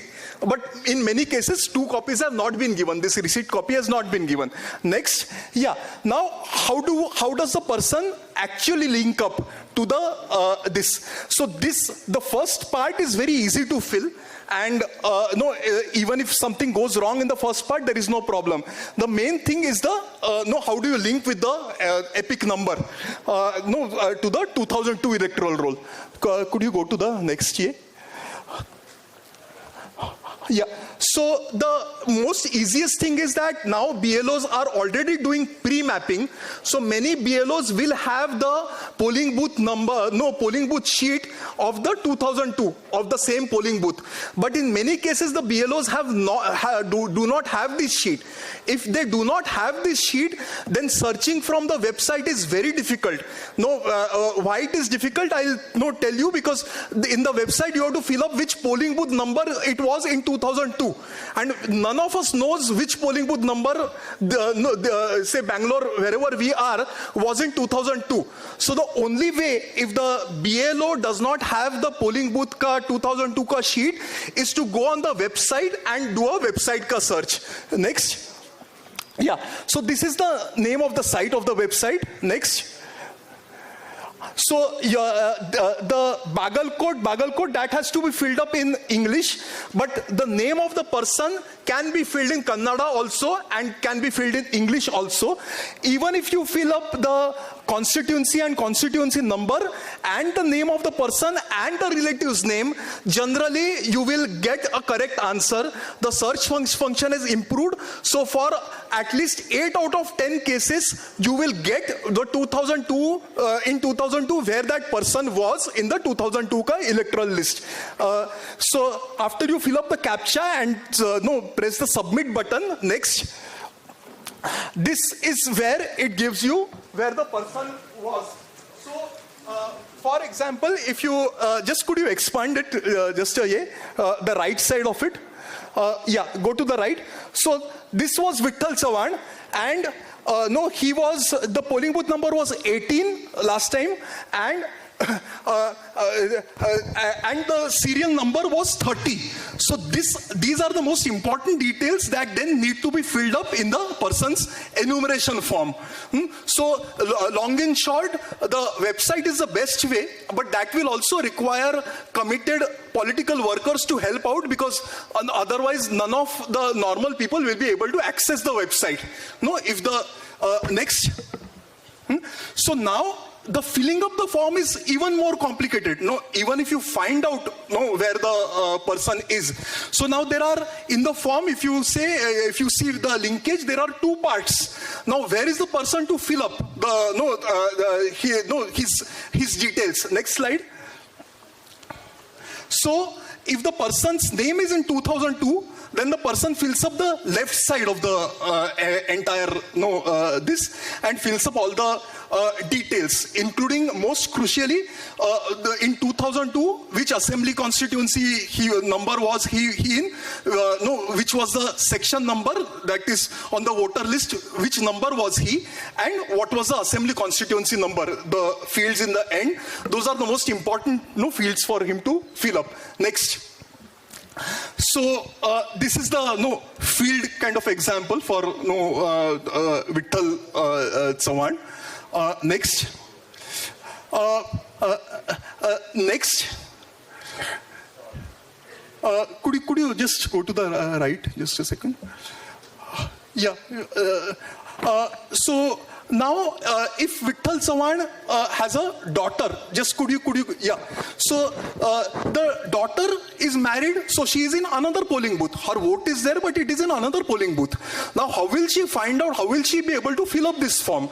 So she can fill up this form. All married daughters can fill up this form only if their parents or brothers help them. So if you could go to the next slide.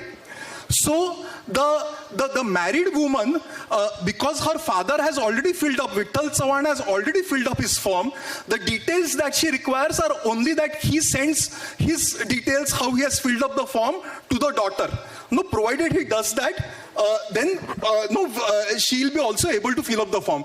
Now, she was if the daughter was not there in the 2002 list, how does she fill up this form?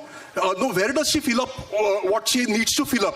So because there are two parts to it, left side and right side. Where does she fill up the details? Next slide. So she needs to fill up on both the sides. On the left side, she needs to fill up only her father, whom she is connecting to. So either her father or mother, in this case it's her father, or then her grandfather, grandmother. She needs to fill up those details on the left side of whom she is connecting to. And on the right side, she needs to fill up those details of that person. So if you could go to the next slide. Next slide. So uske pehle wala. So she needs to fill up here on the left side that she's connecting to Vitthal Sawan, who is her father, and in the right side she needs to fill up exactly what he had filled in his form. All those details which he has sent her, the father has sent her, the daughter needs to fill up. Next slide. Next slide. So now the thing is that if the person is not if the person's vote gets deleted from the draft rolls, now what does he do? Or then if the person is not a voter at all in SSR 2025, what does he or she do? So technically all those voters who are not in 2025 voter list, who are right now 18, 19, 20 years of age, the BLO has to, when he gets the enumeration form, also get a form 6 filled from the new voter. But this has not been happening in most of the states. If it does not happen in enumeration phase, the person will need to fill up a new form in the claim stage, in the claims and objection stage. So when the person fills up the new form 6, the person will need to fill up the linkage details for where his father or mother was in the 2002 voter list. Next slide.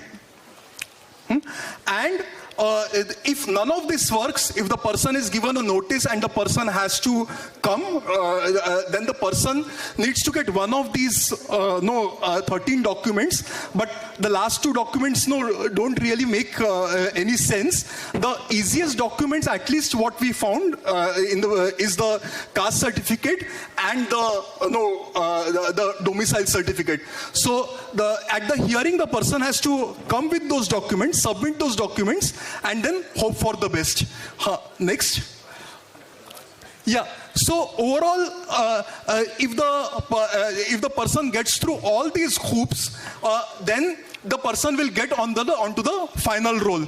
So it is making all of us sweat. It is making all the voters extremely anxious. So provided you provide them with as much support as possible, as much organized support as possible, as voter assistance teams, most people will be able to make it to the final rolls. But it's a heavy responsibility which all of you have. Thanks a lot. Yep. Thank you so much. Thank you so much Rahul ji. In fact ನಮಗೆ ತುಂಬ ತಾಂತ್ರಿಕವಾದಂಥ details ಈ Rahul G ಅವರ ಪ್ರೆಸೆಂಟೇಷನಿಂದ ದೊರಕಿದೆ. SIR ಬಗ್ಗೆ ಏನು ಇದರ ಹಿಂದಿನ ರಾಜಕಾರಣ ಅನ್ನೋದನ್ನ ತುಂಬ ಚೆನ್ನಾಗಿ ಯೋಗೇಂದ್ರ ಯಾದವ್ ಸರ್ ಅವರು ನಮಗೆ ತಿಳಿಸ್ಕೊಟ್ರು. ಆದರೆ ಹೇಗೆ ಇದು ಕ್ಲಿಷ್ಟಕರವಾದಂಥ ಒಂದು ಪ್ರಕ್ರಿಯೆ ಅನ್ನುವಂಥದ್ದು ಈಗ ರಾಹುಲ್ ಶಾಸ್ತ್ರಿ ಅವರು ನಮ್ಮ ಮುಂದೆ ಪ್ರೆಸೆಂಟ್ ಮಾಡುವಾಗ ನಮಗೆ ಗೊತ್ತಾಯಿತು. ಆದರೆ ಇದನ್ನು ಇನ್ನೊಂದಷ್ಟು ಈಸ್ ಮಾಡಲಿಕ್ಕೆ ನಾವು ಆ್ಯಕ್ಚುಲಿ ಈಗ ಒಂದು ಪ್ಯಾನೆಲ್ ಡಿಸ್ಕಷನ್ ಇರುತ್ತೆ. ಇದಾದ ಅದಾದ ನಂತರ ಮಧ್ಯಾಹ್ನ ನಾವು ಊಟವನ್ನು ಮುಗಿಸಿ ನಂತರ ಒಂದು ಫಾರ್ಮ್ ಫಿಲ್ ಮಾಡುವಂಥ ಪ್ರಕ್ರಿಯೆಯನ್ನು ಕೂಡ ನಾವೀಗ ಜಾರಿ ಮಾಡ್ತೀವಿ. ಯಾಕೆಂದರೆ ಎಲ್ಲರೂ ಕೂಡ ಇದ್ರ ಬಗ್ಗೆ ಒಂದು ತಿಳುವಳಿಕೆ ಬರಬೇಕು, ಹೆಚ್ಚು ಜನರನ್ನು ನಾವು ಇದರಲ್ಲಿ ಒಳಗೊಳಿಸ್ಕೋಬೇಕು, ಯಾರು ಕೂಡ ಈ ಒಂದು ಚುನಾವಣಾ ಪ್ರಕ್ರಿಯೆಯಿಂದ ಹೊರಗಡೆ ಉಳಿಬಾರ್ದು. ಅದಕ್ಕೆ ನಾವು ಯಾವ ರೀತಿಯಾದಂಥ ಕ್ರಮಗಳನ್ನ ಕೈಗೊಳ್ಳಬೇಕು ಅನ್ನೋದನ್ನು ಕೂಡ ನಮ್ಮಲ್ಲಿ ಎಲ್ಲರೂ ಕೂಡ ನಾವು ಇದಕ್ಕೆ ಸನ್ನದ್ಧರನ್ನಾಗಿ ಮಾಡುವಂಥದ್ದು ನಮ್ಮ ಈ ಕಾರ್ಯಕ್ರಮದ ಉದ್ದೇಶ ಕೂಡ. ಹಾಗಾಗಿ ಅದು ಇರುತ್ತೆ. ದಯವಿಟ್ಟು ಎಲ್ಲರೂ ಕೂಡ ಅಲ್ಲಿ ತನಕ ನಮ್ಮೊಟ್ಟಿಗೆ ಇರಬೇಕು ಅಂತ ನಾನು ವಿನಂತಿ ಮಾಡ್ಕೊಳ್ತೇನೆ. ಈಗ ನಮ್ಮ ಕಡೆಯಿಂದ ಶ್ರೀ ಪ್ರೊಫೆಸರ್ ಯೋಗೇಂದ್ರ ಯಾದವ್ ಸರ್ ಅವರಿಗೆ ಹಾಗೂ ರಾಹುಲ್ ಶಾಸ್ತ್ರಿ ಅವರಿಗೆ ಒಂದು ಪುಟ್ಟ ಕಾಣಿಕೆ, ಅದನ್ನು ಕೊಡಲಿಕ್ಕಾಗಿ ನಮ್ಮ ರಾಜಶೇಖರ್ ಅಕ್ಕಿ ಅವರನ್ನು ನಾನು ವೇದಿಕೆಗೆ ಬರ್ಮಾಡ್ಕೊಳ್ತೇನೆ. A small token of gratitude from our end sir. I request you to kindly receive on behalf of Jagrata Karnataka, and I request Akki sir to kindly hand it over to Professor Yogendra Yadav. Thank you so much, sir, for being with us and giving us insights around SIR. Thank you so much. And I now request Shri Rahul Shastri to kindly come on to the stage, and I request Akki sir to kindly hand over a small token of appreciation and a memento from Jagrata Karnataka. Thank you so much. I request Yogendra Yadav sir and Rahul ji sir to kindly be seated in the front row and enjoy, attend the remaining part of the session. Meanwhile, we will be stepping into panel discussion. ಈಗ ಒಂದು panel discussion ಇರುತ್ತೆ. ಅದಕ್ಕೆ ಮುಖ್ಯವಾಗಿ panel ಡಿಸ್ಕಷನಲ್ಲಿ ನಾವು ಮಾತಾಡುವಂಥದ್ದು ಬೇರೆಲ್ಲ ರಾಜ್ಯಗಳಲ್ಲಿ ಈಗ already ನಮಗೆ ಗೊತ್ತಿದೆ. ಶ್ರೀ ರಾಹುಲ್ ಜಿ ಅವರು ಹೇಳ್ತಿದ್ರು ಹೇಗೆ ಪ್ರಕ್ರಿಯೆಗಳು ಹಲವಾರು ರಾಜ್ಯಗಳಲ್ಲಿ ಈಗ ಆಲ್ರೆಡಿ ಮುಗಿದಿದೆ ಅಂತ ಹೇಳಿ. ಅದರಲ್ಲಿ ಮುಖ್ಯವಾಗಿ ಬಿಹಾರ್ ಮತ್ತು ಪಶ್ಚಿಮ ಬಂಗಾಳದಲ್ಲಿ ಆದಂಥ SIR ಪ್ರಕ್ರಿಯೆ ದೇಶಾದ್ಯಂತ ಹಲವು ವಿಷಯಗಳಿಗೆ ಸುದ್ದಿ ಮಾಡಿದೆ. ಹಾಗಾಗಿ ಅಲ್ಲಿಂದ ನಾವು ತಜ್ಞರನ್ನು ಕೂಡ ಕರೆಸಿದ್ದೇವೆ. ಅವ್ರನ್ನ ಈಗ ವೇದಿಕೆಗೆ ಬರ್ಮಾಡ್ಕೊಳ್ಳೋಣ. ಮೊದಲನೇದಾಗಿ ನಮ್ಮೊಟ್ಟಿಗೆ ಆಶೀಶ್ ರಂಜನ್ ಅವರು ಇದ್ದಾರೆ. ಅವ್ರನ್ನ ವೇದಿಕೆಗೆ ಕರೆಯುವಾಗ ಜಾಗೃತ ಕರ್ನಾಟಕದ ಪದಾಧಿಕಾರಿಗಳಲ್ಲಿ ಒಂದು ಮನವಿ, ದಯವಿಟ್ಟು ಚೇರ್ನ ಎರಡೂ ಬದಿಗಳಲ್ಲಿ ಹಾಕಿ ಅವರು ಬರಲಿಕ್ಕೆ ಅನುಕೂಲ ಆಗುತ್ತೆ. ಧನ್ಯವಾದಗಳು. ಶ್ರೀ ಆಶೀಶ್ ರಂಜನ್ ಅವರು ಮುಖ್ಯವಾಗಿ ಅಸಂಘಟಿತ ವಲಯದ ಕಾರ್ಮಿಕರ ಮಧ್ಯೆ ಬಹಳ ವರ್ಷಗಳಿಂದ ಕೆಲಸ ಮಾಡಿದ್ದಾರೆ. ಈ ಒಂದು SIR ಪ್ರಕ್ರಿಯೆ ಯಾವಾಗ ಬಿಹಾರದಲ್ಲಿ 4 ಚುನಾವಣಾ ಪ್ರಕ್ರಿಯೆ, ಈ ಒಂದು SIR ಪ್ರಕ್ರಿಯೆ ಏನು ಬಿಹಾರ್ನಲ್ಲಿ ಪ್ರಾರಂಭ ಆಯಿತು, ಆವಾಗ ಮೊದಲನೇ ದಿನದಿಂದಾನೇ ಈ ಒಂದು ಪ್ರಕ್ರಿಯೆಯನ್ನು ಬಹಳ ಹತ್ತಿರದಿಂದ ನೋಡಿ ಜನಗಳನ್ನ ಸಂಘಟಿಸಿ ಜನಗಳಿಗೆ ಇದರ ಬಗ್ಗೆ ಮಾಹಿತಿಯನ್ನು ಕೊಟ್ಟು ಅವ್ರಿಗೆ ಈ ಪ್ರಕ್ರಿಯೆಯ ಭಾಗವಾಗೋದು ಹೇಗೆ ಮತ್ತು ಅವರ ಒಂದು ಪ್ರಜಾತಾಂತ್ರಿಕ ಹಕ್ಕನ್ನು ಹೇಗೆ ರಕ್ಷಿಸ್ಕೊಳ್ಳೋದು ಅಂತ ಅವರೊಟ್ಟಿಗೆ ತುಂಬ ಹತ್ತಿರದಿಂದ ಕೆಲಸ ಮಾಡಿದ್ದಾರೆ. ಜನಜಾಗರಣ ಶಕ್ತಿ ಸಂಘಟನೆಯ ರಾಷ್ಟ್ರ ಸಂಚಾಲಕರಾಗಿದ್ದಾರೆ. ಹಾಗೆ National Alliance for People's Movement ಅಂತೇಳಿ ಹಲವಾರು ಜನಪರ ಸಂಘಟನೆಗಳ ಅಲಯನ್ಸ್ ಏನಿದೆ ರಾಷ್ಟ್ರ ಮಟ್ಟದಲ್ಲಿ, ಅದರಲ್ಲೂ ಕೂಡ ಅವರು ಪದಾಧಿಕಾರಿಯಾಗಿ ಕೆಲಸ ಮಾಡ್ತಿದ್ದಾರೆ. ಹಾಗಾಗಿ ಇವರು ಇವತ್ತು ನಮ್ಮೊಟ್ಟಿಗೆ ಬಿಹಾರ್ ನಲ್ಲಿ ನಡೆದಂತಹ SIR ಪ್ರಕ್ರಿಯೆಯ ಬಗ್ಗೆ ಗ್ರೌಂಡ್ ಲೆವೆಲ್ ರಿಯಾಲಿಟೀಸ್ ಏನು ಅಂತ ಅನುಭವವನ್ನು ಹಂಚಿಕೆ ಮಾಡಿಕೊಳ್ಳಿದ್ದಾರೆ. ಅವ್ರನ್ನ ನಾನು ವೇದಿಕೆಗೆ ಸ್ವಾಗತ ಮಾಡ್ತೇನೆ. I request Ashish Ranjan sir to kindly come on to the stage to present on the experiences from the Bihar sir. ಚಪ್ಪಾಳೆಯೊಂದಿಗೆ ಅವ್ರನ್ನ ಬರ್ಮಾಡ್ಕೊಳ್ಳೋಣ. ಧನ್ಯವಾದಗಳು. ಹಾಗೆ ನಮ್ಮೊಟ್ಟಿಗೆ ಇವತ್ತು ಅವಿಕ್ ಸಾಹಾ ಅವರು ಬರ್ತಿದ್ದಾರೆ. ಅವರು ಕೂಡ ಮಾತನಾಡಲಿದ್ದಾರೆ. ಮುಖ್ಯವಾಗಿ ವೆಸ್ಟ್ ಬೆಂಗಾಲ್ನಲ್ಲಿ SIR ಪ್ರಕ್ರಿಯೆ ಹೇಗೆ ಆಯಿತು, ಅಲ್ಲಿನ ಗ್ರೌಂಡ್ ರಿಯಾಲಿಟೀಸ್ ಏನಿತ್ತು ಅನ್ನೋದನ್ನ ಅವರು ಹಂಚಿಕೆ ಮಾಡ್ಕೊಳ್ತಾರೆ. ನಮಗೆ ಎಲ್ರಿಗೂ ಗೊತ್ತು, ಶ್ರೀ ಅವಿಕ್ ಸಾಹಾ ಅವರು ಹೈಕೋರ್ಟ್ ವೆಸ್ಟ್ ಬೆಂಗಾಲ್ ಹಾಗೆ ಸುಪ್ರೀಂ ಕೋರ್ಟ್ನಲ್ಲಿ ಸೀನಿಯರ್ ಅಡ್ವೊಕೇಟ್ ಆಗಿದ್ದಾರೆ. ಹಾಗೆ ಜೈ ಕಿಸಾನ್ ಆಂದೋಲನಲ್ಲಿ ಹಲವಾರು ವರ್ಷಗಳಿಂದ ತೊಡಗಿಸ್ಕೊಂಡಿದ್ದಾರೆ. ಹಾಗೂ ಅವರು ಕೂಡ ತುಂಬ ಸೀನಿಯರ್ ಆಕ್ಟಿವಿಸ್ಟು ಮತ್ತು ಪ್ರಗತಿಪರ ವಲಯದಲ್ಲಿ ತುಂಬ ವಿಷಯಗಳನ್ನ ತಗೊಂಡು ಹೋರಾಟವನ್ನು ನಡೆಸಿದ್ದಾರೆ. ಅವರು ಕೂಡ ವೇದಿಕೆಗೆ ಬರಬೇಕು ಅಂತ ನಾನು ಅವರಲ್ಲಿ ಕೇಳ್ಕೊಳ್ತೀನಿ. I request Avik Saha sir to kindly come on to the stage to present on the experiences from the West Bengal SIR process. And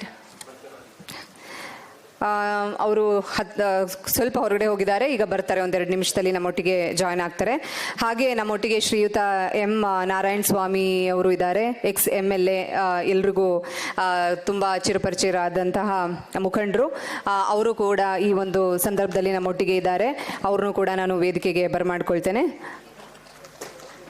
ದಯವಿಟ್ಟು ಎಲ್ಲರೂ ಕೂಡ ಚಪ್ಪಾಳೆಯೊಂದಿಗೆ ಬರಮಾಡ್ಕೊಳ್ಬೇಕು ಅಂತ ಕೇಳ್ಕೊಳ್ತೇನೆ. ಮಧ್ಯಾಹ್ನದ ಸಮಯ ಆಗಿದೆ, ಊಟದ ಸಮಯ ಆಗಿದೆ, ನಮಗೆ ಗೊತ್ತು. ಬಹುಶಃ ಈ ಒಂದು ಪ್ಯಾನೆಲ್ ಡಿಸ್ಕಷನ್ ಮುಗಿದ ನಂತರ ನಾವು ಊಟದ ವಿರಾಮವನ್ನು ತಗೊಳ್ಳೋಣ. ಆಮೇಲೆ ನಂತರದ ಪ್ರಕ್ರಿಯೆ ಅನಂತರ ಪ್ರಾರಂಭ ಆಗುತ್ತೆ. ಹಾಗೆ ಈ ಒಂದು ಪ್ಯಾನೆಲ್ ಡಿಸ್ಕಷನ್ ನಡೆಸ್ಕೊಡ್ಲಿಕ್ಕೆ ನಾನು ಡಾಕ್ಟರ್ ವಾಸು ಅವರಲ್ಲಿ ಕೇಳ್ಕೊಳ್ತೇನೆ. ಅವರು ಕೂಡ ವೇದಿಕೆಗೆ ಬರಬೇಕು ಅಂತ ಕೇಳ್ಕೊಳ್ತೇನೆ. ನಿಮ್ಮೆಲ್ರಿಗೂ ಗೊತ್ತು, ಡಾಕ್ಟರ್ ವಾಸು ಅವರು ಹಲವಾರು ಸುಮಾರು 20-25 ವರ್ಷಗಳಿಂದ ಜನಪರ ಸಂಘಟನೆಗಳಲ್ಲಿ ತುಂಬ ಸಕ್ರಿಯವಾಗಿ ಕೆಲಸ ಮಾಡ್ತಿದ್ದಾರೆ. ಹಾಗೆ ವೃತ್ತಿಪರವಾಗಿ ಅವರು ವೈದ್ಯರು. ಜಾಗೃತ ಕರ್ನಾಟಕದ ಪ್ರಾರಂಭದಲ್ಲಿ ಅದರ ಒಂದು ಮುಂಚೂಣಿ ಪಾತ್ರವನ್ನು ವಹಿಸಿದವರಲ್ಲಿ ಡಾಕ್ಟರ್ ವಾಸು ಅವರು ಕೂಡ ಒಬ್ಬರು. ಈಗ ಇವರೆಲ್ಲರೂ ಕೂಡ ನಮಗೆ ಈ ಒಂದು ಪ್ಯಾನೆಲ್ ಡಿಸ್ಕಷನ್ನ ಭಾಗವಾಗಿರ್ತಾರೆ. ಹಾಗೂ ಡಾಕ್ಟರ್ ವಾಸು ಅವರು ಇದನ್ನು ನಡೆಸ್ಕೊಡ್ಬೇಕು ಅಂತ ನಾನು ಅವರಲ್ಲಿ ಕೇಳ್ಕೊಳ್ತೇನೆ. ಧನ್ಯವಾದ.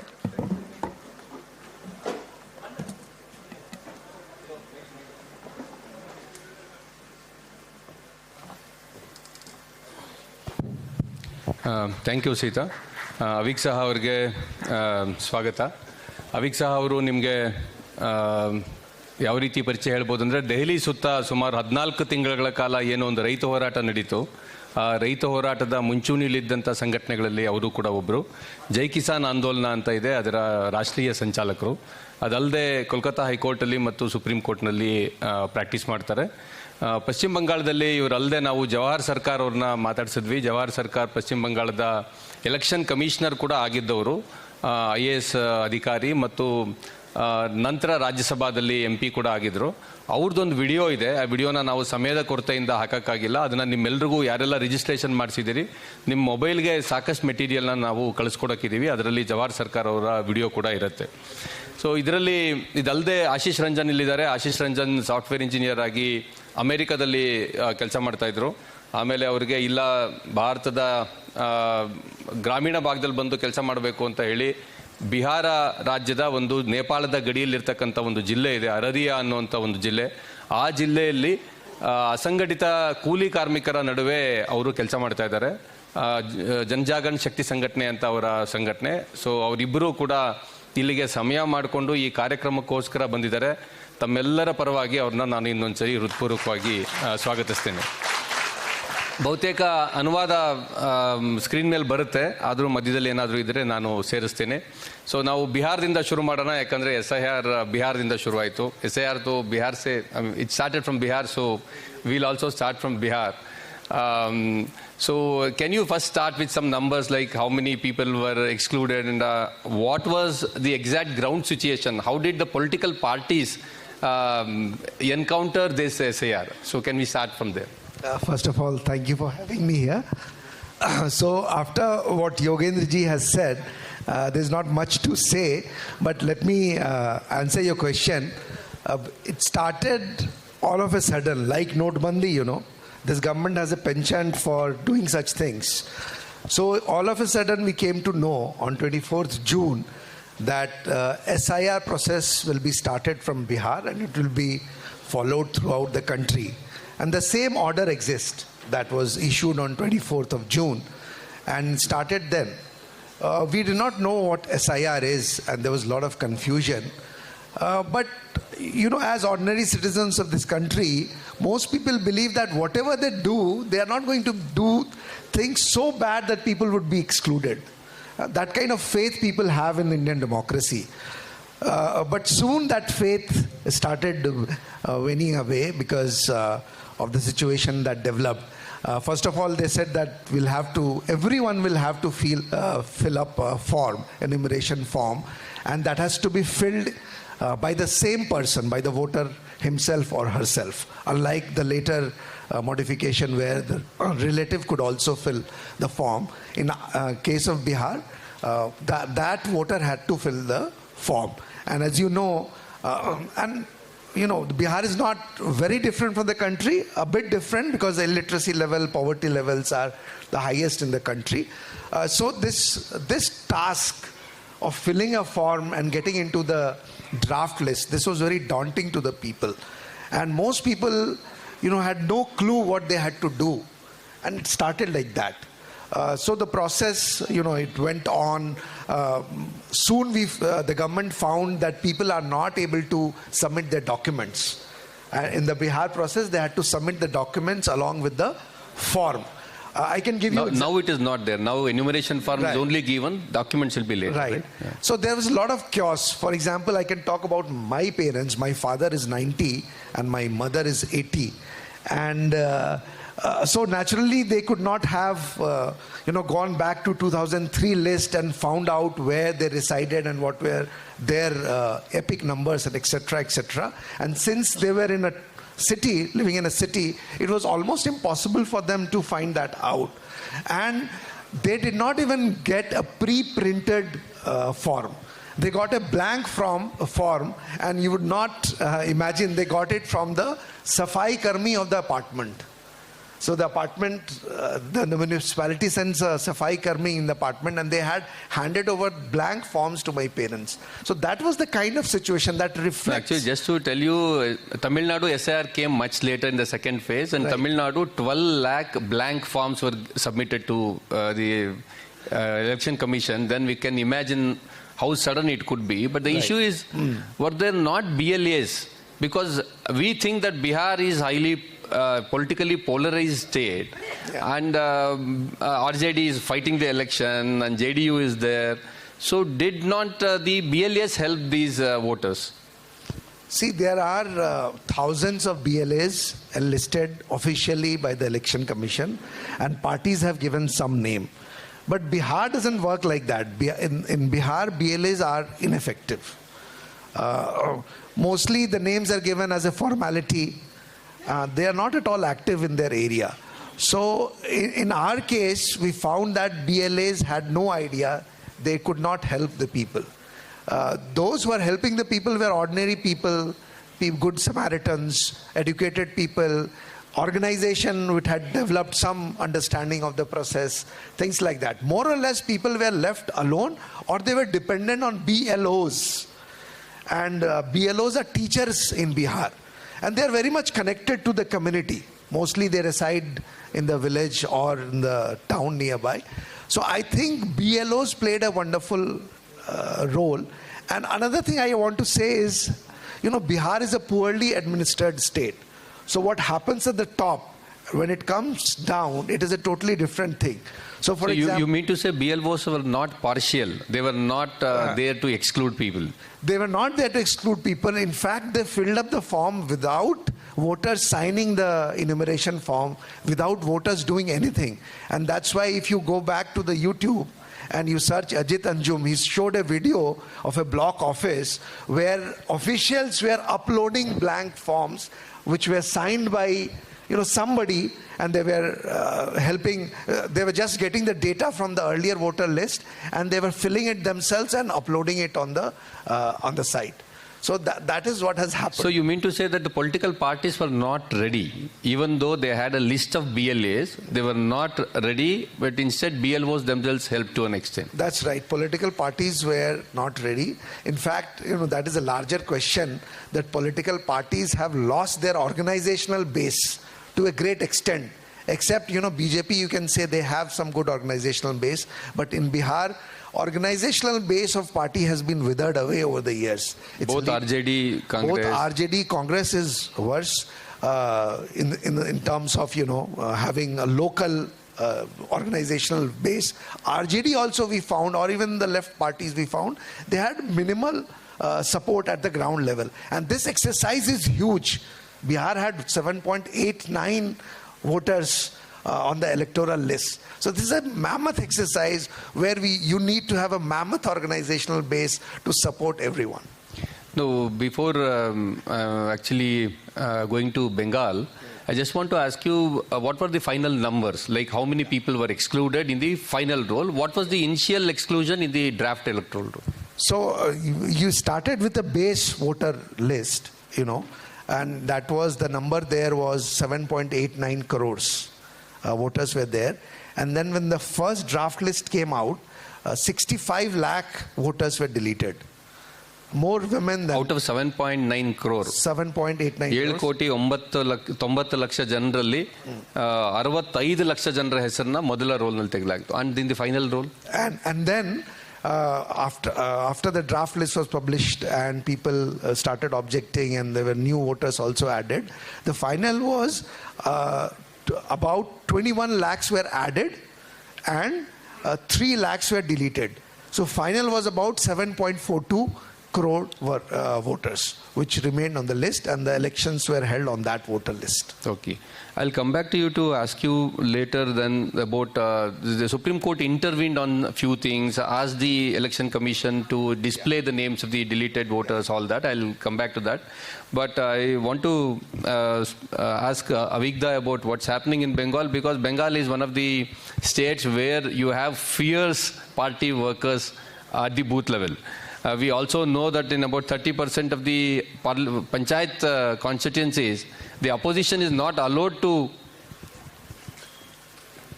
The opposition is not allowed to file nomination in panchayat elections. That is the kind of strength that TMC has. That is the kind of strength that the TMC has at the booth level. And Mamata Banerjee is also known to fight all these things. But still, we do not have the final numbers of exclusion in Bengal so far. But how did the TMC look at these issues in the beginning, and was it prepared, and what is the situation now? Dr. Vasu, ನಮಸ್ಕಾರಗಳು. ಇನ್ನೊಂದು ಹೇಳಬೇಕು, ಅವಿಕ್ ಸಹ ಅವರು ಈ ಬೆಂಗಳೂರಿಗೆ ಬರೋದಕ್ಕೆ ಭಾಳ ಖುಷಿಯಿಂದ ಬರೋದಕ್ಕೆ ಇನ್ನೊಂದು ಕಾರಣ, ಅವ್ರ ಮಗನಿಗೆ ಇಲ್ಲೇ ಮದುವೆ ಆಗ್ತಾ ಇದೆ, ಬೆಂಗಳೂರಿಗೆ ಬೀಗ್ರವರು. ಸೊ ಏಪ್ರಿಲಿಂದ ಅವರು ಕರ್ನಾಟಕದ ಬೀಗ್ರು. Before I answer your question about the figures, I want to tell everybody in this hall that Bengal Vidhan Sabha election is not going to happen. That is the result of the effort that the political party in power and the civil society has done. So finally, सब हिसाब किताब के बाद BJP बोला भी चुनाव कराएंगे ही नहीं. तब रवि को फ्लाई आउट किया चेन्नई से, राजभवन में बैठाया.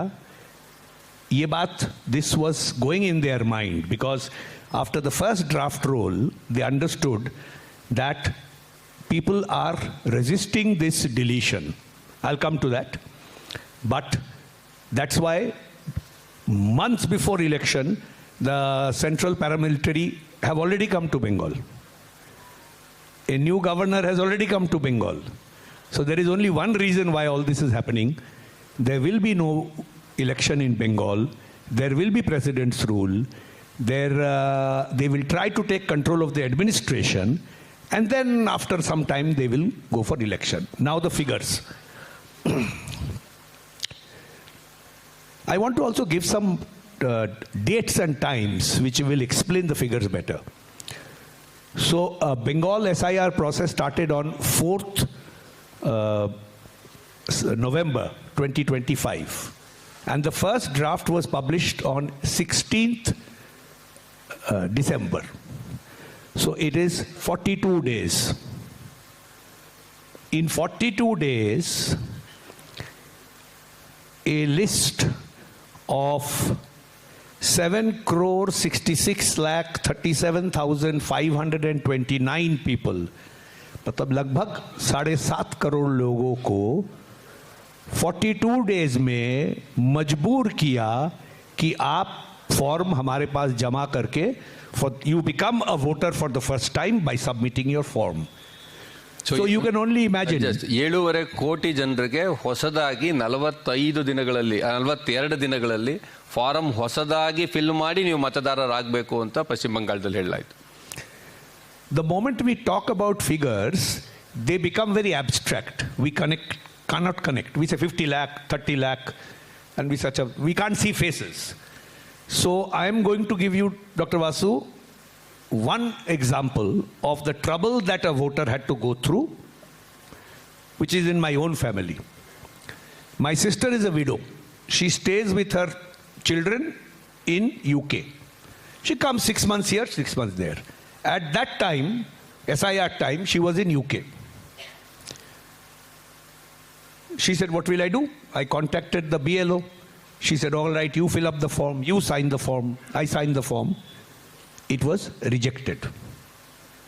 Then because I am a lawyer, I did certain more things, and finally it was accepted. So my sister living in UK not being able to file a form is all right, but imagine the number of voters from Bengal in Bangalore city itself who had to go back to fill up the form. And what language I could speak to the BLO, they can't speak like that. So, but the family members, because in Bihar, the voters themselves were supposed to sign the form and fill the form. But after that, after probably Supreme Court's intervention, any adult person in the family can fill up the form, right? that is the rule. But you go to any village, and when it will start in Karnataka, you will see what the BLO will say. The BLO will say, you have to sign the form. Family member not allowed. If you speak in English, if you are from the city, they will say family member is allowed. There are two laws in India, very clearly. One for the poor, one for the rich. So in 42 days, 7 crore 66 lakh people had to fill up the form. In the first draft list, Dr. Vasu, 58 lakh 8,232 people, names were deleted, of which I think this is correct. 24 lakh 17,000 were deceased. Relocated were 19 lakh 88,000. I know that must be also correct because I am one of the relocated persons. In 2002, I was voting in one constituency. In 2021, I was 2026, I'm voting in another. So relocated is 19 lakh 88,000. Missing is 12 lakh 20,000. Now this is a very disturbing figure. What does missing mean? I don't know yet. And duplicate was 1 lakh 38,000. This came to a total of 58 lakh 8,000. Names were deleted. So the voter list drop was from 7 crore 66 lakh, it became 7 crore 8 lakh. But in any case, much lesser than Bihar. Much lesser, and that's where the problem is. That is why we are looking at President's rule. So when you ask the question about what happened next, or should I tell you now? You've already answered the question. No, but the greater number of deletions were there. You should know the figure. But is this because the Trinamool Congress cadre were there in the booth and the civil society organizations were also alert? That is why the deletions were less. And you are also saying that the number is more or less correct in the sense, except for the missing 12 lakh people, all the other numbers are fair. The number is more or less correct. Let me tell you what the Trinamool did. And let me then tell you what we have to do in Karnataka plus. In every booth, Trinamool set up a voter assistance chowni, a little pandal. Every booth? Every booth, they set up a chowni. They helped to fill up the forms. They sent out, because they are in power, and so is Congress in Karnataka, they sent out message to all the BLOs, who are all state government employees, that no voter should be tortured, no voter should suffer. And BLOs, leaving some people who are always there in Sarkari Nokri who will give ordinary people trouble, more or less the BLOs complied. So the BLO situation in Bengal was very good. The political party's intervention was very good. That's why a correct figure of around 58 lakh deletions took place. The civil society's role in Bengal was not good, but not because civil society was not active. Because the ruling party in West Bengal is very uncomfortable with civil society. So they maintain a distance and they feel that we can do everything. And they have proved that they can do. In Karnataka, it will be just the opposite. It is the civil society which can do it. And sir, Yogenji may have mentioned it in his talk. Just to give an example, in Araria, because of the intervention of the civil society and the organization that Ashish represents, they played a very important role and relatively less deletions happened there. Is that correct? Well, yeah, that's true. See, any civil society will have a limited presence. So what is needed, and I believe there are many organizations who are represented here, so that is what is needed. And what the role we played specifically in Araria in Bihar, that the Supreme Court case was also going on. So the data that was being fed and examples that were being presented there, for example, they had deleted people who were alive and they had shown them dead, and vice versa. So we could present before the Supreme Court that look, this person is alive and he or she has been shown dead. So that kind of role was also played by the civil society and also political party to extent. We are working together. But as I said, because of the mammoth exercise and less presence of grassroots cadre of political parties, the task was more challenging. Yes, sir. Aviga, you also answer to the other question. I first want to defend Ashish. Yes. Okay. सबसे पहले बिहार के ऊपर ये खेल हुआ. This game started with Bihar. Bihar had no understanding of how to deal with it. So many things happened they could get away in Bihar, which we will now correct, which Bihar could not deal with. Learning from Bihar, Bengal did something a little better. Learning from Bengal, Karnataka can do the best and can actually stop this process from being coercive and destructive to democracy. What was the question, Dr. Vasu? No, though you said that the numbers are more or less correct, except for the 12 lakh missing people, but why is it that the Chief Minister went to Supreme Court herself and tried to argue, number one? And second, we were also told that Election Commission is deploying people from outside Bengal as micro-observers. They sit with Tahsildar, that is the ERO. So can you also explain that? Because Karnataka is a state where a non-BJP or anti-BJP party is in rule. So we just want to know what can happen here. So when the ruling party, the opposition to the BJP in West Bengal, was successful in disallowing mass deletion, they thought again, what can we do next? So that is the next phase. So after the draft list, the final list is to be published. And I have a story about the final list from my family. So in the final list, which was published on 28th February, I just want to say this, that all the people in West Bengal, 7 crore 66 lakh, were given 42 days to become voters of West Bengal. And from 16th December to 28th February, you can count the days, more than 60 days, the Election Commission took time to publish the final list. So there was a lot of discussion between BJP and the Election Commission about what to do with this sorry state. So in the final list, deletions became 63 lakh 66,000. So from 58 lakhs, it became 63 lakh deletions. And 60 lakh 6,000 were now marked under adjudication because of logical discrepancies. This is in addition to the deletion. In addition to the deletion. So, ಒಂದು second, 63 lakh ಜನರನ್ನ 58 ಲಕ್ಷದಿದ್ದು 63 ಲಕ್ಷ ಆಯಿತು. ಅಷ್ಟು ಜನರನ್ನ delete ಮಾಡಿದ್ದಲ್ಲದೆ ಇನ್ನೊಂದಷ್ಟು ಜನರನ್ನ ಇದು ಸಂದೇಹಾಸ್ಪದವಾದ್ದು, ಇದರ ಬಗ್ಗೆ ತನಿಖೆ ನಡೀಬೇಕು ಅಂತ. What is the second number? The second number is 60 lakh 6,000. 60,60,000 ಜನರನ್ನ ಅವ್ರ ಮೇಲೆ ಅದು ತನಿಖೆ ನಡೀಬೇಕು ಅಂತ ಹೇಳಿ ಇದನ್ನ ಸೇರಿಸಿದ್ರು. ಅಲ್ಲಿಂದ ಮತ್ತೆ ಹೊಸ ಸಮಸ್ಯೆ ಶುರು ಆಯಿತು. So logical discrepancy was something discovered for West Bengal which was not there in Bihar. ಇದೊಂದು ಬಹಳ ಮುಖ್ಯವಾದ್ದು, ಬಿಹಾರದಲ್ಲಿ ಇರಲಿಲ್ಲ. ಹೊಸದೊಂದು ಪದ ಲಾಜಿಕಲ್ ಡಿಸ್ಕ್ರಿಪೆನ್ಸಿ ಅಂತ, ಅಂದರೆ ಒಂದು ತಾರ್ಕಿಕವಾದಂಥ ಸಮಸ್ಯೆ, ತಾರ್ಕಿಕವಾದ ವ್ಯತ್ಯಾಸ ಅಂತ. ಅದೊಂದು ವಿಚಿತ್ರವಾಗಿದೆ. ಆಗಲೇ ಅದನ್ನು ಯೋಗೇಂದ್ರ ಯಾದವ್ ಅವರು ಕೂಡ ಹೇಳಿದ್ರು. ಇದನ್ನು ಪಶ್ಚಿಮ ಬಂಗಾಳಕ್ಕಾಗೆ ಹೊಸದಾಗಿ ಅದನ್ನು ಸಂಶೋಧಿಸಿ ತೆಗಿಲಾಯಿತು. So what is logical discrepancy? It is very important because they will do it in Karnataka also. So this is the notice my daughter-in-law received. She's my daughter-in-law. She has come to my house from some other place. This notice is dated 11th January.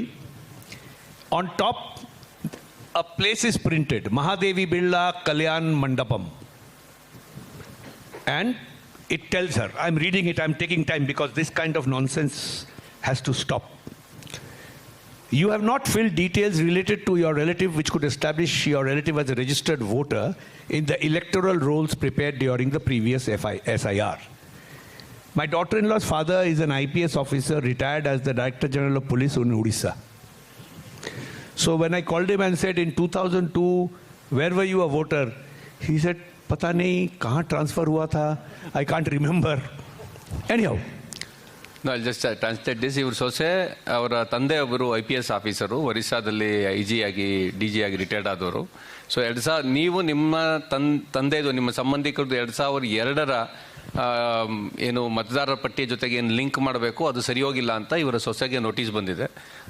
ಆಗ ಅವ್ರನ್ನ ಕೇಳಿದ್ರು ನೀವು ಎಲ್ಲಿದ್ರಿ ಅಂತ. ಅವ್ರು ಎಲ್ಲಿ ಅಂತ ಹುಡುಕಾಡಕ್ಕೆ ಶುರು ಮಾಡಿದ್ರು.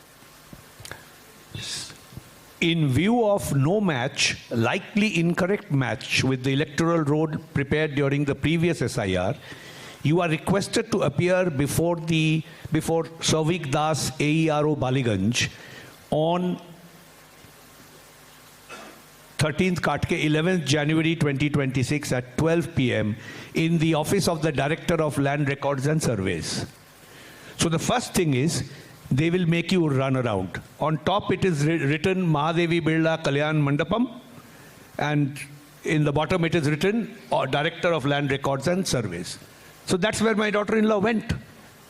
It was a Sunday. This was a Sunday. 11th January was a Sunday. They said, no, office is closed. Why are you here? Then she said, this notice.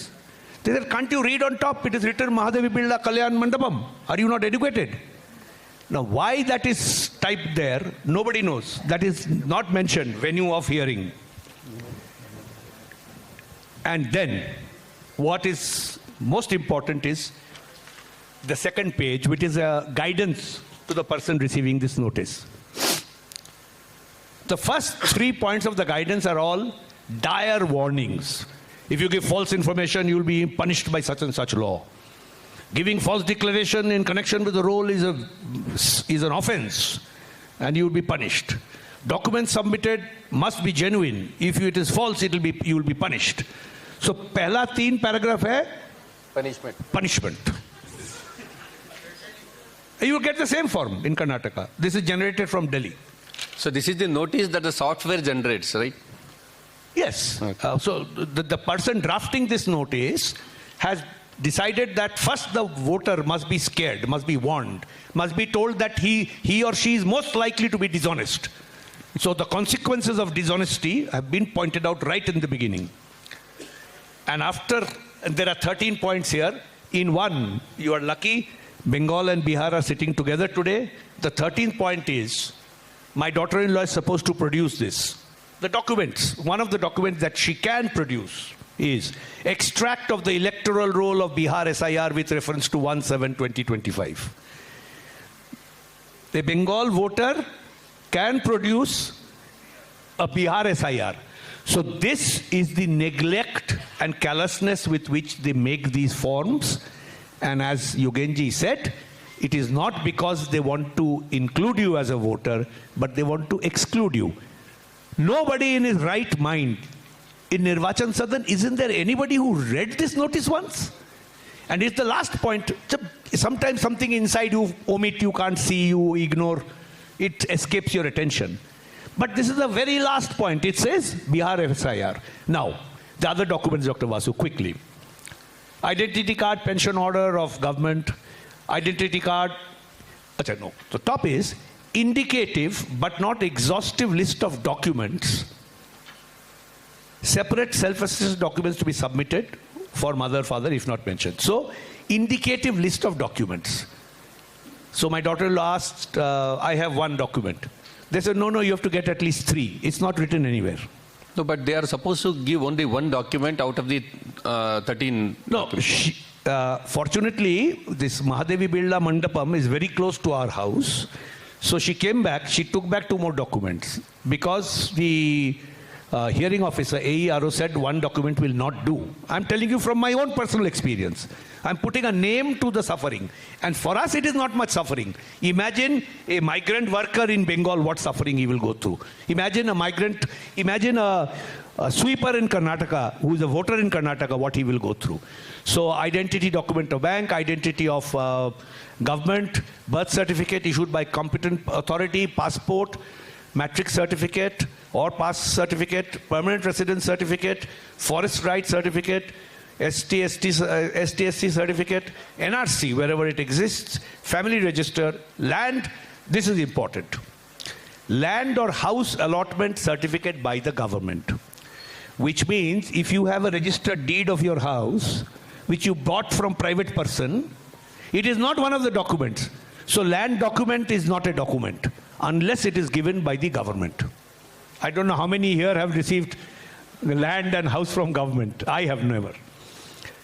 Aadhaar with the commission's, but in terms of the commission's direction, number so and so. So basically they are saying that you have logical discrepancy, so you come for a hearing.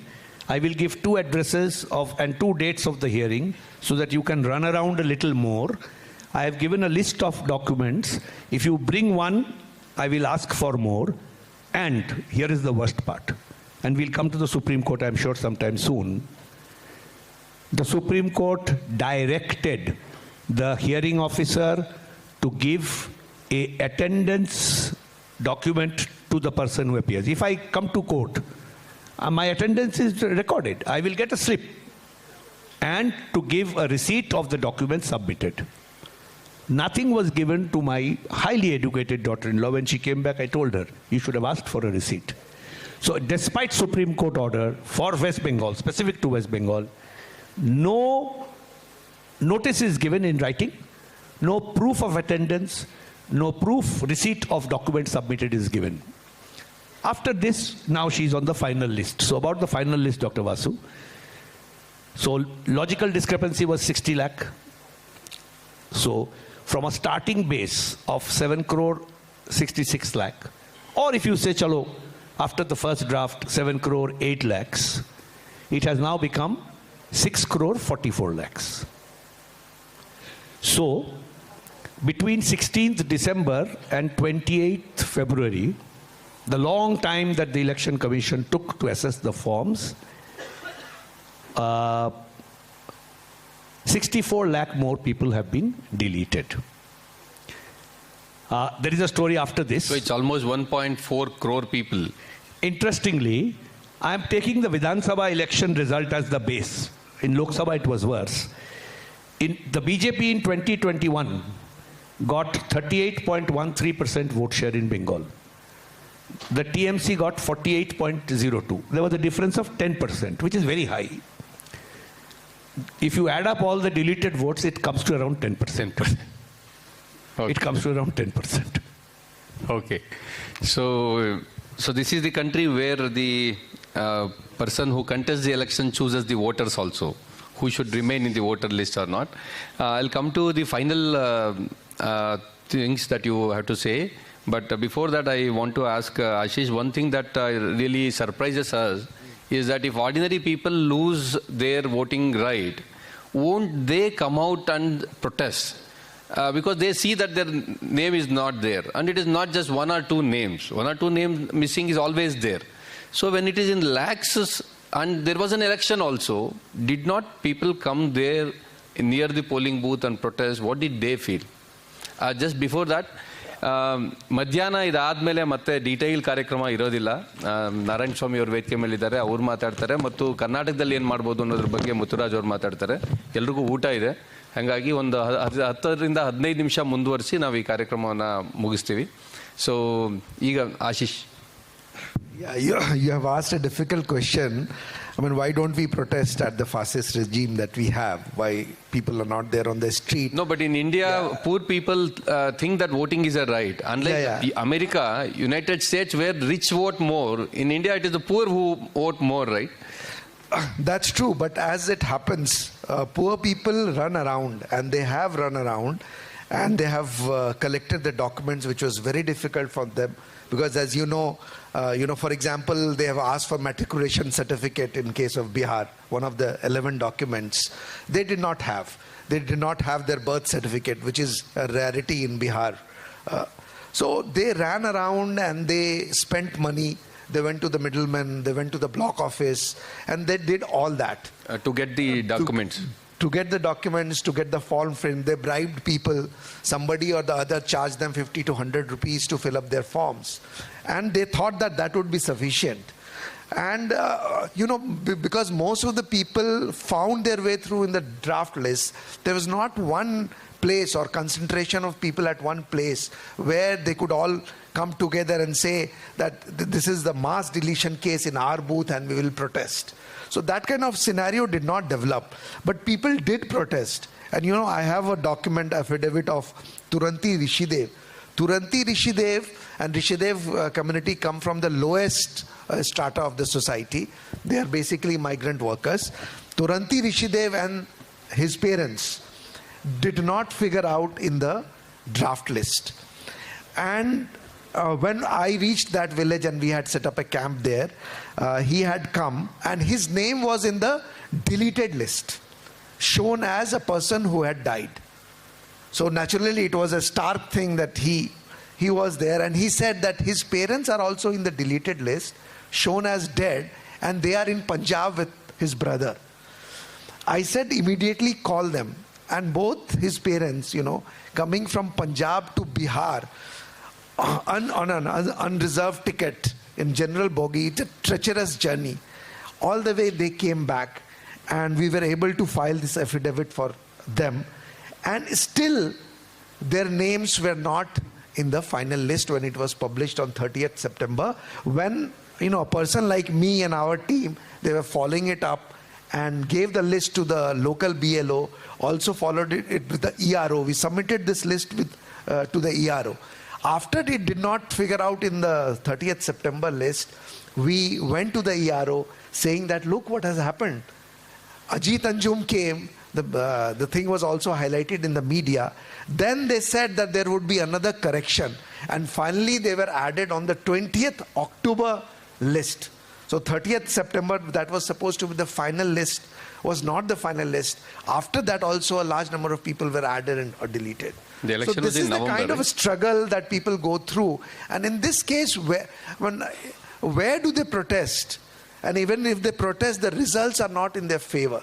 So until unless there are some organization or political parties to mobilize and do the street action and do at a larger level, individually people don't feel strengthened or emboldened to fight the system.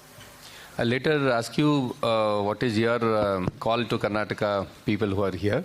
But before that, Avigda, your final words.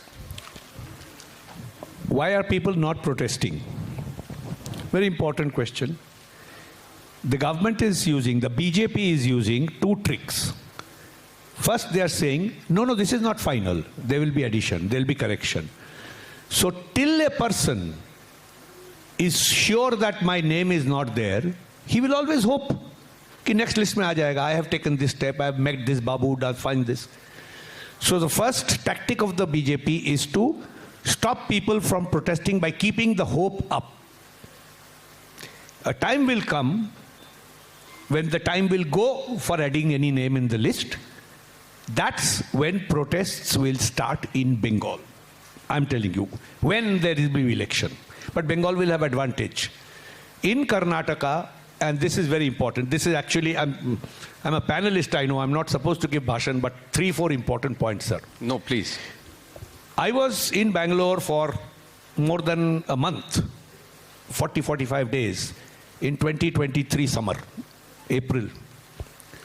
Vidhan Sabha elections here. Yes. So the civil society in Karnataka has actually done a marvelous job. Yes, they could do much better. But you added more or less 2,000 voters to about 100 odd constituencies.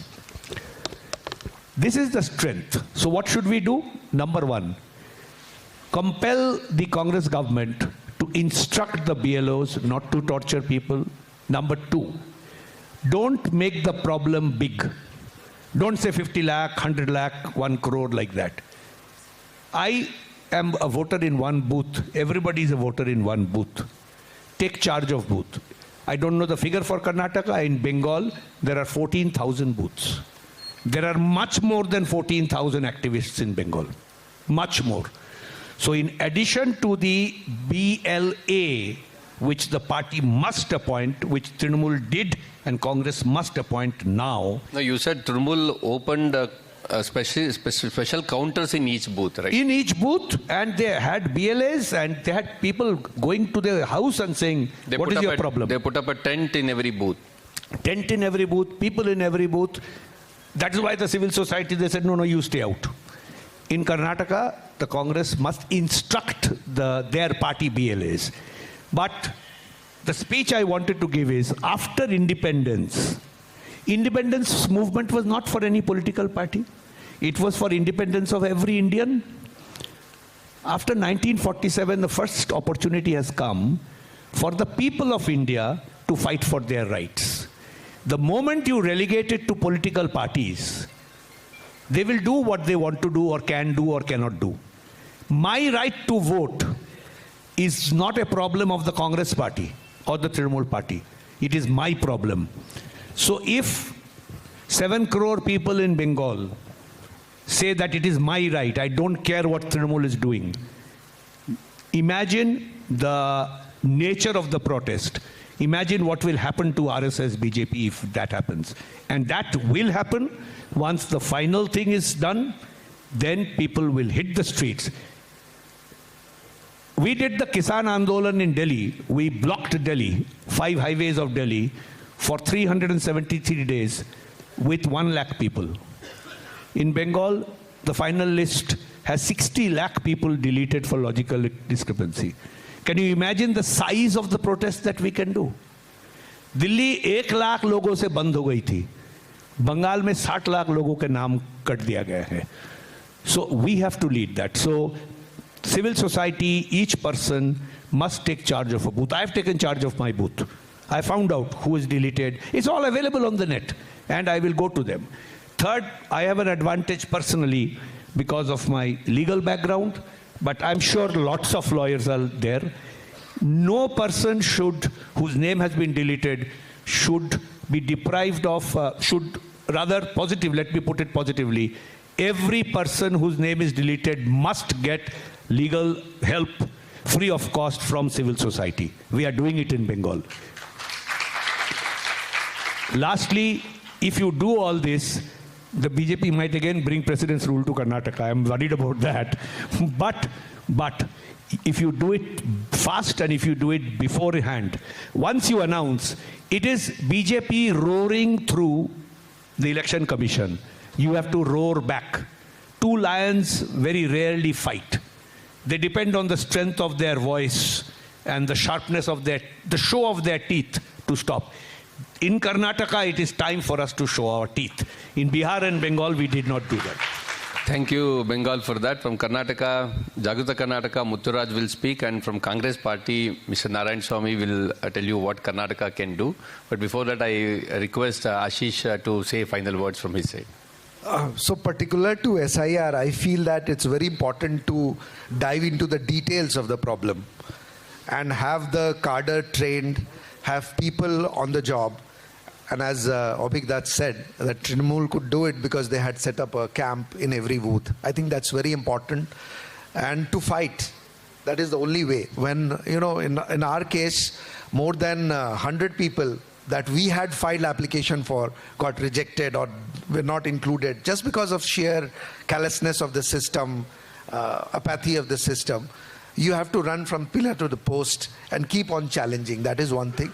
The other thing, particular to the SIR, I think new voters, they were neglected a lot.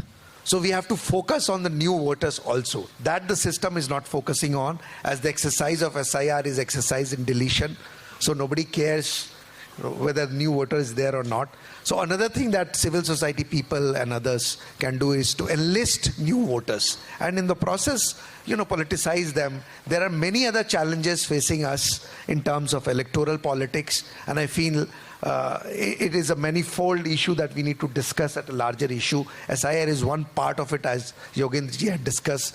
The role of money in election and many other things, which is tilting the field towards the BJP and the party in power. So that's my last word. Thank you. Thanks a lot.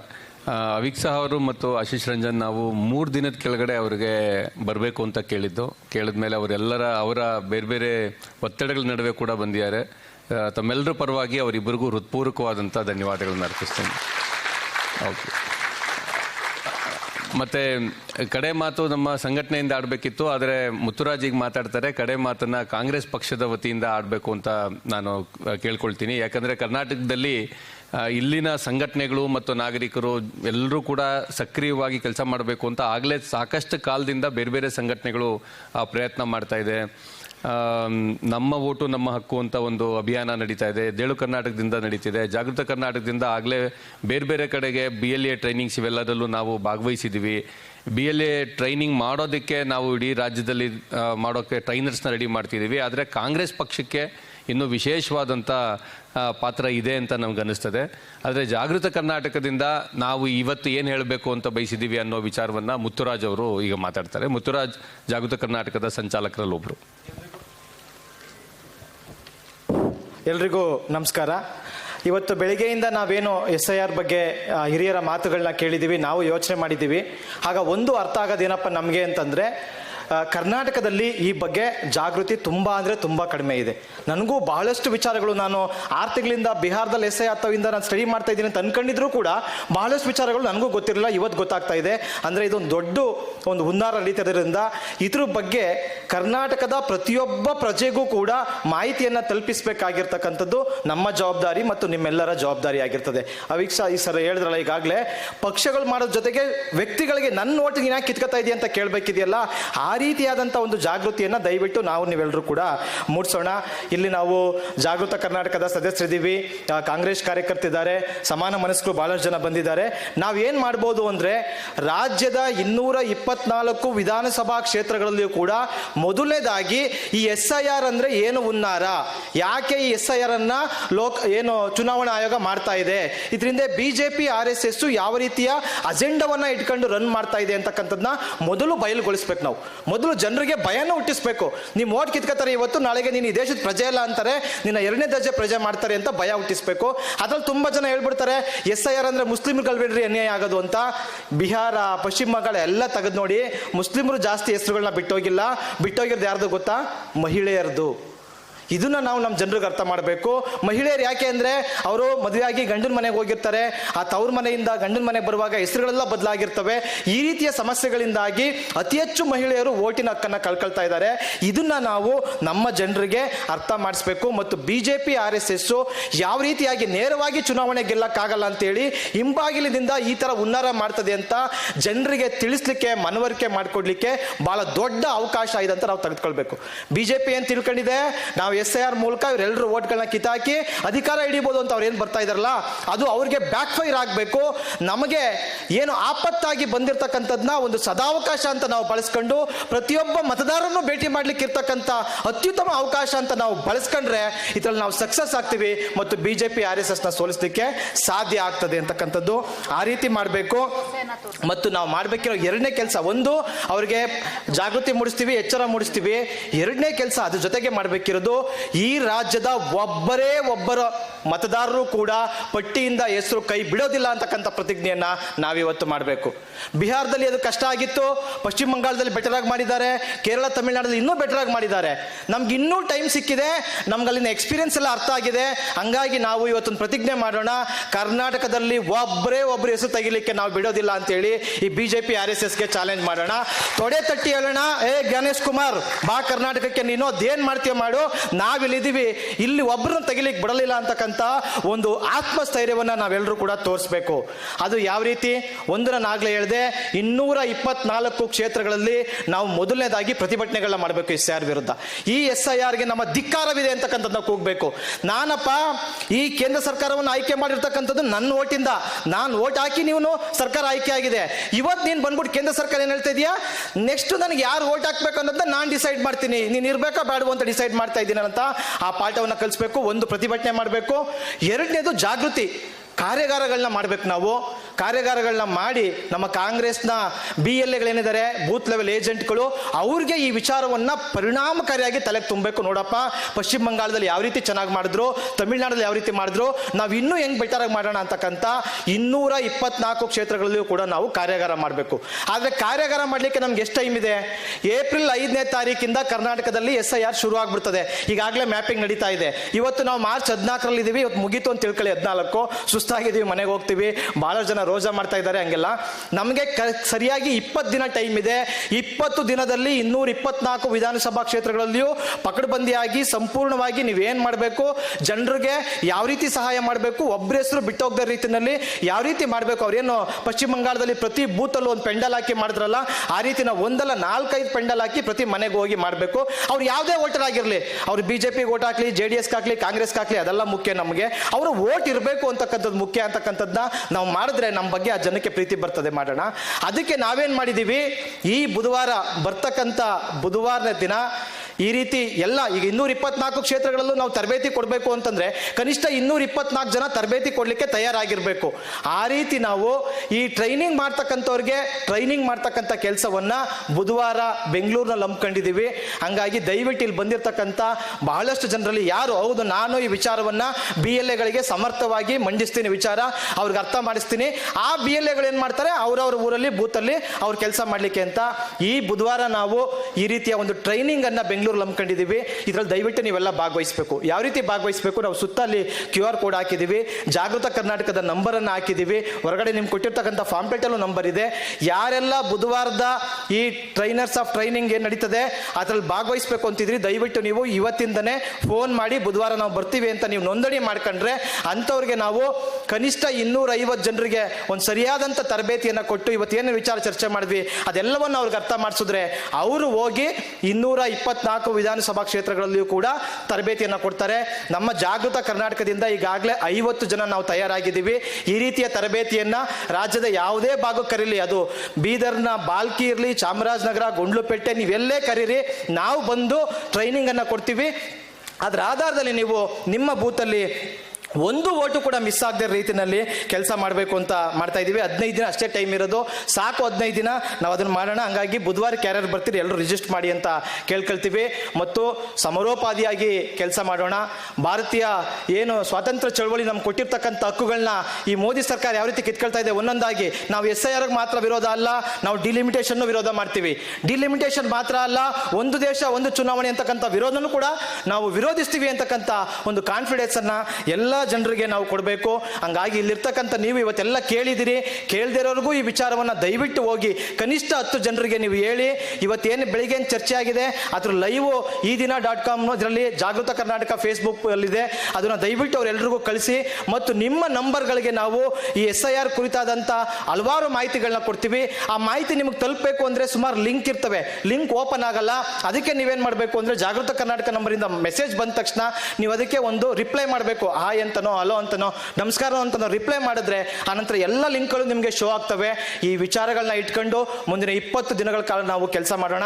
ಮತ್ತು ಕೊನೆಯದಾಗಿ ಒಂದು ಮನವಿನೂ ಕೂಡ ಮಾತಾಡ್ತೀನಿ.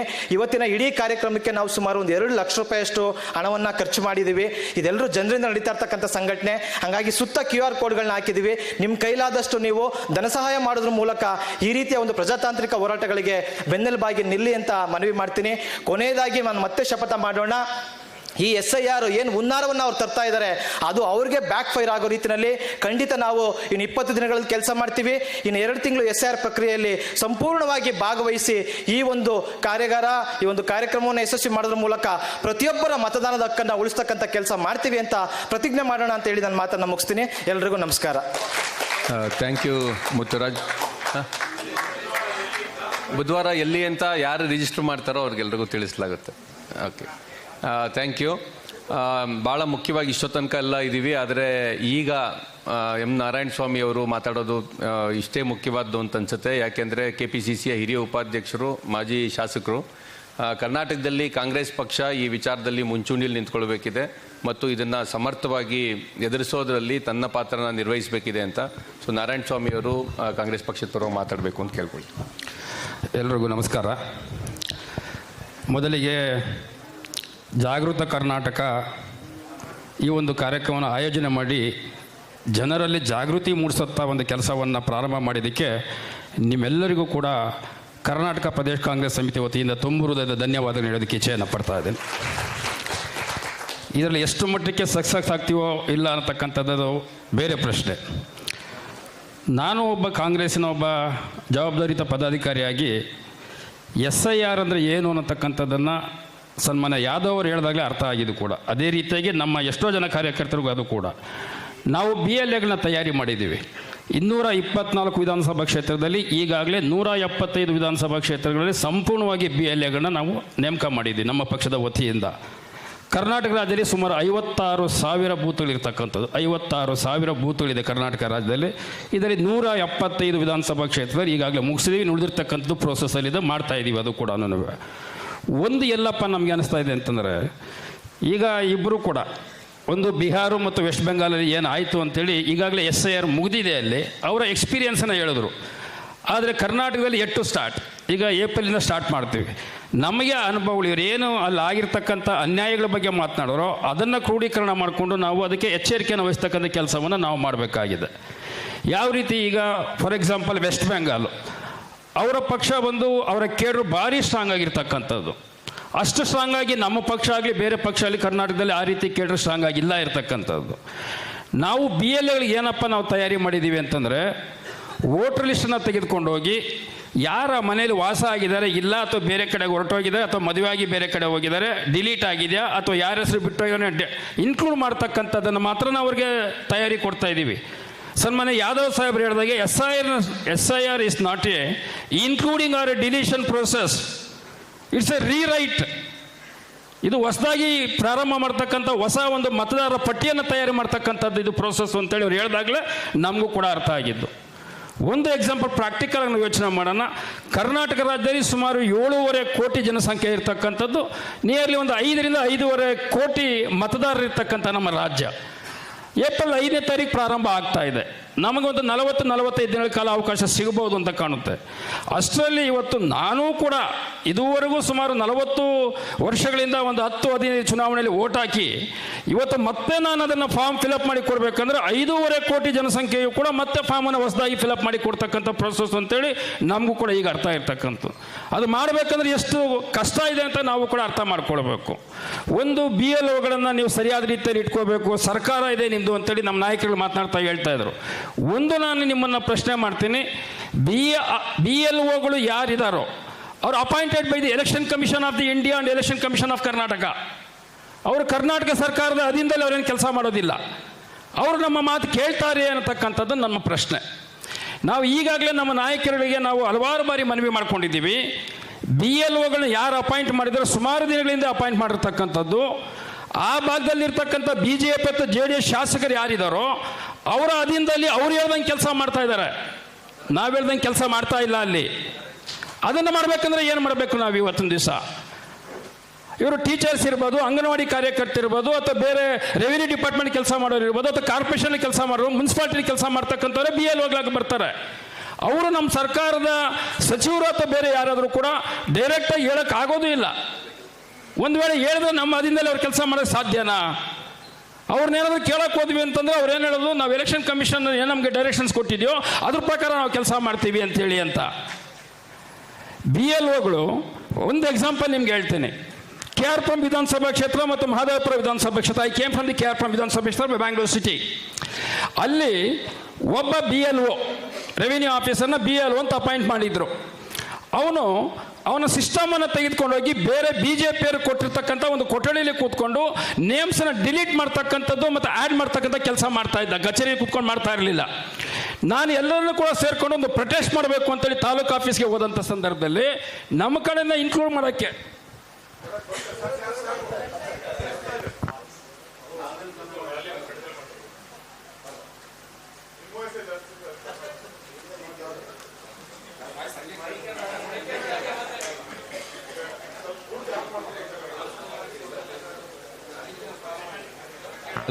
Hello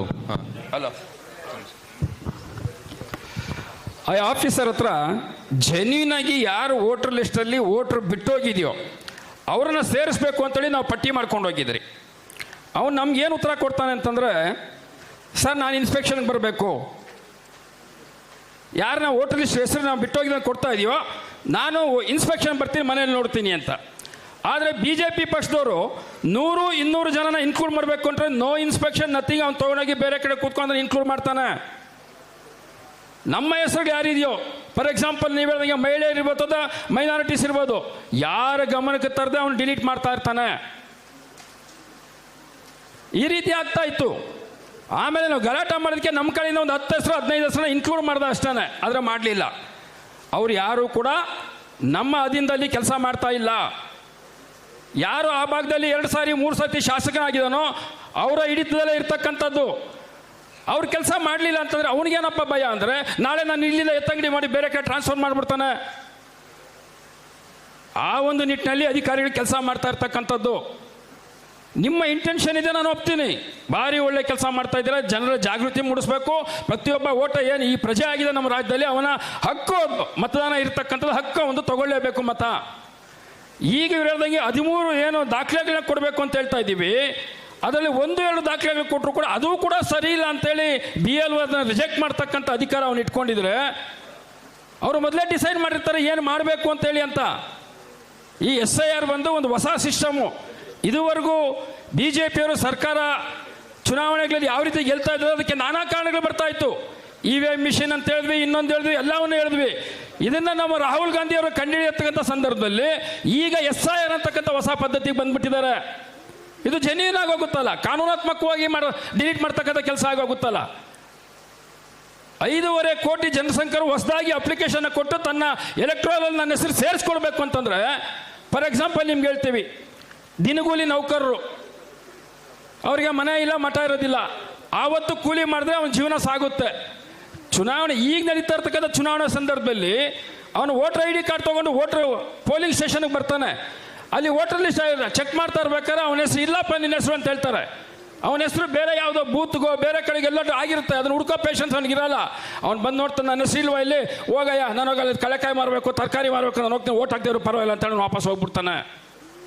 ಅವನಿಗೆ necessity ಇಲ್ಲ vote ಹಾಕ್ಬೇಕು ಅಂತೇಳಿ ಅಂತ. ಈ ರೀತಿ ಆಗ್ತಾ ಇರ್ತಕ್ಕಂಥದ್ದು ಇದು. ಅದಕ್ಕೆ ಏನಪ್ಪ ಮಾಡಬೇಕು ಅಂತಂದರೆ, ಯಾರೋ ಐ ಥಿಂಕ್ ರೆಕಾರ್ಡ್ ಮಾಡ್ತಾರೆ ಅನ್ನೋ ಗೊತ್ತಿಲ್ಲ, ತಮಿಳ್ನಾಡು ಎಕ್ಸಾಂಪಲ್ ನಿಮಗೆ ಕೊಡ್ತೀನಿ ನಾನು ನಿಮಗೆ. ಸುಮಾರು SIR ಆದಂಥ ಟೈಮಲ್ಲಿ 87ರಿಂದ 90 ಲಕ್ಷ ಮತದಾರರು ಡಿಲೀಟ್ ಆಯಿತು ತಮಿಳ್ನಾಡಿನಲ್ಲಿ. ಸರ್ಕಾರ ಇನಿಷಿಯೇಟಿವ್ ತಗೊಳ್ತು, ನಮ್ಮ ಕಾರ್ಯಕರ್ತರ ಮೇಲೆ ಅವರು ಡಿಪೆಂಡ್ ಆಗಲಿಲ್ಲ. ಸರ್ಕಾರ ಇನಿಷಿಯೇಟಿವ್ ತಗೊಂಡು ಅವರು ಪ್ರತಿಯೊಂದು ಬೂತ್ಗೆ ಒಬ್ಬೊಬ್ಬ ಏಜೆಂಟನ್ನ ಸರ್ಕಾರಿ ನೌಕರನ ನೇಮಕ ಮಾಡಿ ಸರಿಯಾದ ರೀತಿಯಲ್ಲಿ ಎನ್ಕ್ವೈರಿ ಮಾಡಿ ಸುಮಾರು 25 ಲಕ್ಷ ಮತದಾರನ ಏನು ಸುಳ್ಳು ಮಾಡಿ ಡಿಲೀಟ್ ಮಾಡಿದ್ರು ಅದನ್ನು ಮತ್ತೆ ಸೇರಿಸಬೇಕು ಅಂತ ಮಾಡಿದ್ರು. They have spend nearly about 75 crores for that ಸರ್ಕಾರದ ವತಿಯಿಂದ. ಈ ರೀತಿ ಏನಾದರೂ ಮಾಡಿದ್ರೆ ವಿನಃ ಇದಕ್ಕೆ ಒಂದು ನ್ಯಾಯವನ್ನು ತರ್ತಕ್ಕಂಥ ಕೆಲಸ ಆಗ್ತದೆ.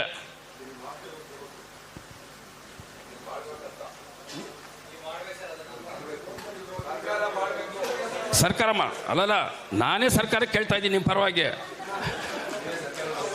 ಅಲ್ಲ, ಸರ್ಕಾರ ನಾವೇ ನಡೆಸ್ತಾ ಇರೋದು. ಯಾಕೆಂದರೆ ಕಾರ್ಯಕರ್ತರು ಈಗ BLAಗಳನ್ನ ನಾವು ಅಪಾಯಿಂಟ್ ಮಾಡಿದ್ದೀವಿ. ನಿಮ್ಮ ಪ್ರಾಕ್ಟಿಕಲಾಗಿ ಮಾತಾಡೋಣ ನಾವು, ಯಾಕಂದ್ರೆ ನೀವು ಇಷ್ಟೆಲ್ಲ ಇನಿಷಿಯೇಟಿವ್ ತೊಗೊಂಡ್ರೆ ನಾನು ಪ್ರಾಕ್ಟಿಕಲಾಗಿ ಮಾತನಾಡ್ತಾ ಇದ್ದೀನಿ. ಏನು ಗ್ರೌಂಡ್ ಲೆವೆಲಲ್ಲಿ ಆಗ್ತಾ ಇರ್ತಕ್ಕಂಥ ತೊಂದರೆಗಳ ಬಗ್ಗೆ ನಿಮ್ಗೆ ಮಾತನಾಡ್ತಾ ಇದ್ದೀನಿ ನಾನು ನಿಮಗೆ. ಇವತ್ತು BLO ಜೊತೆಯಲ್ಲಿ ನಾವು ಹೋಗೋಣ, ಮನೆಗೆ ಹೋಗೋಣ ಬಾ ಅಂತ ಕರೆದ್ರೆ BLA ಅವ್ರು ಹೇಳಿ ಟೈಮ್ಗೆ BLO ಬರೋದಿಲ್ಲ. ನನಗೆ ಬೇರೆ ಕೆಲಸ ಇದೆ, ಇನ್ನೊಂದು ಕೆಲಸ ಇದೆ ಅಂತೇಳಿ ಅವನು ಹೇಳಿ ಟೈಮ್ ನಾವು ಹೋಗಬೇಕು. ಒಂದು 5 ಮನೆ 10 ಮನೆ ಇನ್ಸ್ಪೆಕ್ಷನ್ ಆಗಿದ್ದಷ್ಟು ಅವನು 11ನೇ ಮನೆಗೆ ಬರೋದೇ ಇಲ್ಲ, ನನಗೆ ಬೇರೆ ಕೆಲಸ ಇದೆ ಹೋಗ್ತೀನಿ ಅಂತ ಹೇಳ್ತಾನೆ. ಏನಾದರೂ ಮಾಡಿ ಏನು ಡ್ಯೂರೇಷನ್ ಕೊಟ್ಟಿದ್ರಲ್ಲ ನೀವು, ಅದನ್ನು ಸಾಗಾಕ್ಬಿಡ್ಬೇಕು ಅವರು. ಇದು BJPಯ ಹುನ್ನಾರ. ಇದಕ್ಕೋಸ್ಕರವಾಗಿ ಯಾವ ರೀತಿ ಮಾಡಬೇಕು, ನೀವು ಹೇಳಿದಾಗೆ ನಮ್ಮ ಕಾರ್ಯಕರ್ತನ ಹುರಿದುಂಬಿಸಿ ಎತ್ತಬೇಕು ನಾವು ಮೇಲಕ್ಕೆ. ಅದು ಎಷ್ಟು ಮಟ್ಟಿಗೆ ಸಕ್ಸಸ್ ಆಗ್ತೀವಿ ಅಂತಕ್ಕಂಥದ್ದು ಪ್ರಶ್ನೆ ನನ್ನಲ್ಲಿ ಕೂಡ ಇದೆ ಇವತ್ತು. ಇದು ಮಾಡದೆ ಹೋದರೆ ಮುಂಬರ್ತಕ್ಕಂಥ ಚುನಾವಣೆಗಳು ಭಾಳ ಕಠಿಣವಾಗಿರ್ತದೆ ನಮಗೆ. ಅವರು ಎಲ್ಲೋ ಕುಳಿತುಕೊಂಡು ಚುನಾವಣೆಗಳಿಗೆ ಗೆಲ್ತಾ ಇರ್ತಾರೆ. ಅವ್ರ ಆಂಟಿ ಇನ್ಕಂಬೆನ್ಸಿ ಇರಲಿ, ಇನ್ನೊಂದಿರಲಿ, ಏನೇ ಇದ್ರೂ ಕೂಡ ಅವರ ಸರ್ಕಾರಗಳು ರಿಪೀಟ್ ಆಗ್ತಾನೆ ಇರ್ತವೆ. ಉದಾಹರಣೆಗೆ ಮಧ್ಯಪ್ರದೇಶ ಇರ್ಬೋದು, ಮಹಾರಾಷ್ಟ್ರ ಇರ್ಬೋದು, UP ಇರ್ಬೋದು, ಬೇರೆ ಗುಜರಾತ್ ಇರ್ಬೋದು, ಅವ್ರ ಸರ್ಕಾರ ಮತ್ತು 3-4 ಚುನಾವಣೆ ಕಂಟಿನ್ಯೂಸ್ ಆಗಿ ಅವ್ರ ಸರ್ಕಾರ ಬರ್ತಾನೆ ಇರ್ತದೆ. ಯಾಕೆ ಕರ್ನಾಟಕದಲ್ಲಿ ಬರೋದಿಲ್ಲ? ಯಾಕೆ ಆಂಧ್ರ ಪ್ರದೇಶ ಬರೋದಿಲ್ಲ? ಯಾಕೆ ತೆಲಂಗಾಣದಲ್ಲಿ ಬರೋದಿಲ್ಲ? ಇವರು ಮಾಡ್ತಕ್ಕಂಥ ಈ ಹುನ್ನಾರಗಳಿಂದ, ಈ ಬೋಗಸ್ ಓಟು, ಇನ್ನೊಂದು ಹೇಳಿದೆಯೋ ಜೆನ್ಯೂನ್ ಕಾಂಗ್ರೆಸ್ ವೋಟರ್ಸ್ ಎಲ್ಲೆಲ್ಲಿದ್ದಾರೋ ಅದನ್ನು ತೆಗಿತಾ ಇದ್ದಾರೆ. ಇನ್ನೊಂದು BJPಯವರು ಯಾವ ಮಟ್ಟಕ್ಕೆ ಅಂದರೆ ವಾಟ್ಸಾಪ್ ಯೂನಿವರ್ಸಿಟಿ ಇಟ್ಕೊಂಡಿದ್ದಾರೆ, ಸುಳ್ಳಿನ ಪ್ರಚಾರ ಮಾಡ್ತಕ್ಕಂಥ ಅದೇ ಅವರ ದಂಧೆ ಆಗೋಗಿದೆ.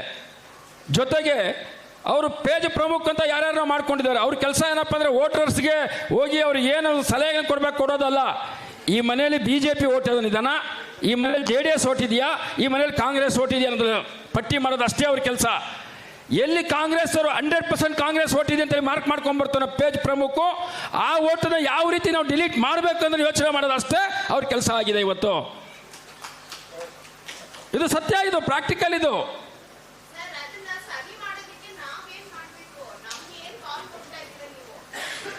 ನಾವು ಮಾಡಬೇಕು ಅಂತಂದ್ರೆ ನಮ್ಮ ಕಾರ್ಯಕರ್ತರು ಯಾವ ರೀತಿ ಇರಬೇಕು ಅಂದರೆ BLA ಆದಂಥವ್ರು ಪ್ರತಿಯೊಂದು ಬೂತ್ಗೆ ಹೋಗಬೇಕು, BLOನ ಕರ್ಕೊಂಡು ಬರಬೇಕು. ನಿನಗೆ ಇದಕ್ಕಿಂತ ಕೆಲಸ ಬೇರೆ ಏನಿಲ್ಲಪ್ಪ, BLO ಅಂತ ಸರ್ಕಾರ ನಿನಗೇನಕ್ಕೆ ಅಪಾಯಿಂಟ್ ಮಾಡಿದ್ದೀಯ ಅಂತಂದರೆ ಇವತ್ತು ಏನು SIR ನಡೀತಾ ಇದೆಯೋ ಆ ಪ್ರೋಸೆಸ್ ಮುಗಿಯೋ ತನಕ ನೀನು ಇರಬೇಕು ನಮ್ಮ ಜೊತೆಯಲ್ಲಿ ಅಂತೇಳಿ ಆತನ ಕರ್ಕೊಂಡು ಪ್ರತಿಯೊಂದು ಮನೆಗೂ ಕೂಡ ಹೋಗಿ ಯಾರು ಜೆನ್ಯೂನ್ ವೋಟರ್ಸ್ ಇದ್ದಾರೆ ಯಾರಿಲ್ಲ ಅನ್ನತಕ್ಕಂಥ ಪತ್ತೆ ಮಾಡಿ ಅವ್ರ ಹೆಸರುಗಳಲ್ಲಿ ಸೇರಿಸ್ತಕ್ಕಂಥ ಕೆಲಸವನ್ನು, ಅರ್ಜಿನ ಫಿಲಪ್ ಮಾಡೋದಕ್ಕೆ ಅವರು ಬರಲಿಲ್ಲ ಅಂತಾರೆ ನಾವು ಸಹಾಯ ಮಾಡಿ ಅರ್ಜಿನ ಫಿಲಪ್ ಮಾಡ್ತಕ್ಕಂಥದ್ದು, ಏನೇನು ದಾಖಲೆಗಳು ಬೇಕಾಗಿದೆ ಮುಂಚಿತವಾಗಿ ಅವ್ರಿಗೆ ಹೇಳಿ ಆ 13 ದಾಖಲೆಯಲ್ಲಿ 1 ಅಥವಾ 2 ದಾಖಲೆ ಕೊಡ್ತಕ್ಕಂಥ ಕೆಲಸವನ್ನು ನಾವೆಲ್ಲರೂ ಕೂಡ ಪ್ರಾಮಾಣಿಕವಾಗಿ ಮಾಡಬೇಕು. ನಮ್ಮ ಪಕ್ಷದ ವತಿಯಿಂದ ನಿಮ್ಗೆ ಯಾವ ರೀತಿಯ ತಯಾರಿ ಕೊಡಬೇಕು ನಾವು ಕೊಡೋಕ್ಕೆ ಈಗಾಗಲೇ ಗೌರವಾನ್ವಿತ KPCC ಅಧ್ಯಕ್ಷರು, ಉಪಮುಖ್ಯಮಂತ್ರಿಗಳ ಸನ್ಮಾನ್ಯ DK ಶಿವಕುಮಾರ್ ಇದ್ರಾಗೆ ಈಗಾಗಲೇ ತೀರ್ಮಾನ ಕೈಗೊಂಡಿದ್ದಾರೆ. ನಮ್ಮ ಜನಪ್ರಿಯ ಮುಖ್ಯಮಂತ್ರಿಗಳಾದ ಸನ್ಮಾನ್ಯ ಸಿದ್ದರಾಮಯ್ಯ ಅವರು ಕೂಡ ಈ ಒಂದು ನಿಟ್ಟಿನಲ್ಲಿ ಕೆಲಸವನ್ನು ಮಾಡೋದಕ್ಕೆ ಪ್ರಾರಂಭ ಮಾಡಿ ನಮ್ಮ KPCC ವತಿಯಿಂದ ಎಲ್ಲ ಕೆಲಸವನ್ನು ಮಾಡೋದಕ್ಕೆ ಪ್ರಾರಂಭ ಮಾಡಿದ್ದೀವಿ. ನೀವೆಲ್ಲರೂ ಸಹಕಾರ ಕೊಡಬೇಕು ಅಂತೇಳಿ ನಮ್ಮನ್ನು ಮನವಿಯನ್ನು ಮಾಡಿಕೊಂಡು ಮತ್ತೊಮ್ಮೆ ಜಾಗೃತಿ ಕರ್ನಾಟಕದವರು ನನ್ನನ್ನು ಕೂಡ ಕರೆದು ಮಾತನಾಡೋಕ್ಕೆ ಅವಕಾಶ ಮಾಡಿಕೊಂಡು ತಮ್ಮೆಲ್ಲರಿಗೂ ಒಂದ್ಸಿನ ಮಾತು ಮುಗಿಸಿ ನಮಸ್ಕಾರ. Thank you sir. Narayana Swamy ಅವರು ಈ ವಿಚಾರದಲ್ಲಿ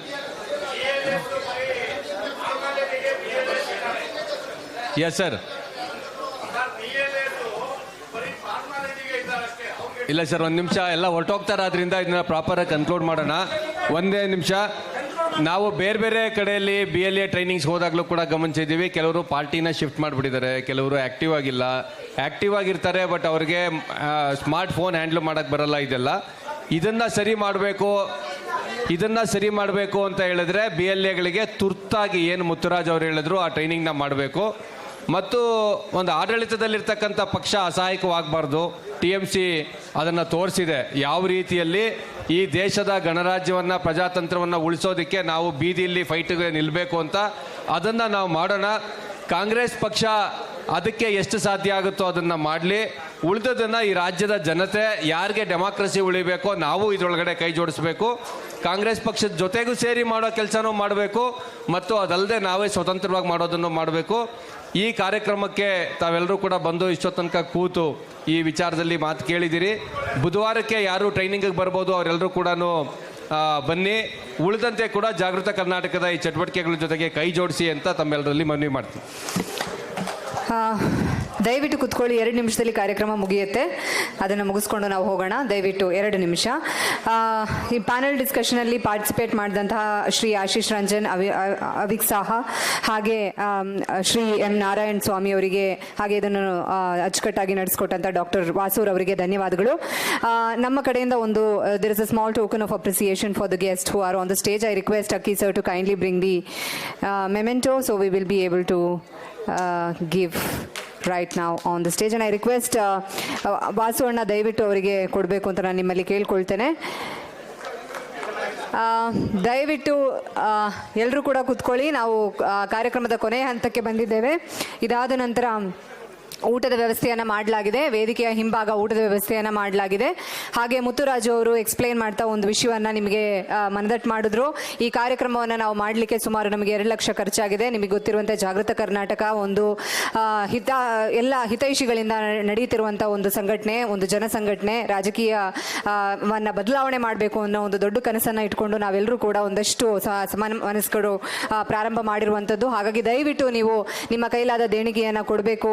ಇದೇ ರೀತಿಯಾದಂಥ ಕಾರ್ಯಕ್ರಮಗಳನ್ನ ಇನ್ನೂ ಹೆಚ್ಚು ನಾವು ಮಾಡಬೇಕು, ಜನಜಾಗೃತಿಯನ್ನು ಮೂಡಿಸಬೇಕು, ಈ ಸಂವಿಧಾನವನ್ನು ಹಾಗೂ ಪ್ರಜಾತಂತ್ರವನ್ನು ರಕ್ಷಿಸಬೇಕು. ಅದಕ್ಕೆ ನೀವು ನಮ್ಮೊಟ್ಟಿಗೆ ಕೈ ಜೋಡಿಸಬೇಕು. ಹಾಗೆ ಬೆಳಗ್ಗೆಯಿಂದ ಸಂಜೆ ತನಕ ನೀವು ಇಲ್ಲಿ ಕುಂತು ನಮ್ಮ ಈ ಒಂದು ಕಾರ್ಯಕ್ರಮದ ಭಾಗವಾಗಿದ್ದೀರಿ. ನಿಮ್ಮೆಲ್ಲರಿಗೂ ಧನ್ಯವಾದಗಳು.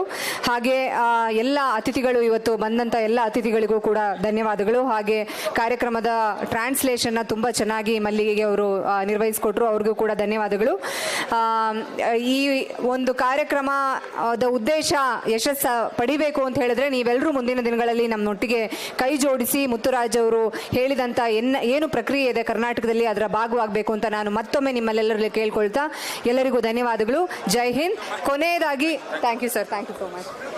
ಕೊನೆಯದಾಗಿ ರಾಷ್ಟ್ರಗೀತೆ ಇದೆ. ದಯವಿಟ್ಟು ರಾಷ್ಟ್ರಗೀತೆಗೆ ಎಲ್ಲರೂ ಎದ್ದು ನಿಂತು, ನೀವೆಲ್ಲಿದ್ದೀರೋ ಅಲ್ಲೇ ಇರಿ, ಪರವಾಗಿಲ್ಲ, ದಯವಿಟ್ಟು 2 ನಿಮಿಷ ರಾಷ್ಟ್ರಗೀತೆಗೆ ಎದ್ದು ನಿಂತು ಗೌರವವನ್ನು ಸಲ್ಲಿಸಿ ನಾವು ಈ ಕಾರ್ಯಕ್ರಮವನ್ನು ಮುಕ್ತಾಯ ಮಾಡ್ತೇವೆ. ಜೈ Hind. I request all the guests to kindly stand for the national anthem and then we will be concluding the program today. Thank you. ರಾಷ್ಟ್ರಗೀತೆಯನ್ನು ದಯವಿಟ್ಟು ಪ್ರಾರಂಭ ಮಾಡ್ತೀರಾ? ನಾವೇ ಶುರು ಮಾಡೋಣ. ಜಯ ಭಾರತ ಜನ ರಾಷ್ಟ್ರಗೀತೆ ಕ್ಷಮಿಸಿ.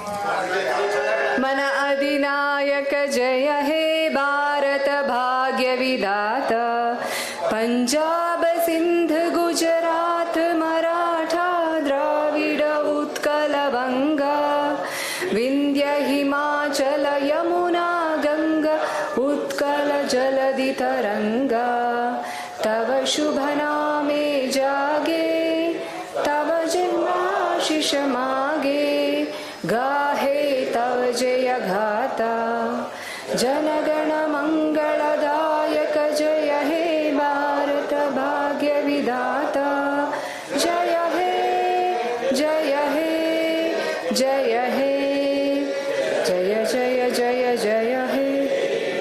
ಜೈ ಹಿಂದ್. ಎಲ್ರಿಗೂ ಧನ್ಯವಾದಗಳು. Thank you. ದಯವಿಟ್ಟು ಎಲ್ಲರೂ ಊಟ ಮುಗಿಸ್ಕೊಂಡು ಹೋಗಿ. ಊಟ ವೇದಿಕೆಯ ಹಿಂಭಾಗದಲ್ಲಿ ತಯಾರಾಗಿದೆ. ಧನ್ಯವಾದಗಳು.